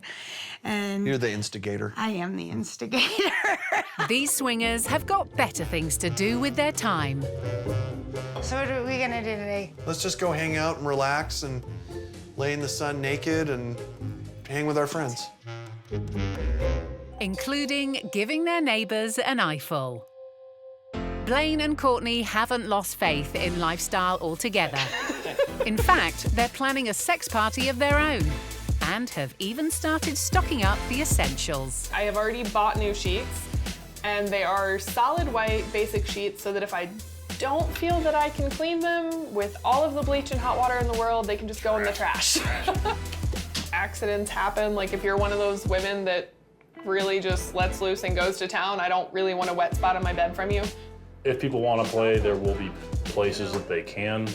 We will not invite Jen and Mike to our party. Thank you. I like it. Because they're outside of the age range of the people we're going to have there. The goal of it is to make people feel comfortable and welcomed. So they might never party together again. But thanks to Jen and Mike, what started out as a quest for a threesome is now a whole new lifestyle for Courtney and Blaine.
We all want someone to love. There you are. We did have instant chemistry. It's awesome. But you've never seen love like this before. Age play makes us stronger as a couple. Provocative. Daly and I have always been polyamorous, vampires. Eye-opening. To see Monica getting bigger just makes me feel proud. Outrageous. I'm wired towards older women. Proving there's always someone for everyone. This is the woman of my dreams. Hi. Or something. Love you, Vanilla. So sexy. This is Extreme Love Stories. Tonight on Extreme Love Stories, this man is a slave to love. Already? And everything that comes with it. One just isn't enough for this husband. Meet Tom, his wife, and his other wife. I don't have a preference between either Reba or Belinda. And Misty and John say I do, even if her family do not. She told me I was ugly. You sweetheart. But first, see what's getting this guy all revved up. This is one tailpipe I'd love to explore. Cars. Some of us desire them, and most of us want to own a good-looking or fast one. The commercials that they'd have on TV, they'd often refer to them as sexy, and I go, yeah, you're right, they are. They really are. But how many times have you seen a car and thought, wow, that car's hot? Well, Ed has taken his love for heavy metal to a whole new level. Beautiful face. You sweetheart. I'm not exclusively a tailpipe guy, but this is one tailpipe I'd love to explore because this is really sexy. You see, Ed has sexual relations with cars. It all began at the tender age of 11. I first developed an attraction to cars in about 1965. The first sexual impulses that I had was a model that I bought, the Aston Martin DB5. I took that to bed with me and just cuddled it close to me and kissed it and all.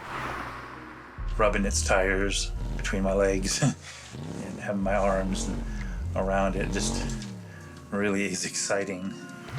And by the time he was a teenager, Ed's urges got the better of him. And he took his first steps to consummating his carnal desires. The first time I ever left my home and went outside was at the neighbor's Volkswagen Beetle. It was late at night, and I was very gentle, and I got a chance to hug and kiss, and those are the early days, and they went on for quite a while. But every kid at that age awakens to their libidinal energy, and it's part of life. But with me, it was secretive and intense and certainly different, to say the least. But is it only cars that get Ed's motor running? I knew a couple of girlfriends in high school that I dated, but I never really have a sexual relationship with them. It was more just hugging and kissing, and I always felt like when I went to parties and people were hanging around, having a good time with each other, and I'd often think, I want to go outside and see who's parked outside in the parking lot, and I did that a couple of times. But I kept gravitating towards something other than a standard man-woman relationship. I loved cars. He's since gone on to be quite the Casanova, and he's made it to fourth gear with over 1,000 models. It progressed to a point where it was more frequent masturbation techniques.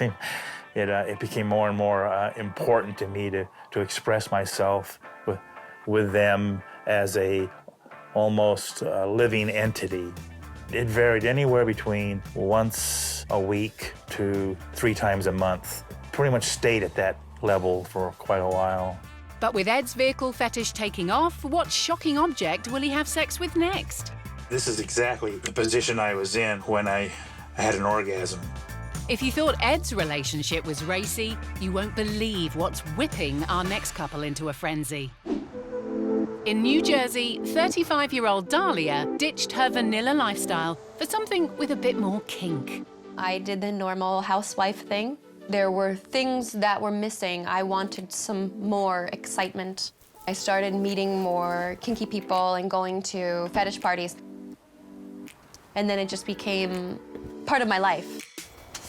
It was then that she met her boyfriend, John. I was like, wow, this girl could really whip. Like, she has the wrist action. But Dahlia has two men in her life, her boyfriend... Hurry up, let's go. ...and her slave, Fluffy. Don't make us wait for you. I have lifestyle slaves who serve me 24/7. Are my feet stinky? And I have slaves that are here that will come and bring my groceries, do cleaning, do laundry, things like that. Goddess, how many eggs do you want? 2, scrambled. Well, her and I actually met at some fetish parties in New York City. Next thing you know, I ended up becoming her slave. If Fluffy were to say no to me, pigs would be flying. Slaves don't really get a lot of opportunity to say no. Yes is a good word. Good boy. In our dynamic, I actually get more out of the tease than I do out of actually going through with anything sexual. You might be able to zip it. It's definitely sexual, but it's not sexual in a way traditionally people would think. I don't have sex with my subs. Most submissive people have been that way for a really long time, and they hide it and they push it down inside of themselves because society tells them, oh, it's weird or it's wrong or it's non-traditional. But then once you actually meet a person who's in a healthy, fulfilling dom and submission relationship, they're so much more fulfilled by it. When I come to her house, I'm essentially in her kingdom. They're catering to her, keeping her happy. And that just makes my life so much easier.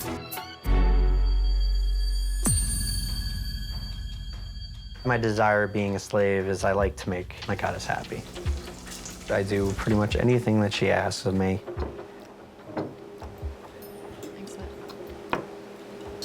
Look at this. None of this qualifies as undercooked. When you burn the bacon, we just need to teach him how to do bacon properly. Burning bacon isn't the only punishable offence here. All ready? Yes, guys. All right, let's go. Yes, guys. Even the most minor infraction can earn Fluffy a good thrashing. Hurry up.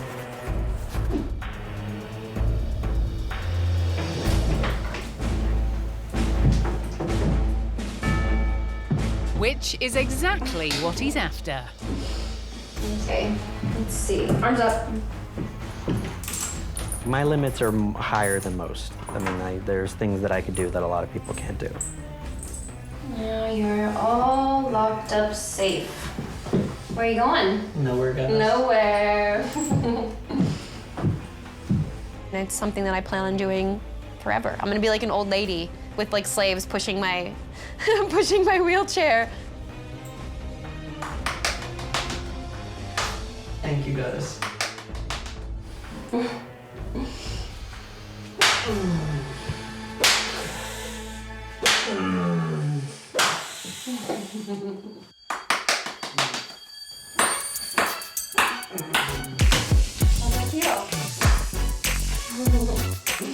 Three guys, thank you guys. Fluffy and Dahlia seem to have a bond that's all tied up. But for Misty, ties to her strict religious family deprived her of love and acceptance.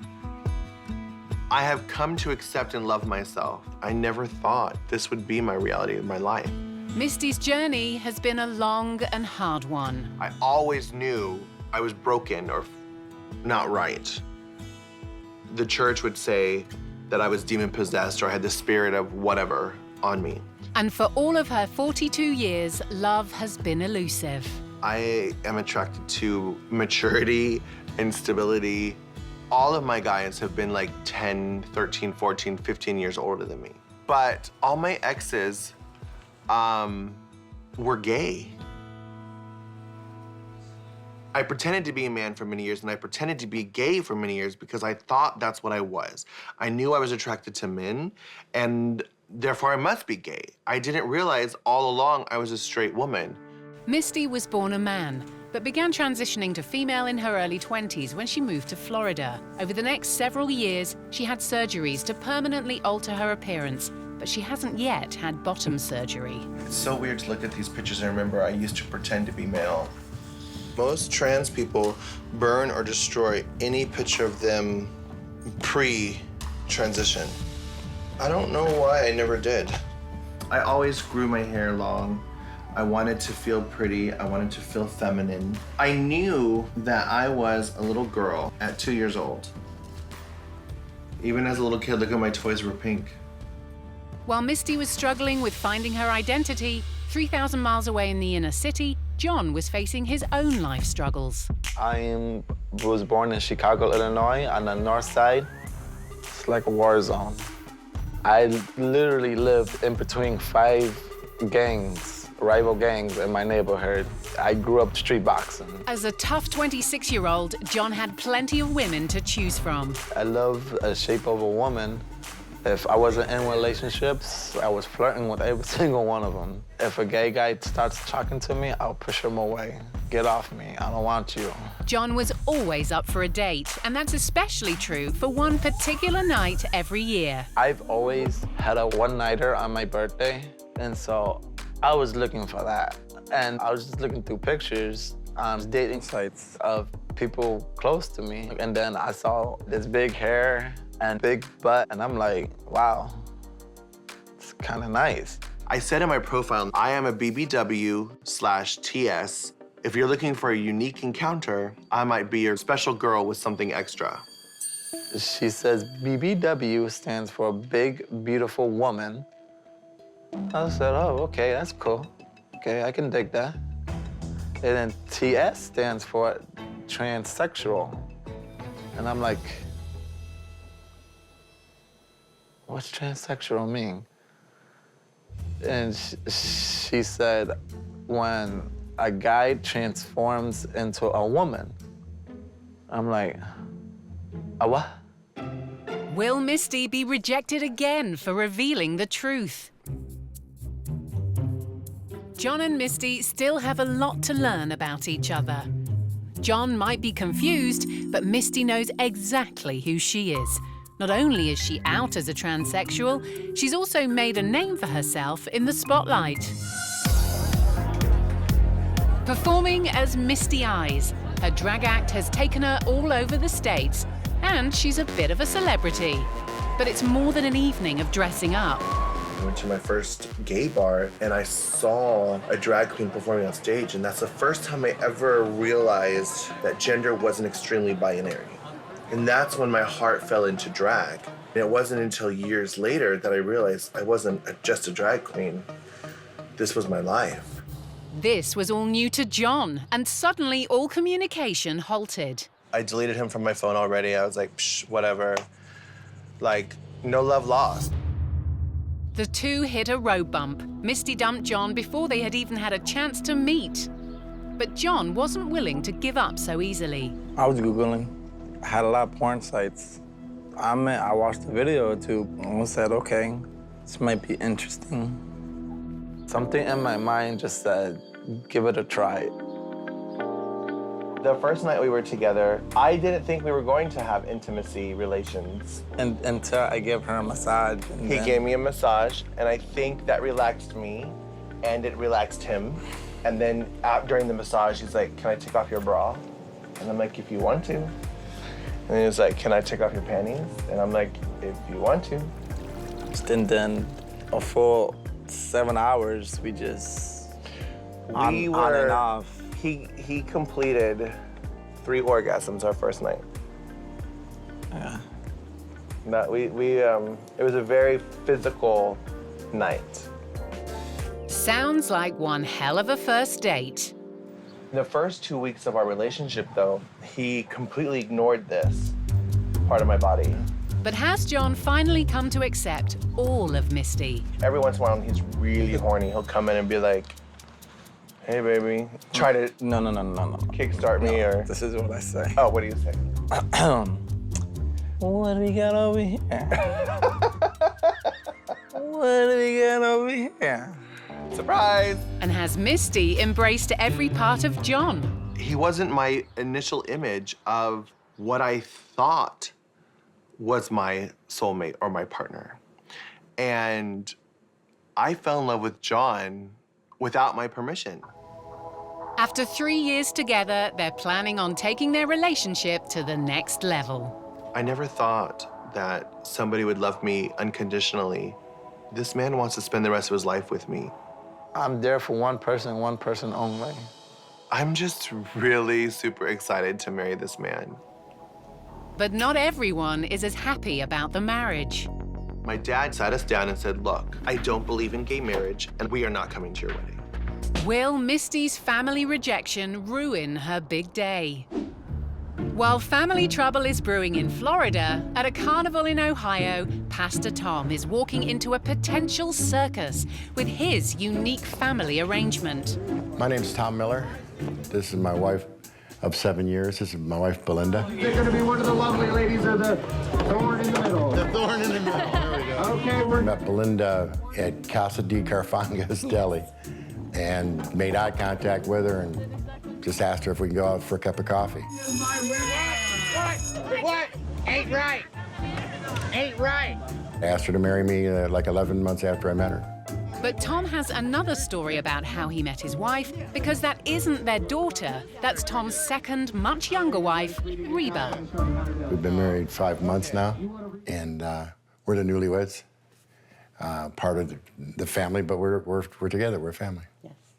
This is the Millers. That's right, 60-year-old Tom has 2 wives, and Reba is only 19.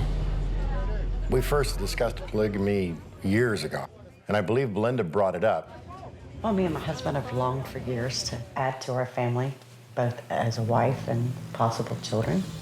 And we finally found this beautiful young lady that fits. I'd known Reba for a long time, but then she moved away and hadn't seen her for years. Belinda and I were operating a food pantry that we have at the church, and Reba just came running across the parking lot. She hugged me, and I was like, that wasn't a normal hug. I wanted to keep hugging her. And I realized, wow, I'm really appreciating her as a woman. At first, like, when he came to me and asked me, you know, hey, would you want to date? And I knew he was married, it was kind of weird. Like, I did have doubts and bad feelings, like, okay, is it gonna work? Over time, as we started, like, talking and dating, I was just like, you know what, I'm going for it. I was like, my heart's in it, I love him to death. Not everyone accepted their relationship easily. One of the biggest things we had to conquer is the fact that I knew her when she was younger. I knew her when she was a minor. I didn't know her the way I know her now. We didn't date. The fact that I knew her before she was an adult did bother her family at first. Took them a while to come around to it. And wherever they go, the threesome are constantly questioned. I have 2 hours. We get stared at a lot. We don't wear a big sign saying, you know, I'm married to 2 women. And I have had people say, you know, why would you want more than one of them? Well, look at them, they're beautiful women. But how does this threesome make it work? I don't believe that polygamy has affected our intimate life at all. Actually, I believe it has helped it. I'm more of a, you know, laid back. I allow him to take more control when it comes to our intimate life. With Reba, it's a little different. She's a little bit more flirty. She's younger. She's more spunkier. In our relationship, we do not share a bed. It is one-on-one. Tom is either with me or he is with Reba. This is the master suite. This is where I stay. And a few days a week, one of the wives is in here with me. They actually moved on to another room when the nights they're not spending with me. Jealousy for me is not an issue because I enjoy the type of relationship that we do. And I'm confident and secure with my husband. Having to share him with another woman is kind of like, there are times where you get upset because it's like you're with her, but other than that, it's cool. I'm not the jealous type. I don't have a preference between either Reba or Belinda. I mean, there's times when I want to be with one of them, It's not like I prefer her over the other woman in any emotional, spiritual, or sexual way. There's not a preference. During the day, whether or not it's our night to spend with our husband, we are his wives. He kisses and hugs with me, he kisses, hugs with Reba, and he is as in love with Reba as he is with me. If you're a jealous person, then you should never get in this type of relationship because it'll never work. Tom is a pastor, and his interpretation of the Bible backs up the decision to be polygamous. Come on, ladies. The Bible speaks of many, many men having more than one wife, and we believe that it was right for us to do. We're in the sanctuary now. We're actually in the sanctuary of the church. We asked Almighty God into our marriage, because if we don't put him first, it all goes asunder. Belinda has 7 children from previous relationships, but because polygamy is illegal, it's led to a heartbreaking situation. Our children were taken from us by children's services, coming up with a whole bunch of dumb things to support taking the children, and we were told flat out that we would never have our children back in the home if we believed in any type of polygamy. But despite all of this, they're about to add another person to the family. I'm happy that we're having a child. But will they be allowed to keep their baby? Ed is a car enthusiast. But in the 80s, his affections expanded beyond the bumper. In 1984, Knight Rider was running on television, and then eventually Airwolf, the helicopter, came on, and it just continued to culminate into almost a festive celebration of my affection. And Ed's been lucky enough to hook up with one of the stars of the silver screen. This is one of my fondest helicopters, and I've had an opportunity to, in broad daylight, literally make love to the real thing. And spent 4 hours taking pictures of her. There wasn't anybody around. I mean, I felt like I can't leave here without doing something special with her. And I swear it was she, the helicopter was feeding back to me. You know, it just took a few minutes, but I felt like if I don't do this, I'm gonna be really, really sorry that I didn't. She felt out of this world. It was, I can't explain it. It just, this is exactly the position I was in when I had an orgasm.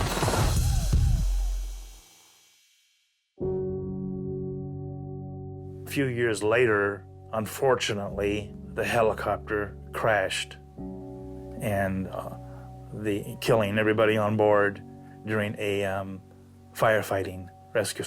So she died a hero. Sorry. Silly eyes. Then, just when he was least expecting it, Ed found someone special. I ended up falling in love with a car, and a white Beetle pulled up into our yard. I thought, God, that's cute.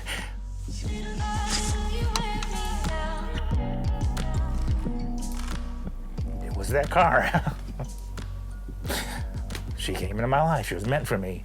When I hold Vanilla in my arms, there's a powerful energy that comes from her. I love you, Vanilla. If anything would ever happen to her, I'd be more than heartbroken.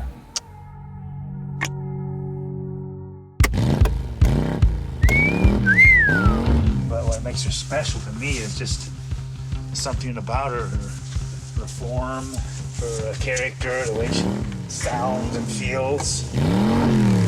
And all the stuff we've been through together, near and far, for 30 some odd years now. She feels what I feel, and it's intense. I make sure she's clean, and I love giving her a nice wax job, and I can rub and hear her little metallic noises, kind of squeaky noises. That sounds like she's enjoying her. And then when I get inside the car, it's like hearing her engine. So she's embracing me when I'm inside, and it's a continuous sincere, affectionate, and yes, sexual expression of love. I have no problem with it relating socially to people. It's just that I find cars more peaceful, more aesthetically pleasing. He's a wonderful soul. He's been a great neighbor to me. And if he's found something that makes him happy, then that makes me happy. I love you, Vanilla. Hopefully, Ed and Vanilla have nothing but smooth highway ahead of them. But Misty and John are fastening their seatbelts because they've got miles of rough road to cover before their wedding day. You're my everything. You're my darling angel. I'm not gonna cry today, so stop. Pull it together, Misty. You've got a wedding in 2 days. These two are deliriously happy, and John's family are very much a part of the wedding. About 2 weeks into our relationship, John's father called me and was like, Misty, I'm John's father. And I'm like, hi, John's father. And he's like, I want you to know that I have never seen my son happy in his whole life. And the pictures of the two of you on Facebook, he glows in a way I've never seen him. John is so happy, and John loves you so much. And I just want to let you know that I want to accept you into our family. You mean the world to me. But Misty's family have struggled with her lifestyle choices. She's one of 7 children, brought up by religious parents in Alaska. There's a picture of my mom on her wedding day. This is 1977. I think she was married a year after I was born. I've hid so much of myself from my mother because of fear of rejection and religion and church and the unacceptance of people. I have her maiden name because I was born out of wedlock. She got pregnant with me when she was 17, and her parents kicked her out of the home. And I think that's part of the reason why it hurt me so much that mom kicked me out of the family, because it happened to her too. Pushed by her parents to attend a Christian university, Misty's college days came to an abrupt end. I called mom. I'm like, I was just kicked out of school. And she goes, why? What happened? And I'm like, well, I was caught in a gay bar and blah, blah, blah, blah. And they kicked me out for being gay. And I said, Mom, I need money. I need to come home. And she goes, well, you can come home when you come back to Jesus. Knowing she couldn't go home to Alaska, Misty settled about as far away as she could get, Florida. We were estranged for 16 years. A lot of my loved ones and chosen family here in South Florida know of our strained relationship, and we are doing our best to mend that relationship. So when Misty's family got news of the wedding, was it time for a reconciliation? Out of the blue, she called me and said, can you please come home for Christmas? My dad sat us down and said, look, I want you to know that we love you, but I don't believe in gay marriage, and I don't believe in what you're doing. We are not coming to your wedding. But with only 1 day until the wedding, Misty's in for a shock. Because it turns out, Dad doesn't speak for the whole family.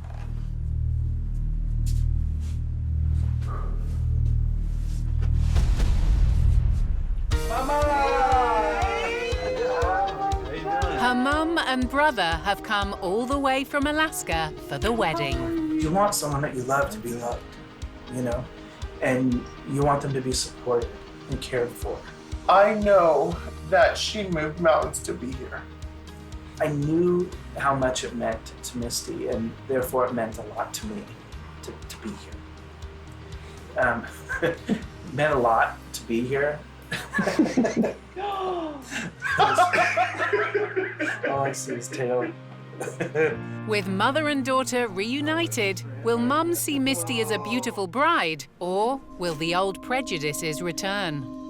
First time my mother saw a picture of me as a woman, she told me I was ugly, that I was hideous, and I should stop. Do you want to see my stage clothes? Now that Misty has her mum here for the wedding, she's keen to show off her closet. This is my storage closet for all my costumes. I mean, I've got all kinds of things. Oh my goodness. This is Alice in Wonderland. Halloween. This is a cowgirl, leather fantasy, geisha. A lot of it I made myself. Like this. How many pairs of shoes do you have? I just give away so much. Maybe, at one point I probably had 400 pairs. Lots of stuff. Yes.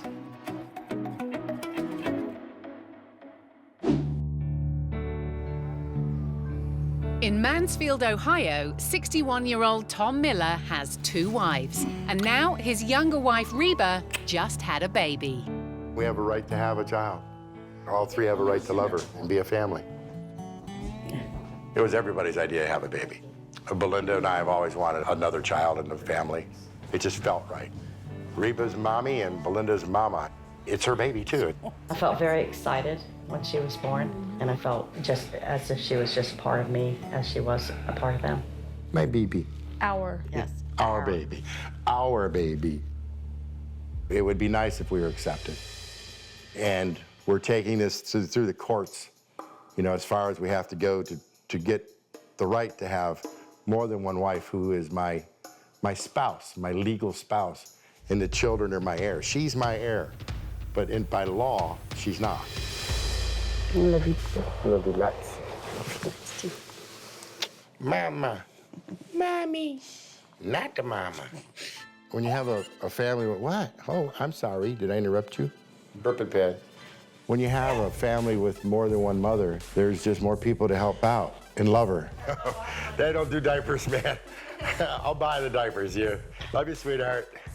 I'd be walking her over to a neighbor's house if you guys were at home. Help. Even with a new baby, the 2 women still get to spend quality time with their husband. We always had 3 days with each other. You know, 3 days with Belinda, 3 days with Reba. And the baby's just the baby. She's just here with us, so wherever she's at, she's there. It doesn't change because I'm with Belinda or Reba. Get out of my way. We all pretty much share in her care about. The only thing that Reba probably does more than we do is feeding her. But with the little one's arrival, the threesome are getting criticized from all sides. Christians have come against us more than anybody.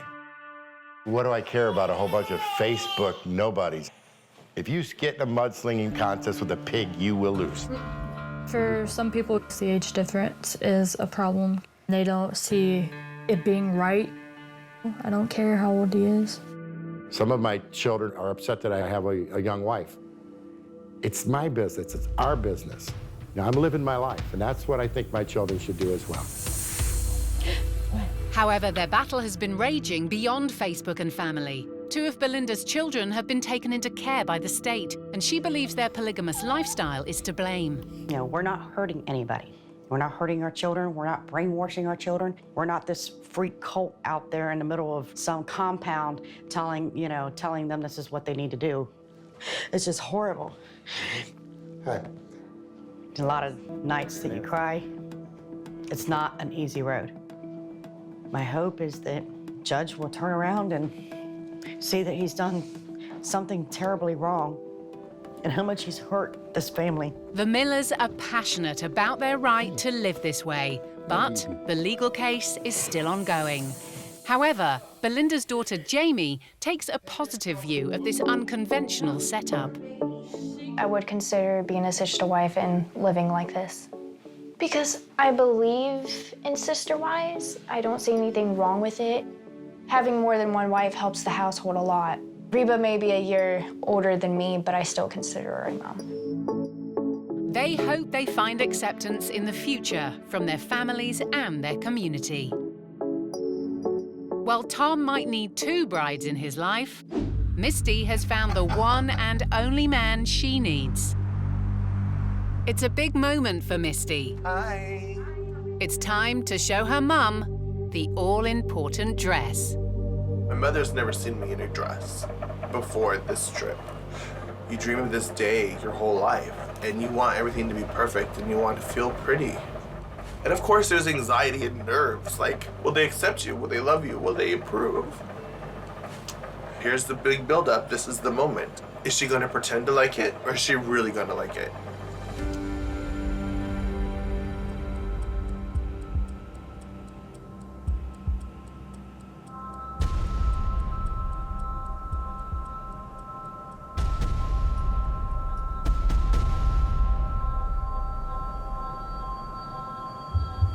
Isn't it pretty?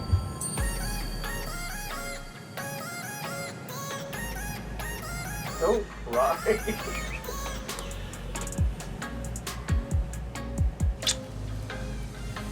You're radiant. Misty finally has what she's always wanted, her mum's approval.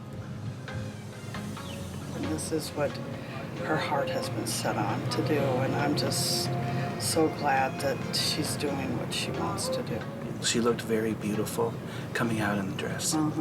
Yeah, it was like, this is my moment. It was intense. It was magical. I felt their approval in their faces before I felt it with their words. Like, just walking out, you could just see them light up. And then they both got tearful, and I'm like, you really like it. And you really accept it and approve it. I truly felt like Cinderella. Oh my goodness, I can be the pretty, pretty princess. John and his transsexual partner Misty are finally on the cusp of becoming husband and wife. I have severe anxiety, of course. Nervousness, tension. We had some hiccups and hurdles this morning, but we are here and we are going to do it. There might be some more hurdles ahead, because as each of John's groomsmen arrive, Thanks for coming, man. I got your little something. he greets them with a stiff drink. There's a bar at the other side if you want to fill up your flask. While the girls are getting dolled up, There is a glass table in the front for the other bar. Do not set it up until the wedding starts, because I don't want people to get alcohol going in. the boys are getting tanked I up. appreciate you guys coming here. This means the world to me. Yes. Cheers. John and Misty. John and Misty. Yes. Now, if we do that every time a grade center arrives, we are going to be trolled. Nah, no one's getting this. There's no more left. Nope. Suddenly, the heavens open. Some of Misty's bridal party still haven't arrived. We are backstage in the bridal quarters getting ready. The rain kind of delayed things, so a lot of the girls are just showing up. But it isn't only outside where the waterworks are happening. I'm in that place right now. Like, I don't want to cry, but I feel anxiety and a well of emotions. All of a sudden, it hit me like it's happening right now, and there's a whole bunch of people in there. Whew. Despite all the drama, everything is finally coming together.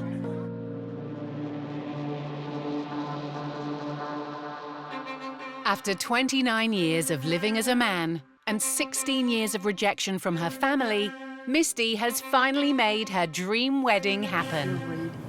And now, this woman will marry the man of her dreams.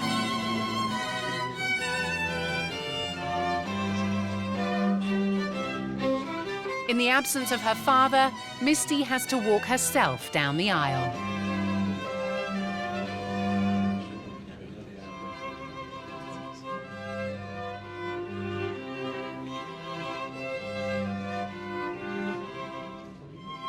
We are gathered here today in the sign of God and the presence of friends and loved ones. When I was a little girl, I prayed for my future husband.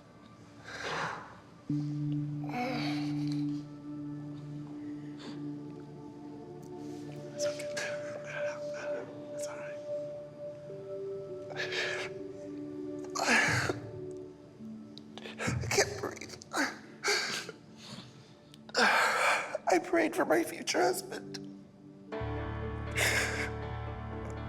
And you're everything I ever prayed for. You're loyal and protective. You're my bodyguard. You're my best friend. You're my soulmate. I love you.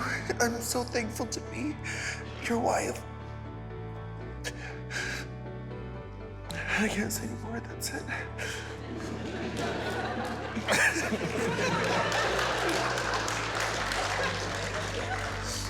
Having you in my life means the world to me. Having you as a life partner is God's gift to me. And I will do anything to protect you, because you are mine and I am yours. I now pronounce you husband and wife. You may kiss the bride.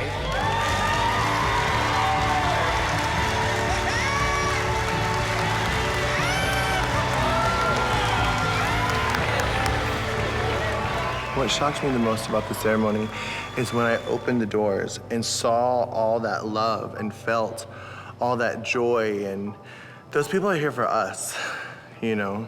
You don't go to people's weddings you don't care about. And that, all of a sudden, just all the warmth and the emotion, and seeing John up there with all the groomsmen and bridesmaids, it was just, whew. I started crying before I even started walking. I love these guys. I love them to death. I invited them all to come up to Alaska. I think she looks shining. She looks stunning.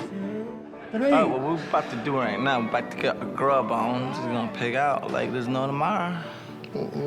Get drunk, get laid, maybe. You're getting laid tonight. You heard that cut?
We all want someone to love. There you are. We did have instant chemistry. It's awesome. But you've never seen love like this before. Age play makes us stronger as a couple. Provocative. Daly and I have always been polyamorous, vampires. Eye-opening. To see Monica getting bigger just makes me feel proud. Outrageous. I'm wired towards older women. Proving there's always someone for everyone. This is the woman of my dreams. Hi. Or something. Love you, Vanilla. So sexy. This is Extreme Love Stories. On this episode, extreme love means big love. Or big discoveries, like this woman who married her best friend only to find out he wants to be Virginia's best drag queen. I was like, do we need to discuss something? Maybe you need to figure out your sexuality. And later, it's a hot dog in the middle of a bun. Two big buns. what happens when one man's desire to supersize his relationship comes to a breaking point. But first, meet the woman who uses her biggest assets to get what she wants. Hi, welcome to my house. Come in. Nina lives a life of luxury in one of Florida's most exclusive zip codes. This is my outdoor pool area. But Nina didn't pay for her house through modeling or a typical business venture. I want to purchase a couple more homes for investment purposes. And she's not rich from flipping houses. I'm addicted to shopping for my boobs.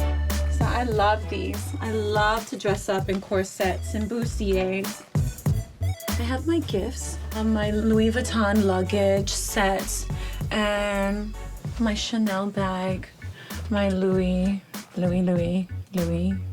And I think my favorite would be this one. Yes, it's another Louis. It's just so cute, you know. cutesy stuff from my daddy, because he loves it when I dress up. He calls me his little Barbie doll.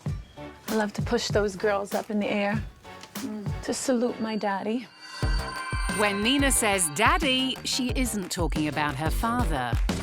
I've made well over $1 million in sugaring alone. In fact, Nina is $1 million sugar baby. The best part about being a sugar baby is being cared for by someone who finds you worthy of investing in. Currently, he doesn't really pay me. It's basically gifts. He provides for my lifestyle. My car, my home is about $10,000 a month. As one of the world's most successful sugar babies, for over 10 years, Nina has been lavished with cash and expensive gifts by rich men. And looking good for her current daddy is a top priority for Nina. It's important to stay in shape, stay young forever, and to please my sugar daddies. Aesthetically. As well as daily gym sessions, there are a couple of other ways that Nina pleases her daddy aesthetically. I just got my boobs done, and I basically tripled my size from before. They bounced a lot. You can feel the weight of the boobs. I think they're like 8 pounds. They're 4 pounds each. And I love boobs. I love big boobs. I think they're just the greatest thing on the planet. So I decided, hey, it was a good time to go big, you know, go big or go home. So I did it. But being a sugar baby is more than just hitting the gym. There are rules. Hi. Being a sugar baby, you have to sacrifice your personal needs because your daddy expects you to travel with him, especially if you get a successful sugar daddy. You have to have everything managed, you know, time management, stress management. It's very complicated. So going shopping relieves a lot of that stress, a lot of that anxiety. I feel liberated. So stress management, sacrifice, and shopping are big parts of sugaring for Nina. But has she broken the golden rule of being a sugar baby? I fell in love with my sugar daddy. Falling in love with a rich older man who lives on the other side of the country is a complicated affair. He spent most of his life building his businesses and becoming successful. He is sophisticated. He's intelligent. He knows how to conduct himself in a relationship. He knows how to make a woman happy. Nina's hoping that her daddy wants to put a ring on it. And to pave the way, she stopped seeing other clients. I've had quite a few daddies contact me, you know, all over. And they're like, I wish you were available because I would love to spoil you. And it's like, I am already spoiled. You know, I have everything I need. And even though he hasn't proposed yet, Nina trusts him. He had already invested about $30,000 in me before we even had sex. But by falling in love with a daddy who doesn't want to go public, Nina isn't just risking her own lifestyle, but also that of her 4 kids from a past relationship. Pick out a color. All right. How about those 2 colors? You can put this as a base and then put that as the top coat. Nina's kids have met her daddy, and they've even nicknamed him Santa. He's very sweet. He makes her happy because, like, if she's having trouble with money, he'll go and help. And, like, he takes her on boats and pretty places, and that's really nice. And Mom promised that the day where he's gonna take her out again, she's going to take us. I love that dark blue color. With her own future looking uncertain, how will Nina react when her young daughter reveals she also wants to be a sugar baby? I want a man that pays for everything. That's a gentleman thing to do. Her daughter might see sugar daddies as gentlemanly, but with no signs of a proposal, is Nina risking too much for that diamond ring? No diamonds, but plenty of rhinestones in Virginia, where drag diva Jeremiah is gearing up for a big show. My stage name is Jay Ruger. My closet easily has over $5,000 in costumes in it. This one's new, so I haven't worn this one at Zen yet, so I will wear this one. It's really shiny and pretty. This is one of my belly dance pants from Jingle Jangles. Jewelry and feathers.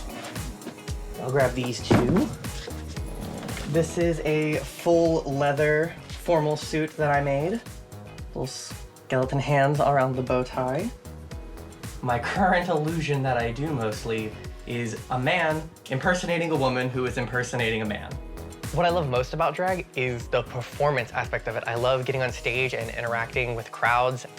I get all kinds of reactions everywhere I go. Usually it's a positive reaction. I don't really have most people react negatively to my look because I think it's pretty extreme. So most people who don't like it, they're going to just give me funny looks and not really say anything. Jeremiah's drag routine is packed with sequins, death drops, and thrusting. Something his partner loves to watch from the front row. But Jeremiah's not with that guy. He's married to this woman. And she didn't find out he was into drag until after they got hitched. At first, I was a little weirded out. Are you feeling gay? Do you need to figure out your sexuality? But Jeremiah's not gay. He revealed to his wife that he has one of the rarest sexual persuasions going. Being asexual is definitely a unique experience. So I was like, do we need to discuss something? Can Megan handle Jeremiah's growing kink? And speaking of growing, in South Carolina, one man loves his women big, beautiful, and growing bigger every day.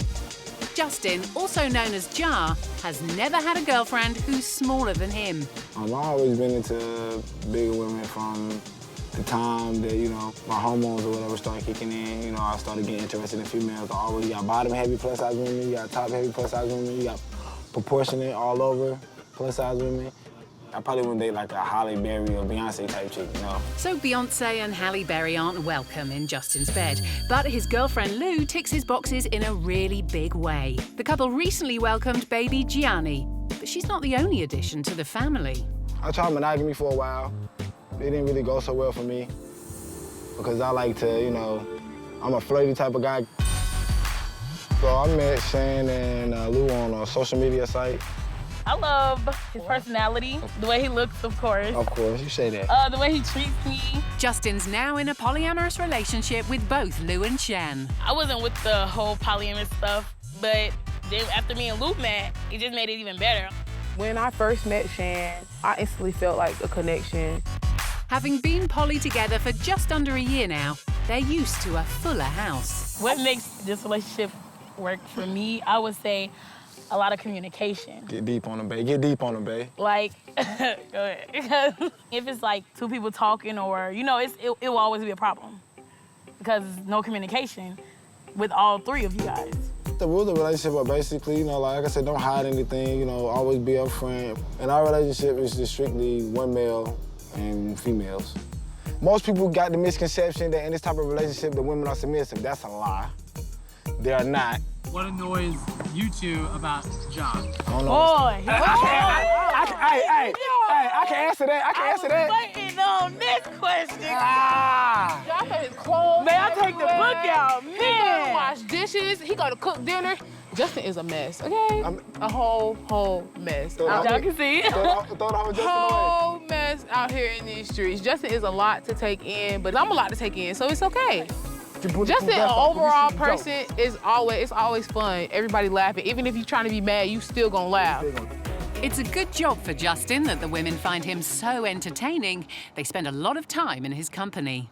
We do everything together, basically. No personal space. That's what I love about y'all. I'm comfortable enough to be on the toilet, and y'all come in, and I'm on the toilet.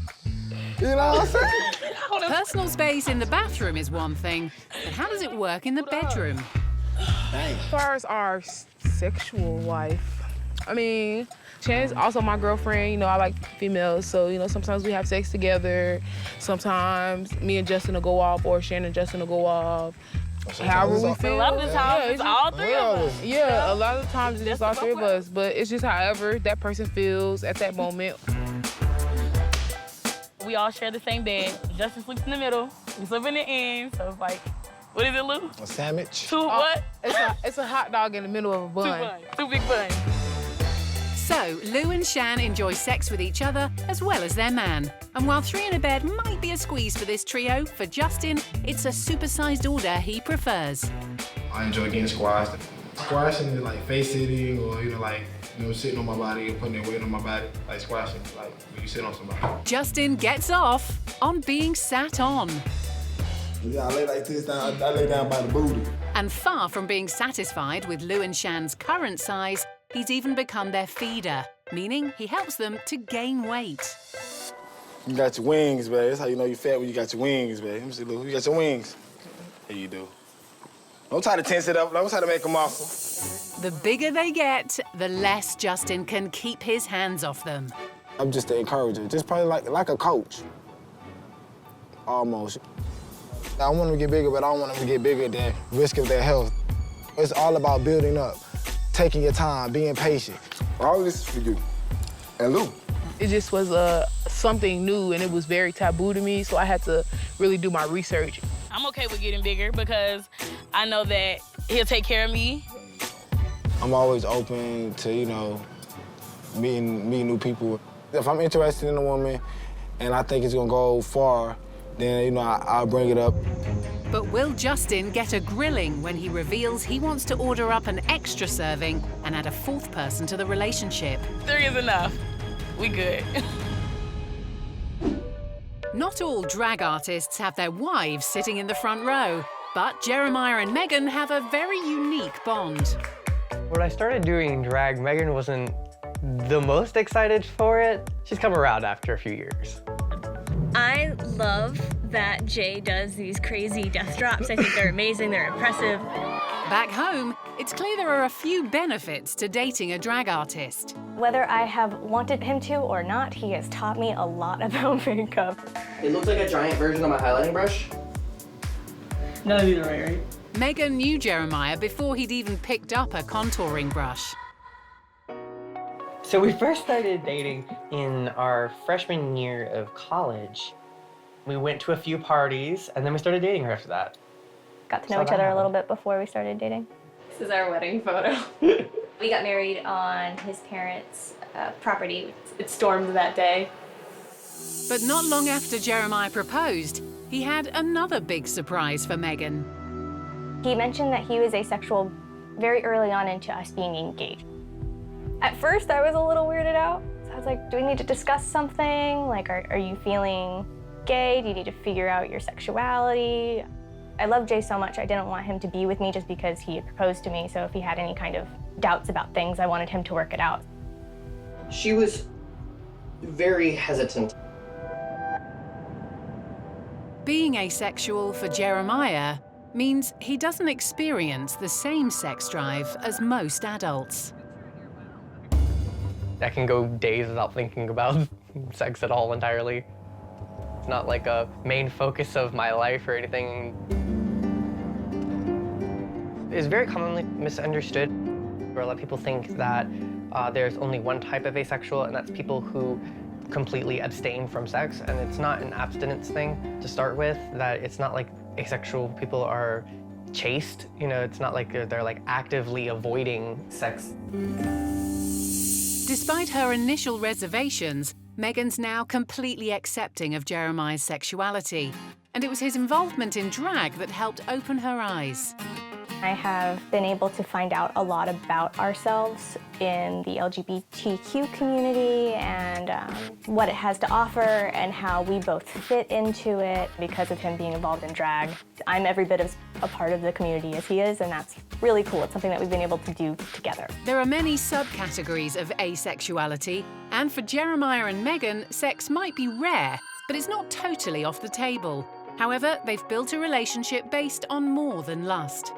We prioritize each other's needs differently than I think a lot of other couples, even though this feels very natural to us. The things that we've learned together it's kind of been a realization that we're different from others, because this just feels natural and normal to us. Yeah, no, we're weird. Yeah, yeah. And we're okay with it. Yeah, it's fine. They're even planning to add to their family. We definitely see children in the future, but like maybe like 5 or 6 years down the road in the future, not like next year future. We love each other completely and totally and absolutely. Yeah, like both platonically and non-platonically. Yeah, yeah, I can't imagine not being with him. Oh, I like you too. Yeah, and we're best friends. One partner might be enough for Megan, but feeder Justin isn't a one-woman man. For the last year, he's been in a polyamorous relationship with Lou and Shan, who indulge his feeder fetish. Plus, our women are kind of like diamonds, you know, every diamond is not cut the same. And even though he's got 2 big, beautiful girlfriends, Justin wants an extra portion. My limit is not 2. I just try to make sure there's no stone unturned. Justin's a regular on supersized BBW online groups, and he struck up a romance with a new lady, but needs to play by the rules and let Lou and Shan know his intentions. If I'm interested in a woman and I think it's gonna go far, then, you know, I'll bring it up. The risk with bringing someone else into our relationship would be, I don't want my daughter, you know, seeing so many faces and growing up to, oh, this person is here, now this person is gone. It's time for Justin to come clean. Me and Victoria met on social media, and we just, you know, started clicking. So, how serious are you about Victoria? But I guess, you know, it's all about, you know, just, you know, I can think it's just about playing it by ear, you know, seeing how it goes instead of overthinking it, but you. How does she feel about the feederism? Like, I understand she might be down with it. Yeah, I feel like for the most part, she got the basics down. I feel like we got the basics too, and it's all right. And I feel like, you know, I don't know. I feel like, You feel like what? I don't know. I just feel like, you know, there really ain't too much to talk about. Me and Victoria talked for a while online. We decided, you know, to meet up, chill, hang out, and see how we clicked in person. So, Justin's steaming ahead with Victoria, despite what Lou and Shan think. We're not 100% sure yet. While John's on his date with Victoria, I really hope he's basically just making it known. We're taking our time. Before she gets to meet the girls, Justin's taking Victoria out on their first official date, and he's confident she's the right fit for him. Our size, you know what I'm saying, of course. And I know I like that she's really family-oriented. Although they've been chatting online for months, Justin's hoping the way to her heart is through her stomach. So he's pulling out all the stops. So you want ranch, ketchup, and honey mustard? And I would also like to get the eggplant parmesan with the side spaghetti and fried squash. Fried squash, you say? Fried Oreos. I want to try them. Now give me an apple pie. Yes. And I messed up. Now I'll flush that in one setting. Oh, yeah. This is going to be an expensive date. New beginnings? Yes. Victoria's barely had time to finish her entrees before Justin's jumping in with both feet. How do you feel about moving in, like later on down the line or sometime soon? Moving in after one date? What will Lou and Shan say? Standing at a record-breaking 6'9", Alyssa thought that finding someone to love would be a tall order. Until 5'4" Francinaldo swept her off her feet 18 months ago. O que me atraiu nele mesmo foi o jeito dele. O jeito que ele age com as pessoas e que ele age comigo. É uma pessoa bonita, é uma pessoa alta, mas é bonita. Ela tem um rosto lindo. There's a 1.5 difference between them, but the couple aren't letting a difference in height make a difference to their relationship. Eu não me importo não, porque eu tenho uma namorada mais alta do que eu. Eu me sinto uma pessoa solta, liberta. Eu não digo não o que as pessoas falam não de mim, não. Out and about, this couple definitely attract attention. A única coisa que interfere mesmo é quando a gente passeia. De mão dada, parece assim, que ele é meu irmão, eu sou a mãe dele, ou eu sou a mãe, ele é o filho. Parece, mas não foi eu que escolhi, foi Deus. As a child, Alyssa suffered from growing pains, but doctors couldn't find any underlying medical condition. And as an adult, she's decided to turn her height to her advantage. Desde que a gente fez a primeira viagem, que foi em agências aqui no Brasil, Bateram a porta na minha cara, falaram que a altura não era adequada para aquilo que eu estava precisando. Então eu desisti, mas depois eu começava a sonhar de novo. With dreams of traveling the world as a model, Elisani isn't in a rush to put down roots with Francinaldo. Eu falei para ele muitas vezes, tu nunca me pede casamento. A minha resposta vai ser não. But Francinaldo has other ideas. E eu sempre achei ela bonita. Vou ter que ficar com essa menina.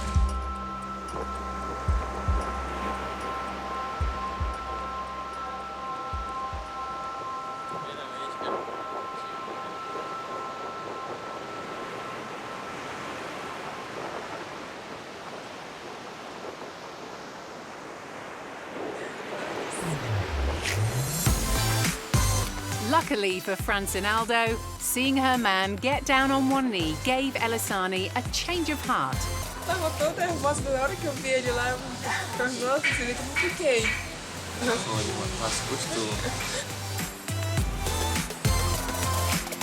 But this couple need to get one more person's approval, the mother-in-law. Eu não sei nem como foi para acontecer isso, nesse pedido de casamento. Isso foi uma surpresa, ninguém estava esperando, né? Apesar de tudo, ela é uma menina muito nova ainda, tem muitas coisas pela frente. Ela que às vezes já é um pouquinho enjoada com ele, mas ele não, sabe? But in spite of her reservations, Elisani's mother will allow the wedding to go ahead. Até agora eu nunca vi nada de estar tratando mal ela. Ela está sendo uma ótima pessoa. Pensa como vai ser os preparos do casamento, a igreja, os padrinhos. For these lovebirds, the only way is up. Getting married is a big step, just like moving in together. But in South Carolina, Justin's thrown caution to the wind. How do you feel about moving in, like later on down the line or sometime soon? He's invited a third supersized stunner, Victoria, to move in with him and his two sister wives. But Victoria's got a few questions before she agrees to anything. If I was to move in, how would the living arrangements would be as far as the sleeping? Yeah, the you sleeping. You sleep on the porch. I'm just joking, all jokes aside. Of course, I want you to have your own room. We'll figure it out. We'll get used to it, You feel like, while you're doing this, you'll be equally attracted to all three of your girls? Of course. I feel like, this is what I tell people all the time, you know what I'm saying? Just because I'm the only guy, that don't make me the center of attention. That don't make me more important than you, or more important than Shane, or more important than Lou. You feel what I'm saying? We all equal in this. Doing his best to reassure Victoria about the poly side of the relationship is one thing, but Justin wants to make sure she understands the reason for his feeder fetish too. I use feederism as a way to show that I care and that I love my partner. Like, taking care of them, waiting on them, hand and foot, All we want is for you to keep it honest, just like right now. Honesty, respect, and loyalty. Right. She's clearly into Justin, but until now, there's one thing that's been off the menu for Victoria. I don't like the females. Me, Lou, and Shan, we all date each other, but they date each other too. You're not into girls, so I know that's out of that's out of question. So the only thing I would say that would be different is, we rotate nights, but I would say that, I sleep with them 2 nights in a row, and then, with you, since it's 2 of them in one room. You know what I'm saying? Yeah. And that's it. That's the only thing different. I would say, we rotate nights. That's it. But I don't want to rush you. It's not nothing that you have to rush and do. Yeah. I just want to know, around how do you feel about it, and, how soon would you want to move in? Well, as far as me wanting to, yeah, I would love to. Okay. Move in. It seems like Justin's convinced Victoria that moving in would be a good idea. I'm a curious creature. So anything new, I always say I'm willing to try it. If it doesn't hurt me, doesn't kill me, why not try it? You only live your life once. But there's one last hurdle. Justin set up a meeting for Victoria with Lou and Shan. Very excited about going and meeting Shan and Lou and getting to know the things that's gonna happen as far as our future relationship. Victoria meeting the girls is crossing a big step to letting it be known that it's, it's getting serious, want her to become a potential girlfriend. I'm kind of nervous about that, so I guess I see how it goes. and he might have good reason to be anxious. Kind of worried about, like, jealousy. Worst case scenario is we get somebody in our relationship and the person is just not what they say they are. In a couple months, this is not what they expected or this is not what they wanted. Not only are we letting her in our life, we're letting her in the baby's life. Will they be able to keep their cool when they meet Victoria? After his date, Justin needs to butter up his girlfriends Lou and Shan, so he's headed straight to the kitchen. I like to make it like a real milkshake, and you can crush up candy and put in it like, Butterfingers or Reese's or whatever. Today, he's mixing up something extra special. Just take a couple of scoops, use the weight gainers. Easier to drink the calories than to eat the calories. His weight gain milkshakes bring both the girls to the breakfast bar. With the little foam on the top, look at it. Sadly for Justin, they don't look swayed by this treat. You're just so wasteful. You're just so wasteful. And now... In Florida, sugar baby Nina has made over $1 million from her lifestyle. Just because a woman has big boobs and, is a walking, talking doll goddess, don't judge her. I sleep in a king-size bed. I live in a $500,000 home. I drive luxury vehicles. My bills are paid on time. I don't worry about what people say, really. They don't pay my bills. As long as she's got her daddy on side, Nina doesn't have to worry about anything, including her children's futures. No, my children are happy. They're well provided for. Their college is already paid for. They can choose wherever they want to go. But her youngest daughter, Juliana, already knows what she wants to do. I want a man that pays for everything, because then I don't gotta worry, and that's a gentleman thing to do. So what does Nina think about her little girl becoming a sugar baby? If my children came to me and decided that they wanted to be a sugar baby or pursue that lifestyle, then I would provide guidance as much as I can, and I would support their decision. There are a lot of broken families nowadays that could benefit from a mom being available to raise up their children. If back in time, if I had the opportunity to vote for women's rights, I'm sorry, I know I'm gonna get bashed for this, but I would have rather stay at home. I would have rather stay at home. Old-fashioned girl Nina might be confident that she'll marry her sugar daddy, but should she be so sure that her future is secure if a man isn't even willing to proclaim his love on camera? My sugar daddy, my current sugar daddy, which is now my boyfriend, he is a professional businessman. He works with international relations in the United Arab Emirates, as well as Russia, which is probably why it's best that he doesn't make himself public at the moment. It's not just Nina who's desperate for wedding bells. I'm wishing, I know we live in a big, beautiful home, but what I'm wishing is that we live in a big, beautiful home. Mom's a top sugar baby, and for her to marry her sugar daddy, that would be great. While Nina and her daughter wish for that rock from daddy, she has no regrets over her unconventional lifestyle choice. I don't want to be normal. I don't want to be basic. I don't want to fit in. I want to stand out. I don't even think I'm human. I believe that I'm part alien. I'm Venetian. And I believe that I came to this earth to do incredible things. And I just couldn't live a basic lifestyle. While Nina waits for her Mr. Big to pop the question, in South Carolina, polyamorous feeder Justin's already asked a big question of his new girlfriend, Victoria. How do you feel about moving in, later on down the line or sometime soon? But she needs the approval of his long-term girlfriends Lou and Shan before she can move in, something that's not easily won. When it comes to adding another woman in a relationship, I know Justin, is all up for it. Justin's arranged for the trio to meet up and discuss the potential new addition. Don't be mean, Shan. Your vibe. Huh? Hey, y'all. Hey. Shan and Lou don't waste any time making sure Victoria knows she's not got a place at their table yet. So, being that, you're trying to join the family now, Justin is like, oh, well, I want to join somebody else. How do you feel about that? That's what I mean. I ain't got no problem with that, He said his limit is 4. My limit is 3, to be honest.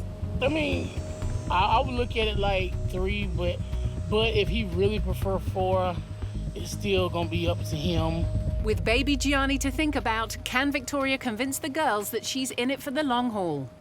What is your long-term goals as far as being added in this relationship? Where do you see it going? If I want to be with somebody, I plan on, if something happens, it's because of them. It really pushed me away.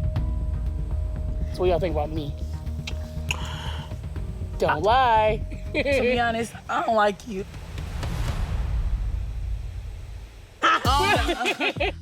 Having quizzed her over her long-term plans, the girls want to know how Victoria feels about the other aspects of their relationship. When Justin, first approached you about the whole fetishism, polyamorous thing, how'd you feel about that? That was very questionable. I respected that he told me up front about it. At first, when I found out what it was, I was like, nah. And then I was like, well, I'll try it. It's something, he ain't gonna kill me, and I definitely ain't gonna let it kill me. Then you went straight to death. Yeah, because, hey. Well, how did y'all feel about when he came and approached y'all about it? It took me some time with the fetishism thing, but this is a fetish, and just like everybody have their own fetishes, this is a different fetish. How is fetishism different from being peed on? I just had to give it some thought and not knock it before I tried it. He don't, force He don't sit there and be you better eat these 10 burgers right now, or no. People think, that's a lot of people's problem with fetishism. They think that the feeder is always forcing. That's how when I was first heard about fetishism and how people portrayed it on the website, degrading them and stuff, and I'm like, no. Baby, he loved every role, okay? Every role. That's even better. Because I got a lot.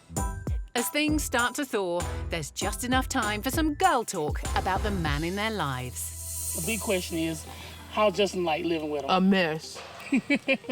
A mess. Hopefully you like washing dishes, because Justin used every spoon when he cooked. Oh wow, you one of those people. Yeah. just come with your whole armor on, because it's gonna be days you're gonna go in the room, you're gonna be like, oh my God, why am I with this man? Yeah, but then, he gonna come in there with the goofy looking face and being stupid, and you're gonna be like, this is why you'll fall in love all over again. He might have his flaws, but Lou and Shan only have eyes for one guy. And Justin is the only man in the relationship, no more men. I mean, you can have friends, but Yeah, as far as relationship. Yeah, he said he can't have balls touching balls. Justin might not like the idea of another man in the relationship, but Victoria isn't exactly keen on the idea of sleeping with a woman. Are you gay? You don't like women at all? As far as sexuality, no. Will her refusal to hop into bed with Lou and Shan spell disaster for Victoria?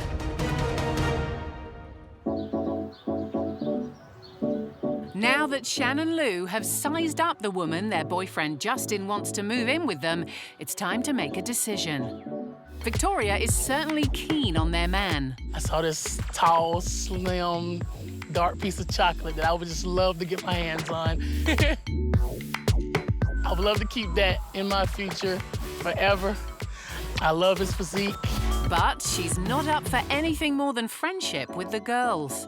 As far as Shan and Lou, by them being together and in a relationship, me, myself, no, I'm not attracted to females. Victoria's sexual preference is one issue for bisexuals Lou and Shan. It's already a hard time sleeping in a bed with us 3, and she's not gay. But they also have practical worries that there's not enough room for a third woman. And they might have a point.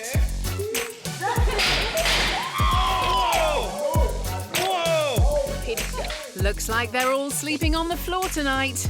But do the girls want Victoria to join them? How do you feel about Victoria moving in? We have to split everything, differently. We usually do, the cleaning. So it'll be, you know what I'm saying, we adding somebody else in. And so our chores would be a little, you know. More scattered? Yeah. Her just coming in solely based on like, oh, I'm only trying to deal with Justin, period. Not saying like sexually, just like, period. Like, oh, I don't want to talk to y'all. We're not finna go hang out. We're not finna do none of that. Right. Just because it's my boyfriend, that's right, it. Right. And then I feel like as far as the sleeping arrangements go, that like, oh, she's not too uncomfortable with us getting 2 nights and her getting 1 because it's 2 of us. It's only 1 of her. So, you know, I hope she would be okay with that because it's kind of a ground rule. I mean, it's not a ground rule. I just feel like it's only fair. No, that's gonna stay. But it's only fair, period. It's a ground rule. For Feeder Justin, a 3rd girlfriend would be a dream come true, but he's not going to pressure Lou and Shan. I'm not gonna let one person destroy a relationship with 2 people. I'm not gonna force them to be with that person. As Victoria's future hangs in the balance, the threesome sit down to make a final decision. How did y'all feel, you know, first initial meeting and, you know, hanging out and, you know, talking to her, getting to know her? Did y'all feel like, you know, the questions that y'all asked her, did you feel like that, you know, she responded genuinely, or did you feel like it was just what y'all wanted to hear? I mean, I feel like I've stressed my issues about the whole situation. I just feel like I don't want nobody to come and then Jayani get attached and then this person gone. From you hanging out with her, whatever, do you feel like she's in it for the long run? You know, I put a lot of emphasis on that, you know, the girls are really strict about, you know, people coming in and out or not being serious about it, you know what I'm saying? We're both of y'all together pretty good at knowing whether somebody's genuine or not. I think we all have, you know, came to a decision. It's time to let Victoria know if she's done enough to convince the girls to make room for her. Hello. I was talking to the girls, you know, we all sat down, you know, we had a conversation, you know, we asked each other, you know, how did, you know, the dates go, you know, how did they feel about, you know, the questions that they asked you on the date and stuff like that.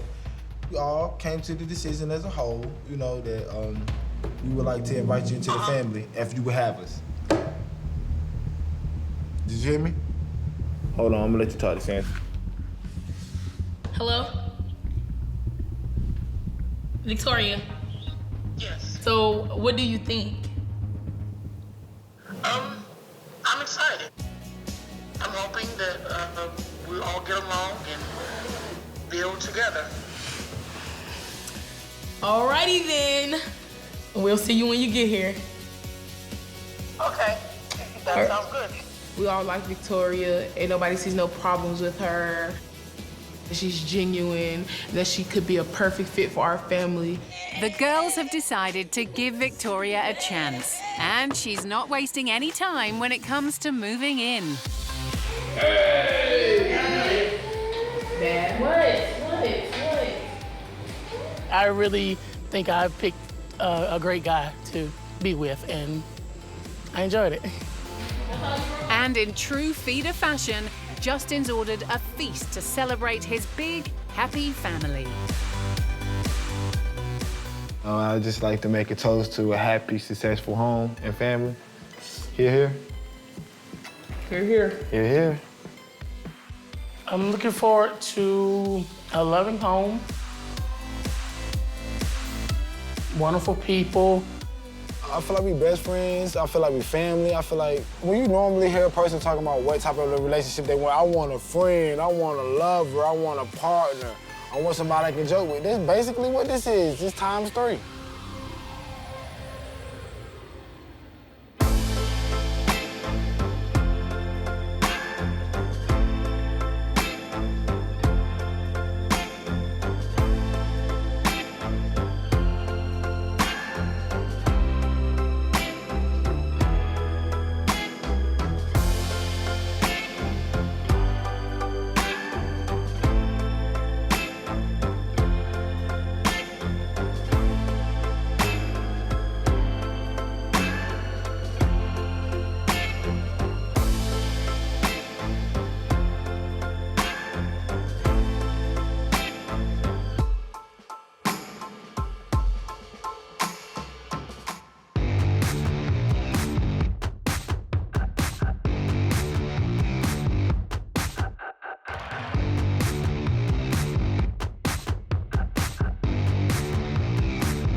We all want someone to love. There you are. We did have instant chemistry.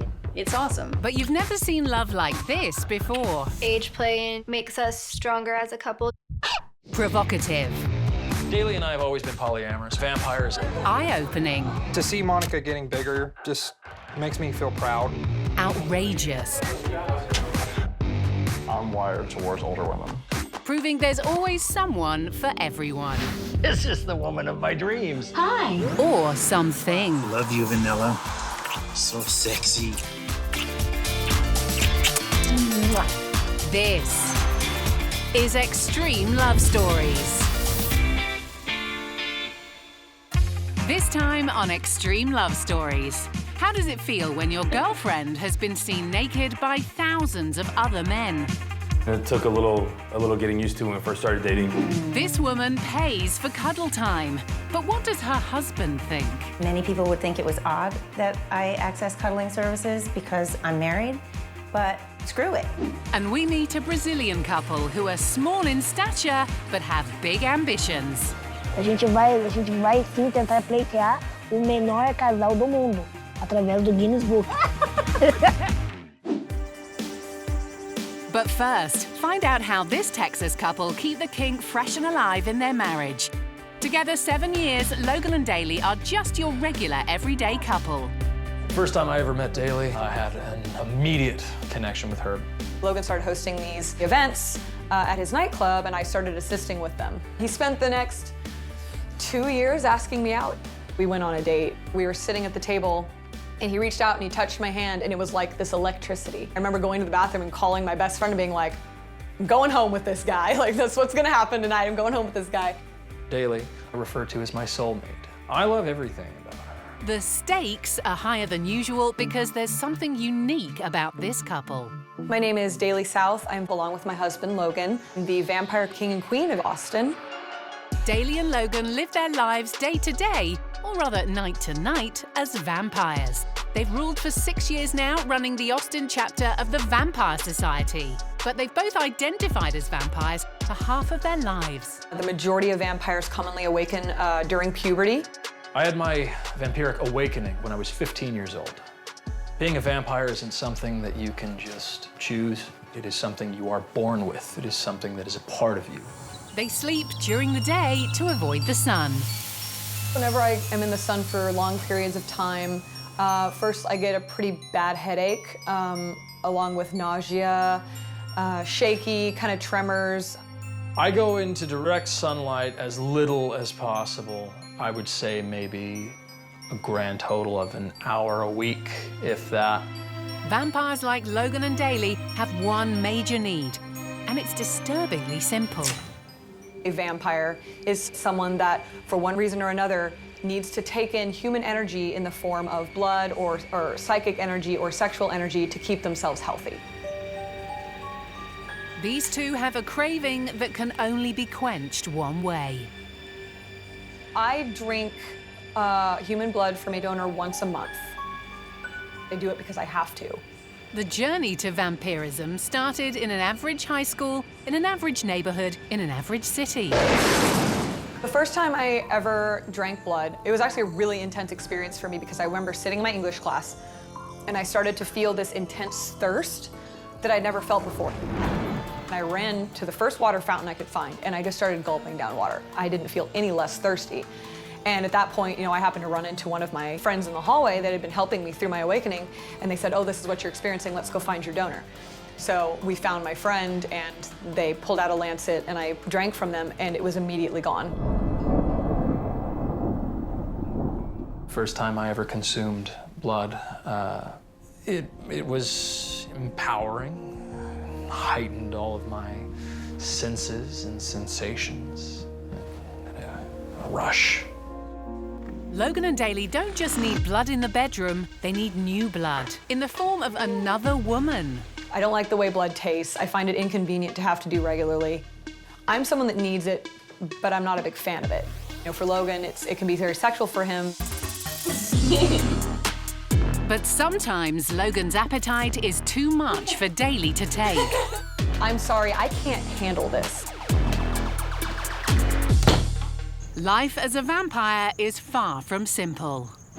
But life in New York can run you just as ragged and sometimes leave you feeling lonely. That's especially true for budding actress Saskia. I'm very busy. On a typical day, I have to make it to the gym, which is really hard because my body's already tired. And then I will go online and submit for a bunch of acting auditions. The other night, I was up till 3:30 in the morning. So when she misses the company of a man, Saskia has a unique solution. Right now, I'm feeling excited, and I can't wait for Ian to get here. And I only get to do this once every 2 or 3 weeks. They do have a very physical relationship. Do you want to be a big spoon or a little spoon? I want to start out being the big spoon. Okay. I love how it makes my body feel, and I love that it takes away anxiety. I'm gonna put my feet on your feet. Mm-hmm. Okay. I'm gonna take my glasses off. Okay. Saskia is paying $80 per hour for a cuddling service, which makes Ian a professional cuddlist. It's definitely a form of therapy, but what's so great about it is you don't have to dive into any of your problems at all. What I get from my clients is that it's a way of expressing feelings in a way that they don't have otherwise. Before she paid for cuddles, Saskia had limited outlets for affection. I would just hug my friends as much as possible when I saw them, and my mom. So, and I've also been to like group counseling stuff where people do a lot of hugging. So I really didn't get enough hugs, to be honest with you. Her need for contact was so great, she was happy to give cuddling services a try. So when Saskia found out about cuddlist.com, she selected a suitably handsome hugger and booked her first session. It was definitely a little bit weird the first time I met Ian because he was a stranger. So to go from, hi, I'm Saskia, to, hey, let's cuddle on my couch, it seems like going way too fast. But because it's organized that way, it's okay. But there is one potential problem with Saskia's choice. I mean, I know probably many people would think it was odd that I access cuddling services because I'm married, but screw it. I don't really care what anybody else thinks. My husband and I, we don't live together full time because I'm pursuing an acting career here in New York City. I don't think it's a strange thing to do at all. Saskia and I have a monogamous relationship, but I don't feel that cuddling violates the integrity of that. I think it's a bridge between massage and emotional therapy. I'm an advocate of it.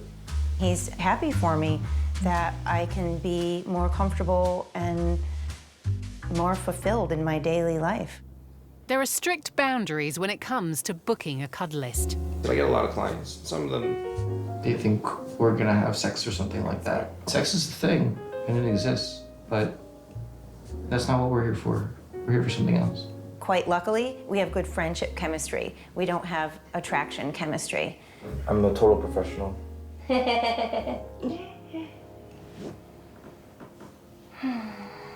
It just feels good physically. I have not been sick in the last year, not even a cold. I don't know if that's why, but. So thank you for having me. Thanks, Ian. Yeah, so. I have to let you up now, don't I? Mm-hmm. A little bit, just a little bit. Thank you. Okay, take care. Bye. Ian's work is varied because no two cuddles are exactly the same. Well, I've been a cuddlist for a few months now. I have all kinds of clients, all kinds of ages, men, women, older clients, younger clients. I think that this is something that's really important to people. I see how it helps people, and I understand why they want to do it. Not many of my clients are beautiful women. People who say that this is weird, I would say that, yes, you're right, it's weird. Your hair is weird, those shoes, everything about you is pretty weird. But weird is just a word for I'm not comfortable because I don't understand what that means for me. And as for Saskia, it makes me happy and it gives me a sense of freedom. Like, wow, I can have this and I'm not breaking any rules. I'm not breaking an agreement with my husband. I'm getting enough cuddling now. It doesn't preoccupy me anymore. While Saskia seems to have found her perfect cuddle buddy, in Brazil, Paulo and Katusha also seem to be a perfect fit for each other. Basicamente, é casal normal, só estatura pouco menor. They both have forms of dwarfism. Neither had dated anyone else before they met, but they've been together now for 8 years. Minha altura é 89,5. 88,5 centímetros de altura. Eu acho que nós somos os menores casais do mundo. Their combined height is just under 5 feet 10 inches. If they were to marry, they would enter the Guinness Book of Records as the world's shortest married couple by an inch. However, when they initially chatted online, the path to true love started off very bumpy. Primeira vez que eu comecei a conversar com o Paulo, ele era muito chato. Ele era extremamente... tinha umas contadinhas baratas e eu bloqueei ele. Ficou bloqueado no meu MSN por 1 ano e meio. Aí, um dia à noite, caiu um raio na minha cabeça e eu fui e desbloqueei ele. Mas, tipo, já tava mais sociável. Primeira vez que nós nos encontramos, eu falo assim que foi a pior dia da minha vida, porque eu ainda sou muito tímida. Eu lembro que tava com uma camiseta laranja, uma calça jeans e um óculos de pagodeiro. Meu Deus do céu! Nossa senhora, mas tudo bem, graças a Deus ele evoluiu, todos vibram. Eu achei ela bonita desde o primeiro momento. And now, Paulo has a very important question. Tá chegando a hora. A hora que eu vou pedir a mão da Katusha em casamento. Meu, tô super nervoso. Tudo que eu pesquisei, tudo que eu planejei em falar, eu vou deixar de lado. Eu vou fazer aquilo que vem no meu coração. Vai ser tudo no improviso. Os meus amigos não sabem que eu vou pedir a mão dela em casamento. Se ela dizer não, a pessoa torce por mim, tá? Paulo has good reason to be nervous because Katusha's attitude to marriage is far from clear. Olha, o futuro, meus planos, eu não sou muito boa para planos para futuro. Quem sabe, mas assim, o futuro a Deus pertence, a gente nunca pode falar que não vai ter, né? Jamais. Paulo has invited his friends along to their favorite restaurant to ask the most important question of his life. Meu, eu estou tenso. Porque vai ser na hora que eu peço ela em casamento, ela fala não. Imagina o mico que eu vou pagar na frente dos meus amigos, dos nossos convidados.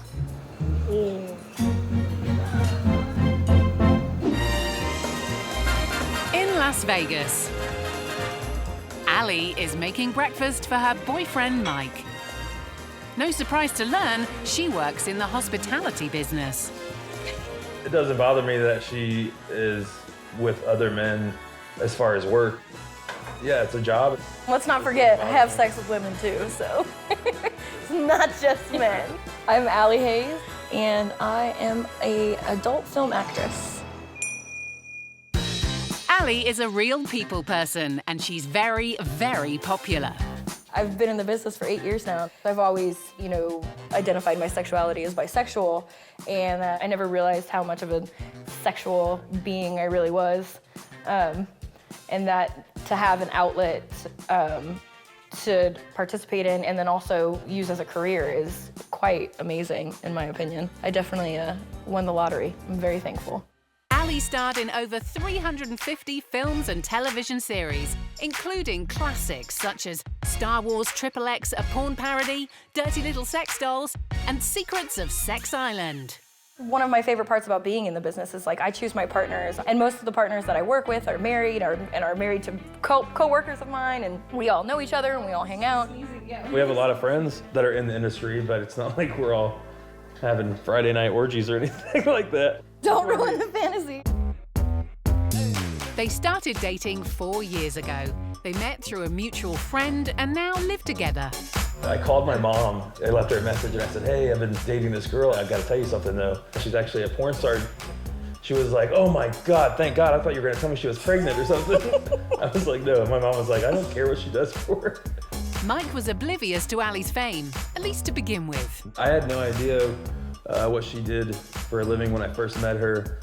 When we first got together, he didn't really realize how popular I am or knowing how active I am. He really didn't know a lot of that. Especially when you see, well, that she was successful as she was, you know? As I am, sir. Many men would feel threatened by their girlfriend having such an unconventional job.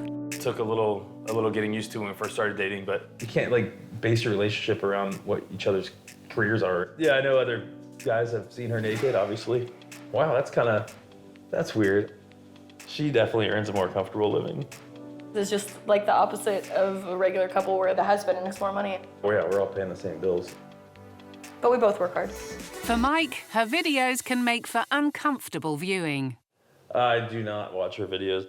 Nothing against them. I just got her right beside me. You know what I mean? Why watch me do dirty things on film when I can do them to you, right? Bingo. Ali's success has brought a certain amount of fame, especially with men. Being recognized in public is kind of hit and miss. I always feel bad when I'm like at an airport bar and I'll meet a really nice couple and they're sitting there and they're chatting with me. And, you know, usually it'll be the husband and he'll be like, why do you look so familiar? And at that point, I'm like, foot in your mouth, man, foot in your mouth. But according to Mike, Ali's career is definitely not a long-term option. When we plan on having kids, we discuss when she's gonna stop. We're just thinking of what the future holds, and it's not something that's gonna last forever. You should stop. And if Ali retires from performing in porn, there's going to be more pressure on Mike to take up the slack in the sack. Maybe he gets annoyed with the fact that I want to have sex all the time. You got shit to do.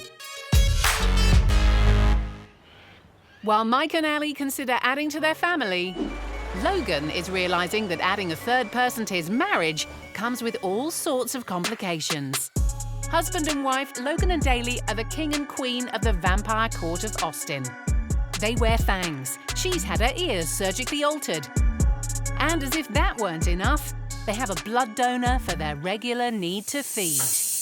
Daly and I usually feed from Alona about once or twice a month. It's a good idea to know your donor. We have them tested every 6 months for blood-borne illnesses. It's the same tool diabetics use to prick their finger. You get just the right amount of blood without causing too much of an overflow that you don't need. It's not a sexual aspect for me. I'm not turned on while I'm drinking blood. It's just something that, you know, hey, it's been a month, I probably need to feed, I've been feeling a little down, do you mind? It may not be very pleasurable for Daly, but for Logan, the relationship with their donor has turned into something a lot more involved. He's always been very, drawn to the aspect of intimacy and that primal urge. There is a sense of, a very sexual nature to it, because it is someone taking you in. There's another factor that separates Logan and Daly from your typical couple, aside from the fangs, blood-sucking, and scary goat eyes, that is. Daly and I have always been polyamorous. We've always had an open relationship. From the moment that we first got together, I was actually dating someone else at the time when I started dating her. He was very upfront with me when we first met. He said, hey, this is what I've always been. This is what I do. I'm open, I'm poly, and that's just who I am. I can't change that. And I said, okay, well, I've never really tried it, but I like you a lot, so let's give it a go. Yes, they're polyamorous vampires. It was 2 years ago, while Logan and Daly were planning their vampire wedding, that Alona offered to be their donor. But Logan quickly took it a step further. The first night that we brought Alona back, Daly actually was feeling tired. And so we played, and you were just dynamite in every way. Before I knew it, she was at my house all week. I spent probably 3 or 4 days with them as soon as I met them. Even though the wedding was imminent, Logan had a proposition for Daly.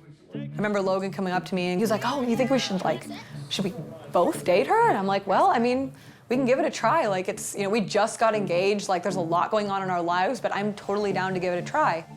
Despite Daly's reservations, Alona ended up dating the pair of them. She was really the first girl that I ever was in a relationship with. I didn't really engage in any activities, but I know that they did.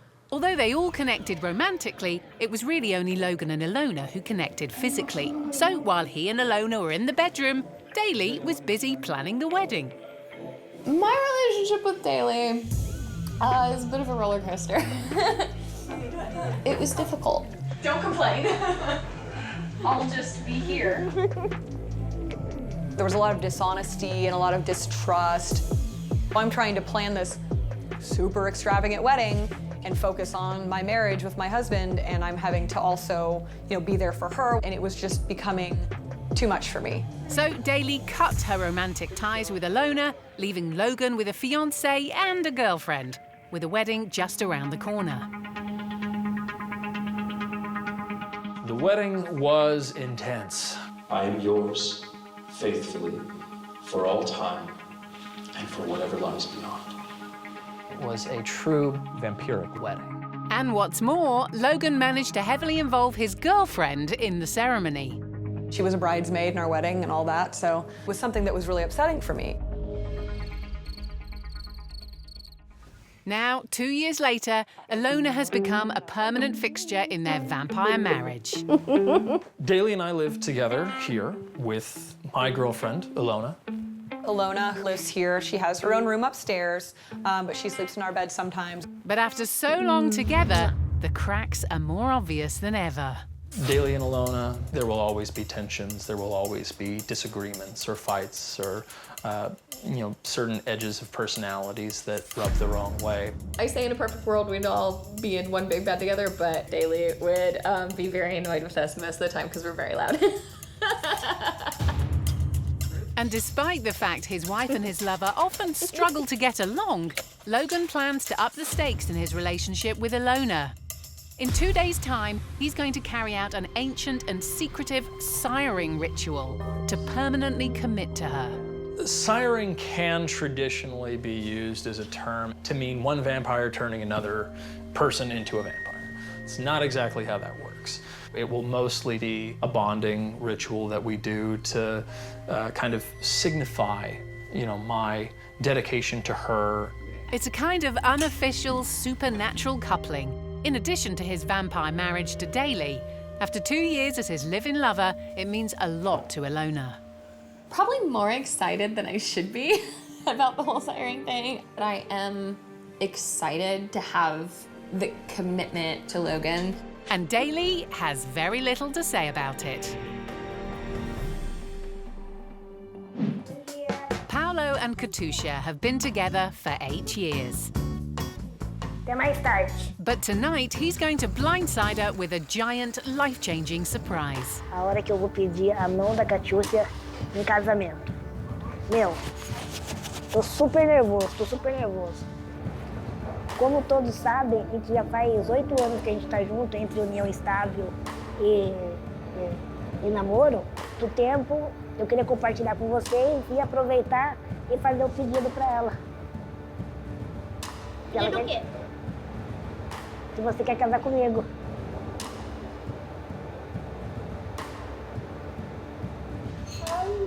Você tá bem? Febre? Eu tô falando sério, você quer casar Verdade? comigo? Claro que eu quero!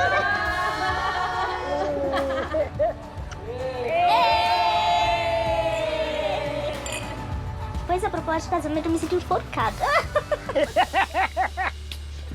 With the proposal accepted, the couple throw themselves into wedding planning. And while they make a small bride and groom, their appetites are as big as anyone else's. A parte aqui é a melhor, viu, gente, de casar. And because she can't select a wedding dress off the rack, Katusha's outfit is going to be one expensive, custom-made garment. Nossa! Imagina, amor, tem que abrir depois pra mim? Eu levo uma tesoura já. Ah! Fica bem delicado. There are a lot of decisions to be made before the big day. Eu adorei. Então, combinado então? Combinado. Agora o restante eles vão ver somente no dia. só no dia. Porque noiva é uma surpresa. As the wedding draws closer, Paolo is keen to keep focus on an ambition of his. A gente casando, a gente vai sim tentar pleitear o menor casal do mundo, através do Guinness Book. But Katusha isn't as concerned. O mais importante para mim hoje é a busca da felicidade, amor, gratidão sempre. Agora, pessoal, é casar, é ter a nossa casa, ter os nossos cachorros. Ser feliz, né? Ser feliz, acho que é o que basta. While one couple prepare for their big day, Logan prepares himself for a standoff. He lives in his Texas ranch with his vampire wife, Daly, his girlfriend, Alona, some wolves, and to complicate matters further, his parents. I would say I have a fantastic relationship with my parents. I can't say that I always listen to their advice.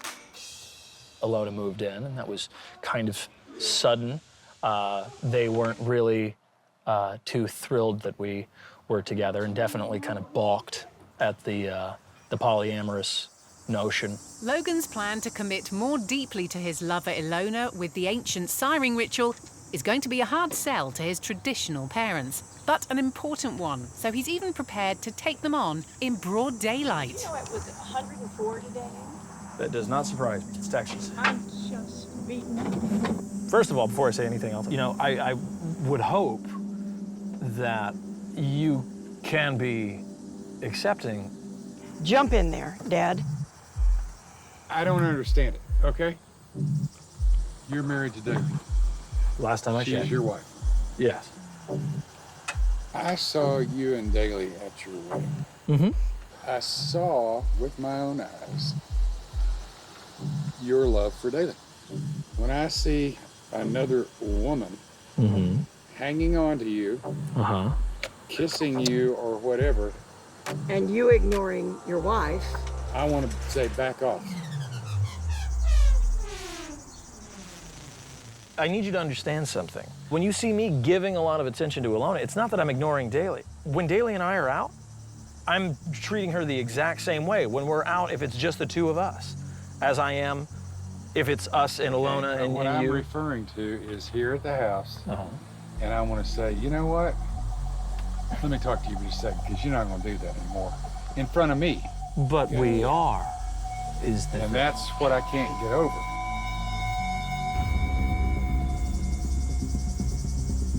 You realize there's a potential, there's a possibility that in the future, Oh, don't go there. Alona and I could have the same kind of thing. Ah, well, we'll just... We could get married, do something like that.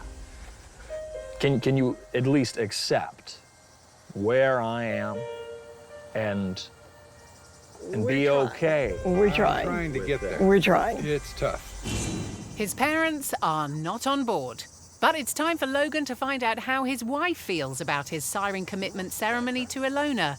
She has plenty to say about the difficulties of having Alona present in their relationship all the time. We started in a place where I was very, new to being poly, and she was there for her wedding, she was there for the engagement. She liked me too, but she was really into you. Right, she connected with me, but in a different way. With her, yes, she does have this tendency, this desire to give all of her energy to one person and wants to do that. But in her eyes, we are one person. The way that we're going right now, not communicating and just kind of ignoring each other and ignoring the issues, it's not gonna work. It's gonna cause stress on us, it's gonna cause stress on you guys, it's gonna cause stress on the house. If I'm not 100% emotionally ready for whatever you're doing. When we got together with her, we got together with her. Yeah. It was the both of us. It wasn't just me and then you followed suit. It was the both of us at the same time. Yeah. She started by dating us as a whole. When you broke up with her, we realized things that we could have done better. And so when we decided to have her come live with us, we took that on. She still loves you. Does she? Yes. I mean, you didn't get that? She's in a different place emotionally than I am. I think it's probably important for the two of you to kind of just talk about where you are emotionally. I just don't, I don't want to feel pressured. But ahead of the siring ritual, Logan's girlfriend Ilona needs some vampire upgrades. I'm a fangsmith by trade, so I make professional grade dental acrylic fangs and monster teeth. Lolo! Hey! Here you are, sweet angel. Where do you want me? Right here. Okay. I make all of my fangs from scratch. I take the acrylic while it's a nice rubbery consistency. I apply it to the tooth, I let it set and dry. Now this is a special type of dental acrylic. It's a special blend. Don't do anything that the fangsmith hasn't told you to do. Understood? Good. All right. Hold that. You look so pretty.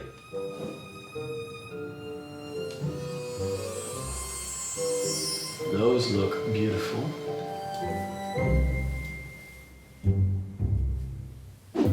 Mike and his porn star girlfriend Ali have been together 4 years. But when your girlfriend's job is to take a new lover almost every day, the pressure is on in the bedroom. I didn't feel intimidated having sex with a porn star because I didn't really look at it that way. You saw me as a person. Yeah, I saw her as a person. But even after a hard day at work, Ali still comes home wanting more. Maybe he gets annoyed with the fact that I want to have sex all the time, but other than that, I think we're pretty good. It's not annoying. I'm just like, we got shit to do. We got to get out of here. And I just want to lay in bed all day. 30 seconds. Obviously, our sex life is good, otherwise I still wouldn't be here. I'm sorry. That's all I have to offer. But they're not all together on the same page when it comes to her long-term job prospects.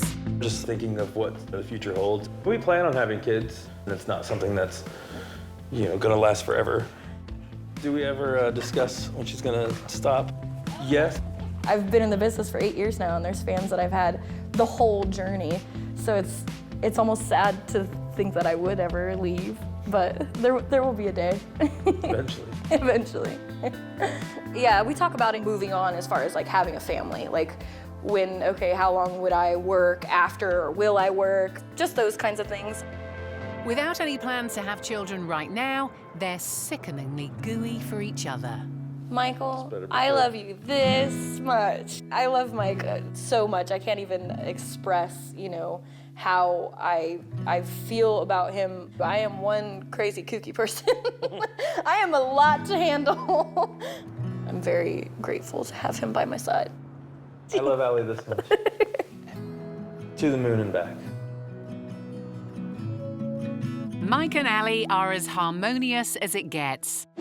Whereas in Austin, Texas, the vampire threesome is at breaking point. Ilona and Daly used to be romantically involved with each other as well as Logan.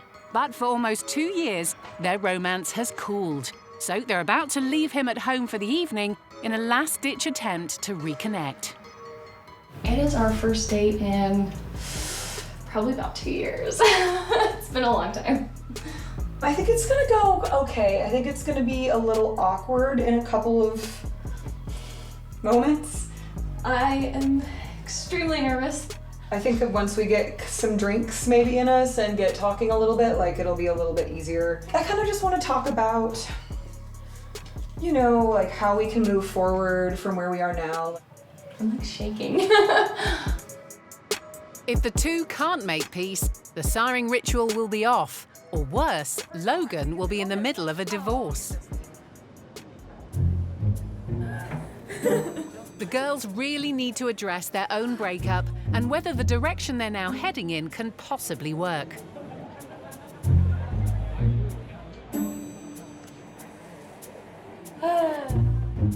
So I feel like we should, just kind of talk about what transpired, when we ended things. Okay. As far as everything surrounding our breakup,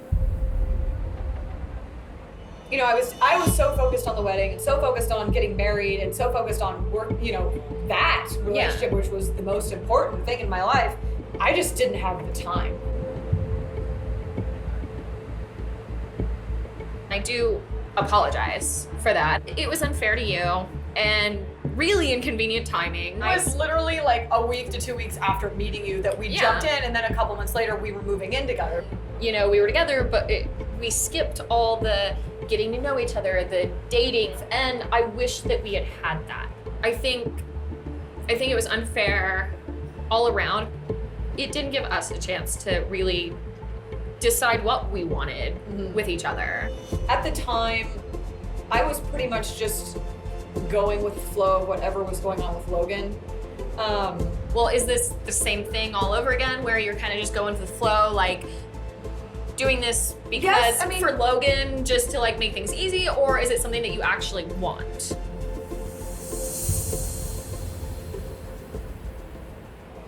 It's complicated for me because I had never been in an open relationship either. It was just like, well, you agreed to this, so it's what it is. Yeah. Like, I'm glad we're talking about what happened in the past and how we feel, and I'm glad that we're kind of clearing the air on that. But I also do want to take the time to talk about, you know, what we do and don't want now. Honestly, I just need my space. As long as I'm not involved in any of the drama, like you know, if you guys are arguing, I don't want it to affect me. It's hard when you have different dynamics and different relationships, and ultimately one of the things that made us not work out is because every time me and him had a fight, you had to be there for it. So to some extent it was like, it's you guys and then it was me, and so at times I felt ganged up on. I'll get, you know, upset with him when he wants to bring you in on something that's our fight. Yeah. You know, I get upset with him when he does that too.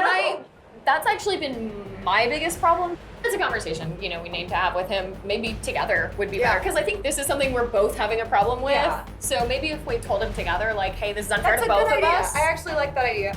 Hell hath no fury like a vampire scorned, let alone two. With both of Logan's ladies agreeing that he is the problem, the women head home to face their man. Logan! And there'll be a rude awakening when they get hold of him. Logan? Yeah.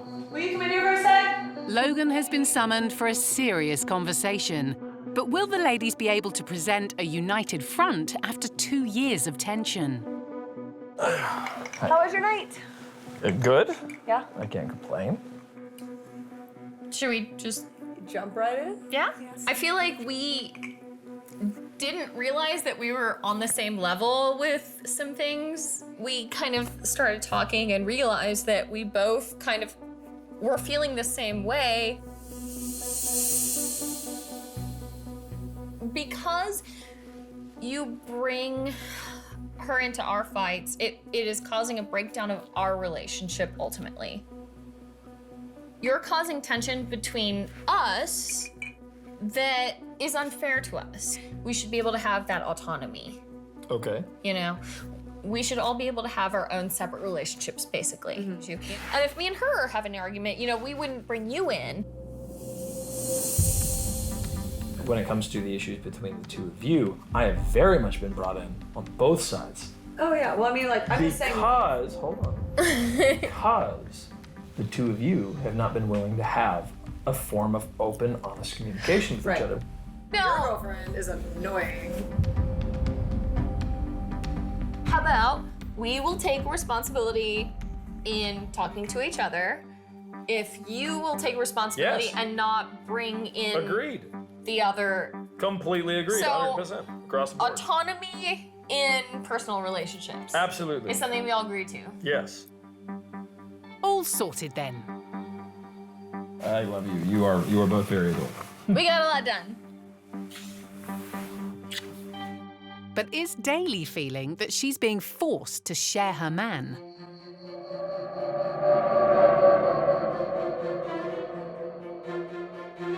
I definitely feel like we have gotten past a lot of, you know, what our original frustrations were. As a trio, we're definitely headed in a much healthier and much more exciting direction. Exciting for whom? So after much discussion, Logan's wife Daly has agreed to participate in a siring ritual between him and his girlfriend. Tonight, I will be conducting a siring ritual of my own design that will be meant to connect myself to Alona in a deeper way, vampirically. Being that she is the only person that knows us both so intimately, Daly is going to kind of preside over that for the both of us. We've all had our ups and downs and our back and forth in our relationship or relationships between each other, but this is definitely a moment that I would say is something that kind of brings us together, makes us stronger. I think we're all ready. Yes? Yeah. Are you certain? Yes. So, if no one has any objection, I think we'll go ahead and begin. While no one is saying they object, Daly's face suggests she might not be entirely on board. If that sounds fun to you. It does. Yes? Yes. Okay. I love you. I love you. You ready? I am. Okay. Let's go. Allons-y.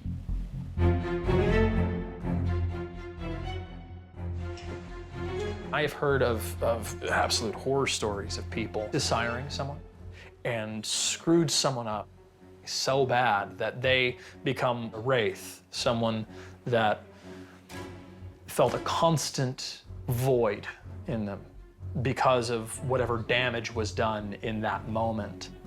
The top secret ceremony takes place behind closed doors. And for you voyeurs out there, that really bites.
We all want someone to love. There you are. We did have instant chemistry. It's awesome. But you've never seen love like this before. Age playing makes us stronger as a couple. Provocative. Daly and I have always been polyamorous, vampires. Eye-opening. To see Monica getting bigger just makes me feel proud. Outrageous. I'm wired towards older women. Proving there's always someone for everyone. This is the woman of my dreams. Hi. Or something. Love you, Vanilla. So sexy. This is Extreme Love Stories. On this episode, we meet the little man in the big city who gets carried away when it comes to this woman. I'm in such good hands and good spirit. They say two's company, but three's a crowd. Can this loving triad overcome jealousy before their family expands? I just feel like bummed that I can't be there. Then the woman who has more orgasms in a day than most people have in months. When I'm not having an orgasm, it's pretty much just being on the verge of orgasm. And later, meet the glamorous granny whose toy boys don't meet her daughter's approval. Please don't send me a Willy picture. I've had so many Willy pictures. But first, brace yourself. You want to try harder next time? Yes, miss. Good. Now, stand up. Get back down there. Happily married Tash is at her happiest when she's got a paddle in her hand and a slave between her legs. I'm not thirsty? Okay. But that's not her husband in the gimp mask. Her other half, Aiden, is actually next door. And he can hear... well, everything.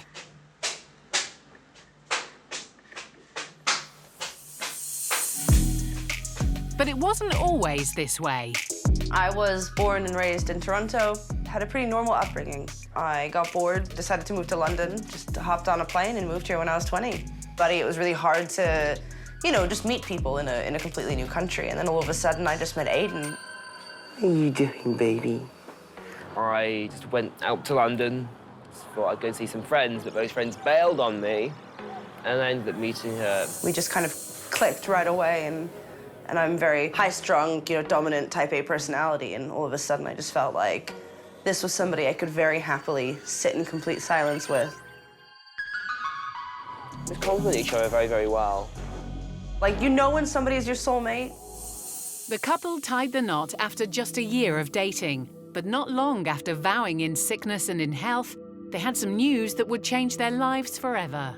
He first started getting sick a little bit after we got married, and then it just kind of snowballed from there. He ended up having a stroke and a non-epileptic seizure. I've got very severe weakness and pain on my entire left side of my body. After a lot of strenuous activity, it's very painful and I get very weak. It took me a very long time to stop working. It took Tasha, my bosses, and my medical professionals to all tell me you can't just keep pushing yourself because you just feel guilty and not be able to provide something for your wife. And then I thought, oh God, what are we going to do? Because Tasha couldn't sustain us on, a fashion worker's salary. Facing financial ruin, Tash took drastic action, switching her career in fashion for hardcore thrashing. Come on. For Tash, the world of the dominatrix was never an alien one. I grew up with my dad doing fetish photography, for like newspapers and stuff. And my primary school was next to a strip club. Tash, or Mistress Komakino, depending on which end of the whip you're on, has been taking care of Aiden by taking care of her clients for almost 5 years. So I said, listen, you rest, you relax, you try to get better. And I started advertising for sessions, and from there, I started my business. When Tash says business, she means it. I like whipping, spanking, flogging. If you want to cause them a little pain on their bottom, this works great. I've got loads of vibrators, loads of dildos, butt plugs. I've got my ball crusher. You put the testicles through there and they kind of go behind the legs. But listening to your wife administer pleasure and pain through a paper-thin wall isn't easy. And Aiden worries that Tash might become attracted to one of her clients. Cheating's a very relative thing. You haven't cheated on me, have you? She may have kept her vow of in sickness and in health, but has Tash forsaken all others? From a world of sex dungeons and dildos to the Sunshine State, where Amanda and Stu seem, on the surface, to be living a pure young love. Me and Stu met through an online dating service. And guess what? What? I love you. I love you. I love you more. I love you. We decided to meet up in person, and from there, I guess you could say it was love at first sight. They've been together for 7 months, and while they're enjoying the honeymoon period of their relationship, there's something that Amanda certainly doesn't love. I would say how many orgasms I have a day would be about 50 or more. And when I'm not having an orgasm, it's pretty much just being on the verge. But Amanda's orgasms aren't thanks to a steamy sex life.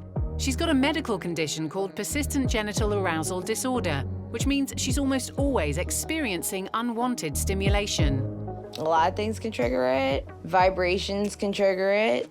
If I'm at a concert and I'm near speakers, loud vibration bass will trigger it. Amanda's rare condition most commonly affects women and develops in adolescence. Her orgasms can happen anytime, anywhere. Do you need a moment? Sorry. You might think this sounds like the sort of condition you'd like, but as they say, too much of a good thing I think I'm missing out on a lot in life because of my condition. Not everyone goes through the embarrassment of being in a room full of strangers who don't know what's going on. The condition has no known cure, and for Amanda, telling Stu was a big step. I would say it was hard for her to trust me at first. I told him through a Skype session.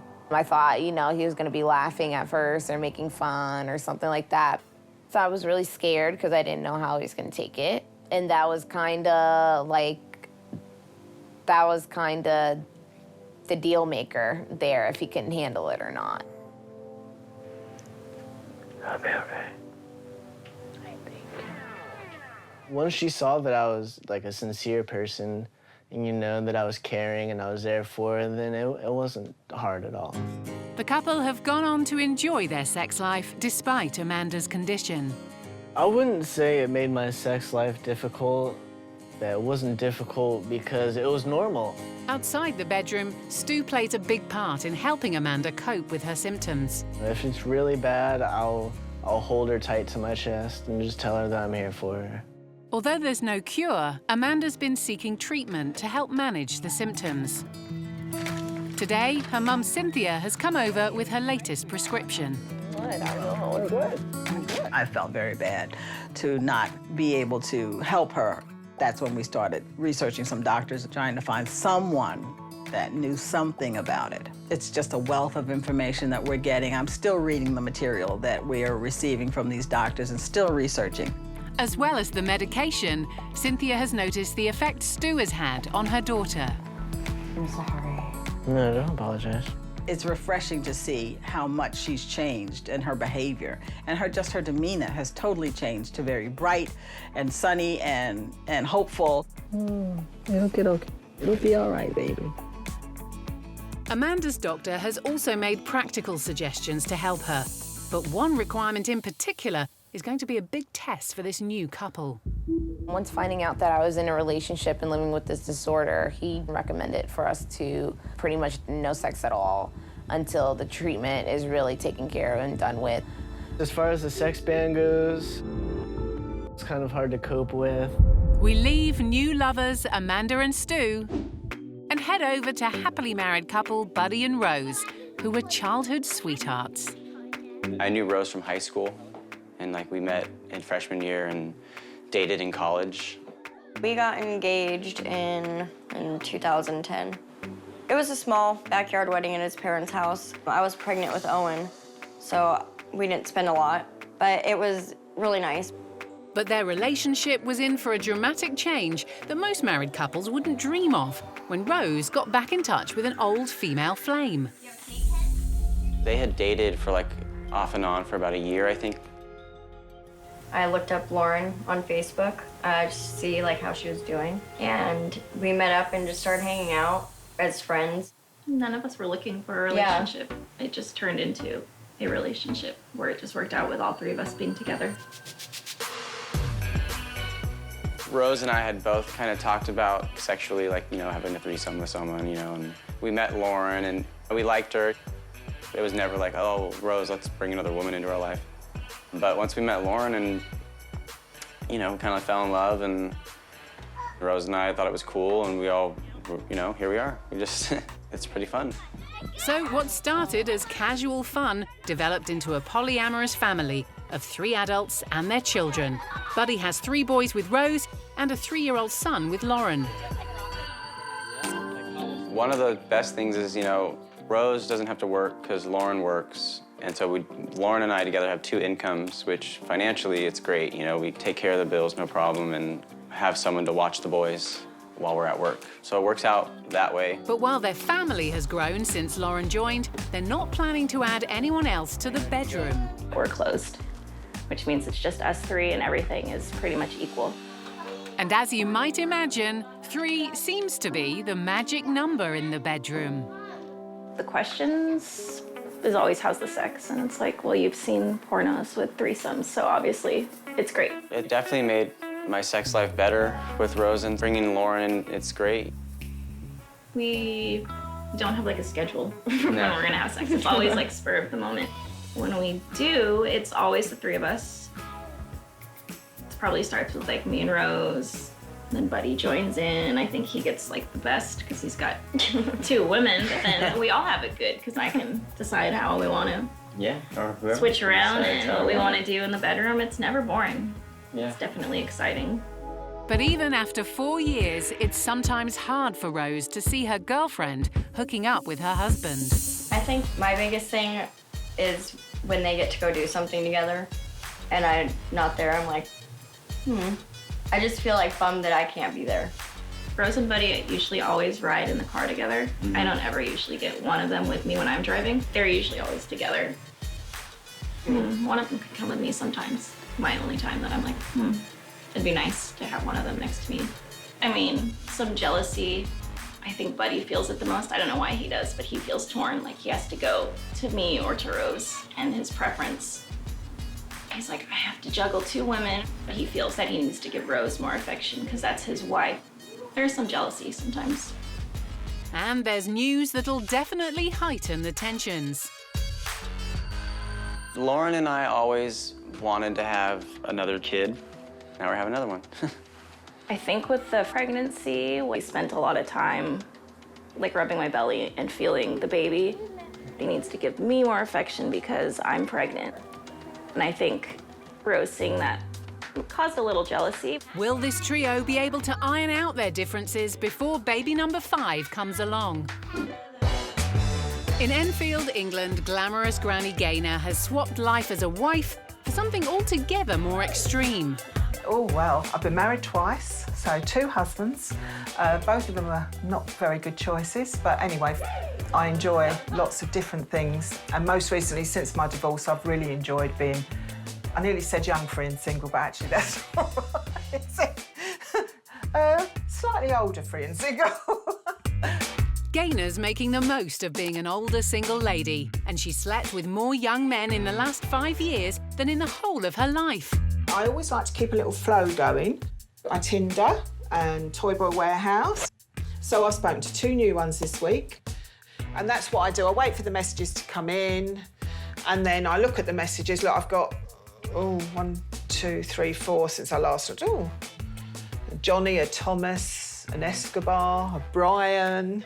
Gaynor's a woman who knows exactly what she wants. About 25 to 35, ideally. Well, I'd look at older and a bit younger. So one of the guys I've been speaking to today is 22 this week. And I thought, it's a bit young, but he was very sweet. And what she doesn't want. I only exchange pictures with me with clothes on. A lot of people don't. I get asked all the time for the ones without the clothes, but as if they think I'm that stupid, I'm not doing that.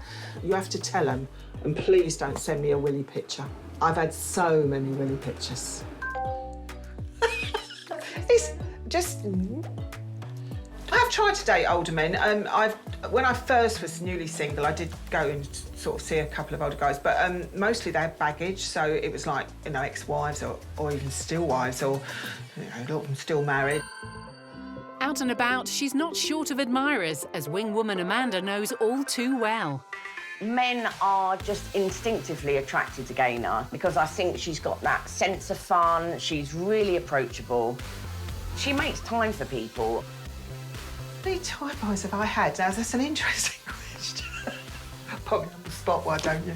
I don't know. I'd probably frighten myself if I actually counted them. I probably dated 100, at least. Nice work, Gaynor. This is my friend Rob, who is really gorgeous, but unfortunately he's wearing a jumper tonight, so I'm going to see if we can get him to take his jumper off. He's got even bigger than you had before. Oh my God! They're a little bit in awe of you, actually. They give it a lot of good wait till I meet you, I'm going to do this and do that, and then they're like little lambs when you meet them. And any lucky lad who goes home with this granny is in for one hell of a night. I always liked sex, but I thought you had to have a relationship, and I was so wrong. And I actually found that my sexuality developed as I got older. Older women can offer great sexual experience. They just want to enjoy you. As Gaynor's girls' night gets underway, it's not long before she's casting a spell on yet another young man. But instead of supporting her mum's next conquest, her daughter Laura's a bit of a killjoy. You know, what's in it for them?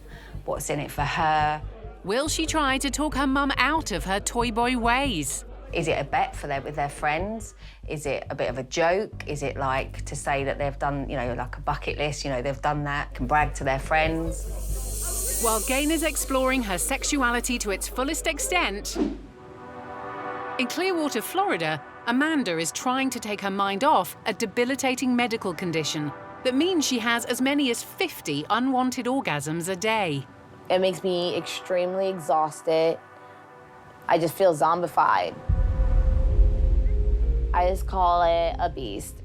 Just trying to actually handle that beast it's pretty intense. Sometimes for Amanda, the best way to distract herself is a little retail therapy with friend Monique. But even a car ride to the shops can set off what Amanda calls her tics. Going through the vibrations, going through the car, just from the road, I could feel it onsetting my tics. It's clear to Monique that Amanda's unwanted orgasms are anything but pleasurable. I have seen a tic before, and the tics is more like she'll kind of go in a corner, hold herself, or sometimes she'll put her head down. Sometimes she'll just scream with frustration. So, yeah, like I kind of figured maybe it was pain. Back home, Amanda and her boyfriend Stu are adjusting to a life without sex. The couple haven't taken a vow of celibacy. They've been ordered to abstain by Amanda's doctor while her treatment is ongoing. But it's taken its toll on their relationship. This disorder is so intense, like the last thing I would want to do is put somebody else through it. And on top of that, the last thing I would think is that anyone would deal with it themselves. As far as the sex ban goes, I think it's kind of hard to cope with. Stu isn't a big fan of his lack of loving, but neither is Amanda. Stuart's really been holding me back as far as the intimacy goes. He's just been handling the situation extremely well. He actually has to remind me often that we're not allowed to do anything. I happen to forget sometimes and get a sense of arousal and want things to go further. He'll totally just misdirect the whole situation. Like, he'll put on a movie. So how does Stu manage to get through each day dealing with Amanda's condition and no sex? I mean, I realize that it's important to her health that she doesn't do this, so I've been able to abstain as well as her. And she's generally a beautiful person. I don't even look at the condition anymore. And they've been making big plans for their future. This place is nice.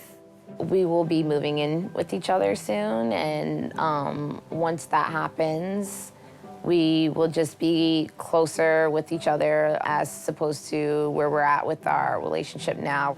I appreciate you, thank you. Mm-hmm. I've always been happy and hopeful for my future with Amanda because I have not seen her condition as much of a barrier between us. I love her for who she is. I will most definitely be having sex with my boyfriend again, but until then. For now, Amanda and Stu will just have to stay hopeful and be patient. In London, Aidan's been left wondering if his dominatrix wife has crossed a line with her clients. You haven't cheated on me, have you?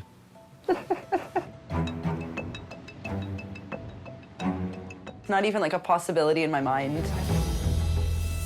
Aiden and I kind of see it as like if you're like a gynecologist or like you're a doctor. It's their job. They have to look at these things, they have to see these things, they have to touch these things all day. The doctor's not getting excited about it. I mean, the patient might be, I don't know, who knows? But unlike most gynecologists, Tash sees her clients in her living room, meaning husband Aiden can't help but overhear.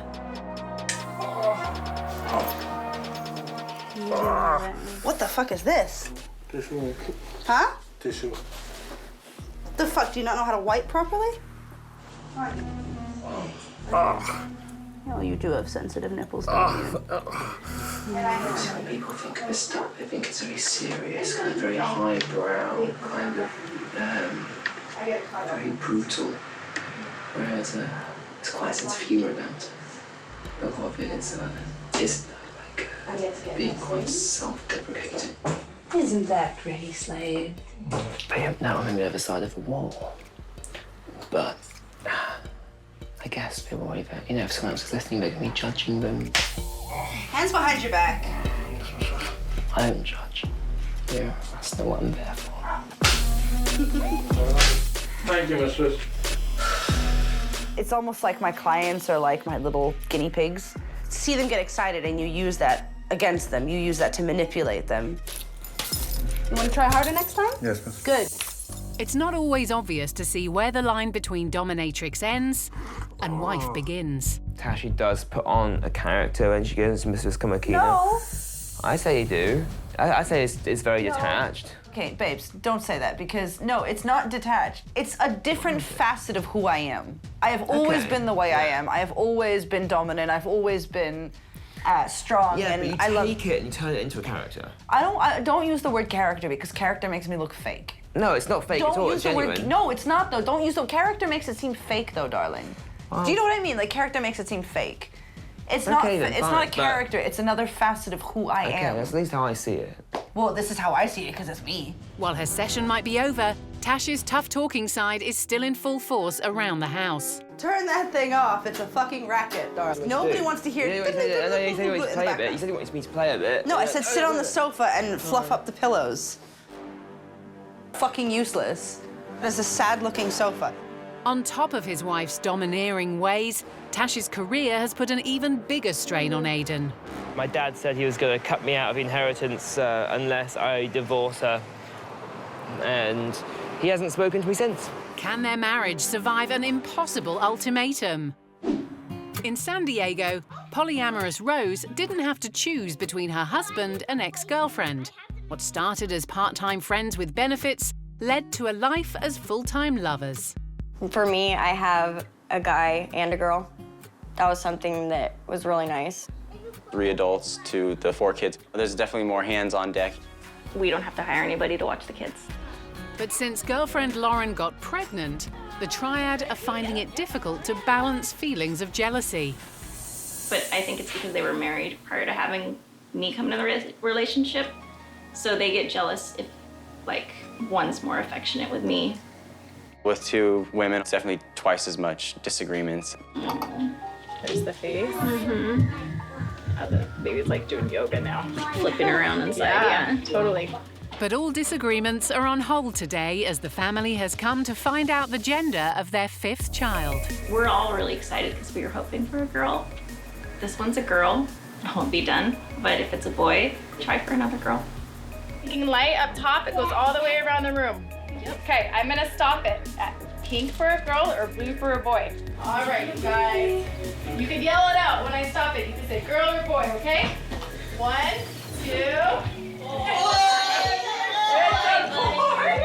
2. Looks like Lauren's gonna have to try again for a girl. But as Lauren and Buddy work, it's Rose who looks after the kids. So how will she feel about baby number 6? Having 2 babies is crazy because we got the older boys. It's tiring. I'm done. Lauren, she probably wants more, but I'm like, after 5, I'm good. With the number of kids still very much up for debate, the trio are focusing on a bold new step to help legally solidify their family. We're trying for a step-parent adoption, but it's going to be a 3-parent adoption, which the 3-parent adoption hasn't been done in California. And we just filed the paperwork, so now we're just waiting for like the court date. And the triad are determined to quash jealousy and build a happy future together. It's just like reassuring going up to the other person and being like, hey, well, come over here then. Like, come hug us too. And then, then it's okay. I said it earlier, I don't love one more than the other. Good. I feel the same. My love for you is mutual, it's equal. I love Buddy just as much as I love Rose. So 3 isn't a crowd after all. Over in England, glamorous Granny Gaynors attracted a crowd of young, virile men. But her toy boy obsession almost pushed her 37-year-old daughter Laura to breaking point. I was worried about how it came across to other people because, she'd come out of obviously 2 marriages and I didn't want her to sort of be made a fool out of. I didn't want her to embarrass herself. I was I suppose, a little bit, just thinking, you know, what's in it for them, what's in it for her. Younger men have got stamina, drive, enthusiasm, are able to repeat, perform. It's such good fun. Why would I want to settle down? Who wants to settle down? Been there, done that. What made me change my mind, she's not actually doing anyone any harm. She's an adult, they're adults at the end of the day, and they're just having fun.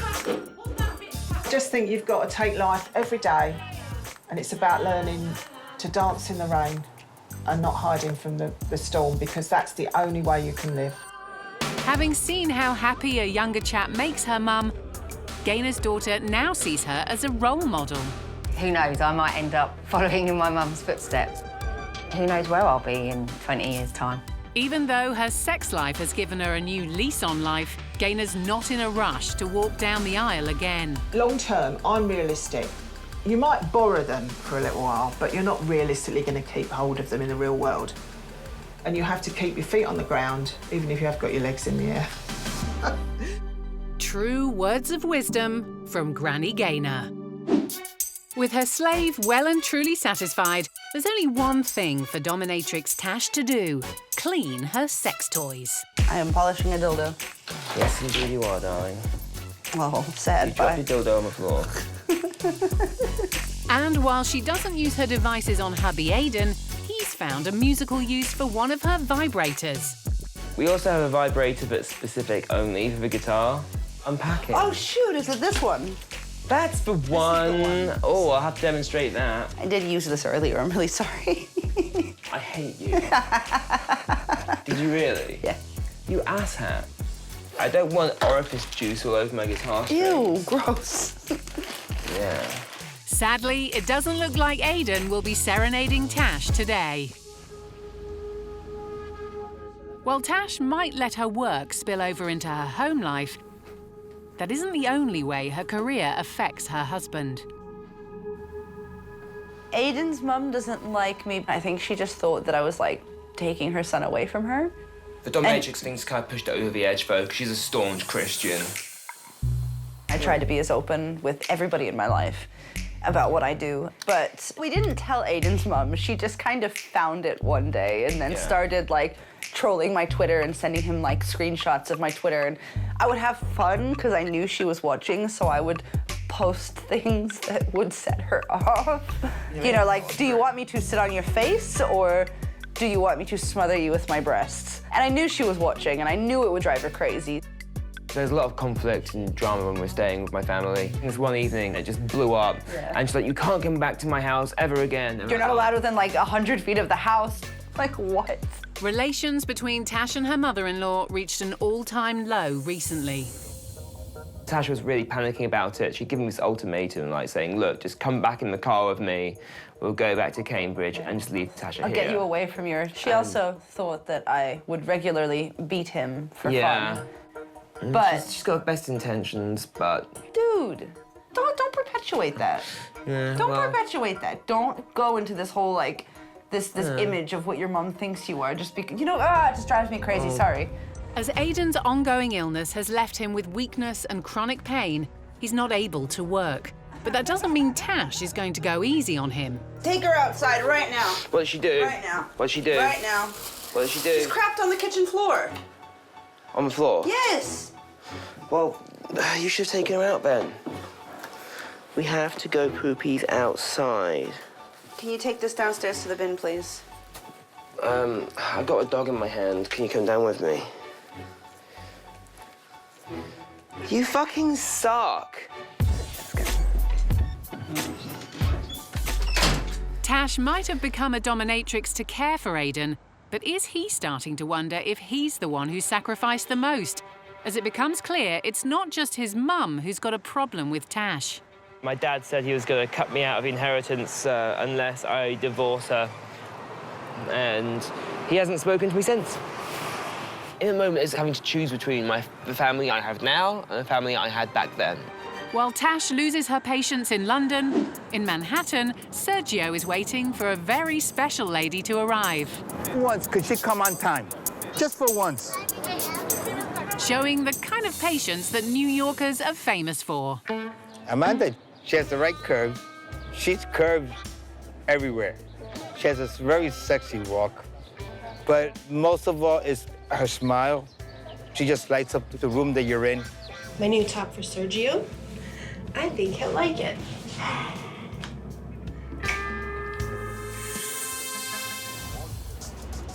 But Amanda is worth the wait. There you are. What do you expect? How long you been? Oh, baby. How are you? How beautiful is that?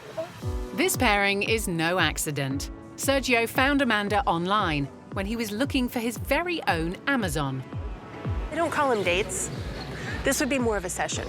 But I don't know if Sergio would call it a session. I could spend maybe up to $400, spend time with them. It's not the cost or the monetary figure, it's the value of the time that's spent with them. You know, that means more to me, and there's no price on that. At 6'3" and 6'9" in heels, Amanda makes her entire living from making men like 5'3" Sergio feel small. Being a professional Amazon it's definitely not your typical job. I basically get paid using my natural God-gifted assets. I do everything from lifting, carrying, smothering, wrestling, and just walking in public with people. They might be going for a stroll in the park today, but Sergio and Amanda don't just hold hands. I like to be manhandled.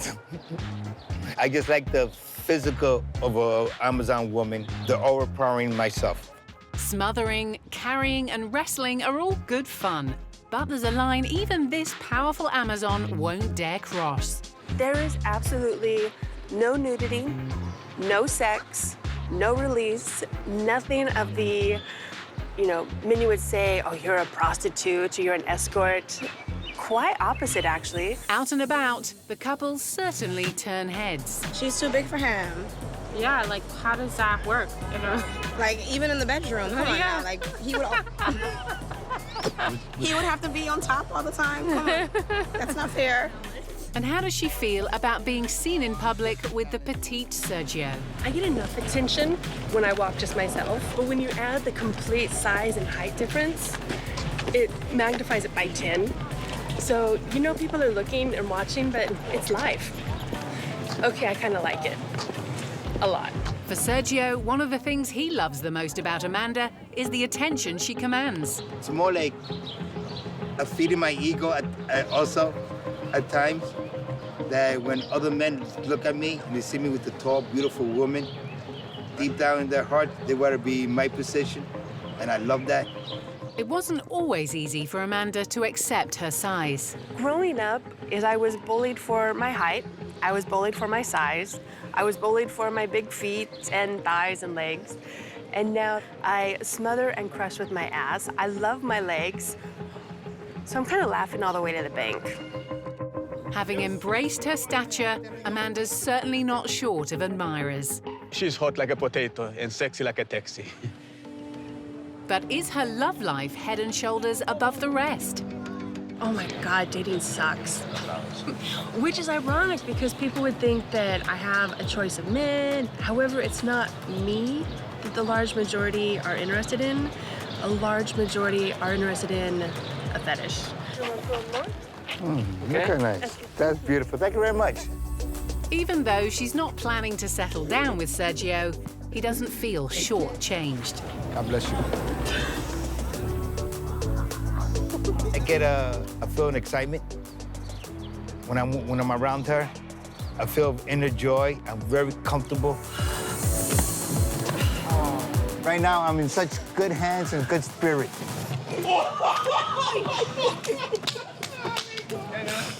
That's love. Honey, I deserve that.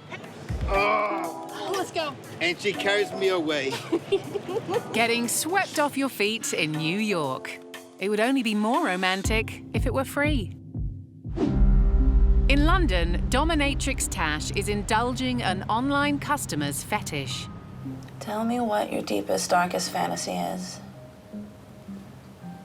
Get yourself all nice and messed up for me. While Aiden's outside after a heated argument. Obviously, the situation's complicated, but it's just a little bit more difficult. So begin touching yourself. He's relied on Tash to support him with her dominatrix work since his stroke. And having me control you. And having you do whatever the fuck I want. When I got sick, she adopted that responsibility straight away. I still can't believe she did that. I want your heart to feel like it's gonna burst out of your chest. There's always food on the table, rent's always paid. I'm gonna pimp you out, and I'm gonna take all the money you make for me. She didn't know she was going to end up really liking this job. And anybody can use and abuse you however they like. And use your ass. Keep touching yourself. Go on, slut. Without Tashi, I'm not sure what my life would look like at this point.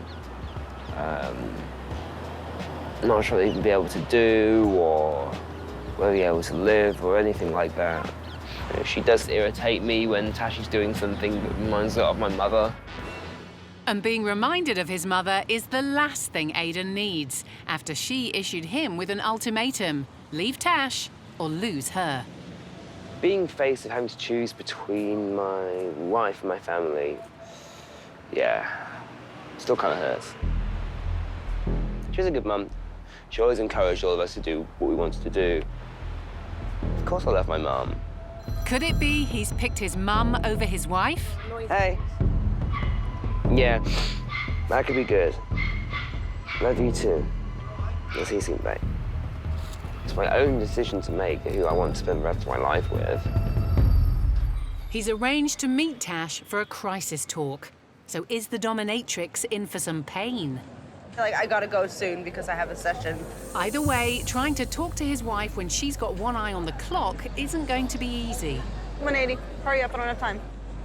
It almost feels like we've lost absolutely everything. I've even had to effectively lose my family. I'm never going to have the same kind of relationship with him again. We always have to have a separate life. Because they just don't understand, you know, your job.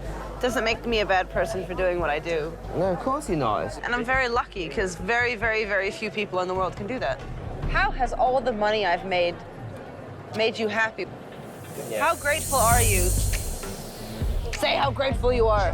Tell me how fucking grateful you are. It seems like Tash can't quit her dominatrix ways, but can Aiden quit her? Yes, but you still haven't answered the question of what do you appreciate that I do? I appreciate that you've had to completely just pull a career out of nowhere just to keep us afloat. And then everything kind of went wrong with my health and all the consequences of that. Obviously I feel guilty and I'm able to provide for you. Yeah, I hope you know how much I appreciate how much you've helped me. With a few gentle reminders about what he owes her, Aiden's mind is made up. Nothing is going to make me break up with you. Nothing to drive a wedge between us. I just feel that it's gone through all of our wedding vows already. Like it's sickness and absolute poverty. But that's not going to split us up. I don't think anything will. It seems Tash and Aiden's bond runs deeper than family feuds and fiery fights. Nothing is going to change my love for Tashi. I'm never going to leave her, and especially not going to leave her because of her job. Because if I had a problem with it, I would have made that very clear by now. It's just nice to just do what I want, to be open to say to hell with people if they don't care, because we love each other, we're very happy, we have a great relationship. True love conquers all.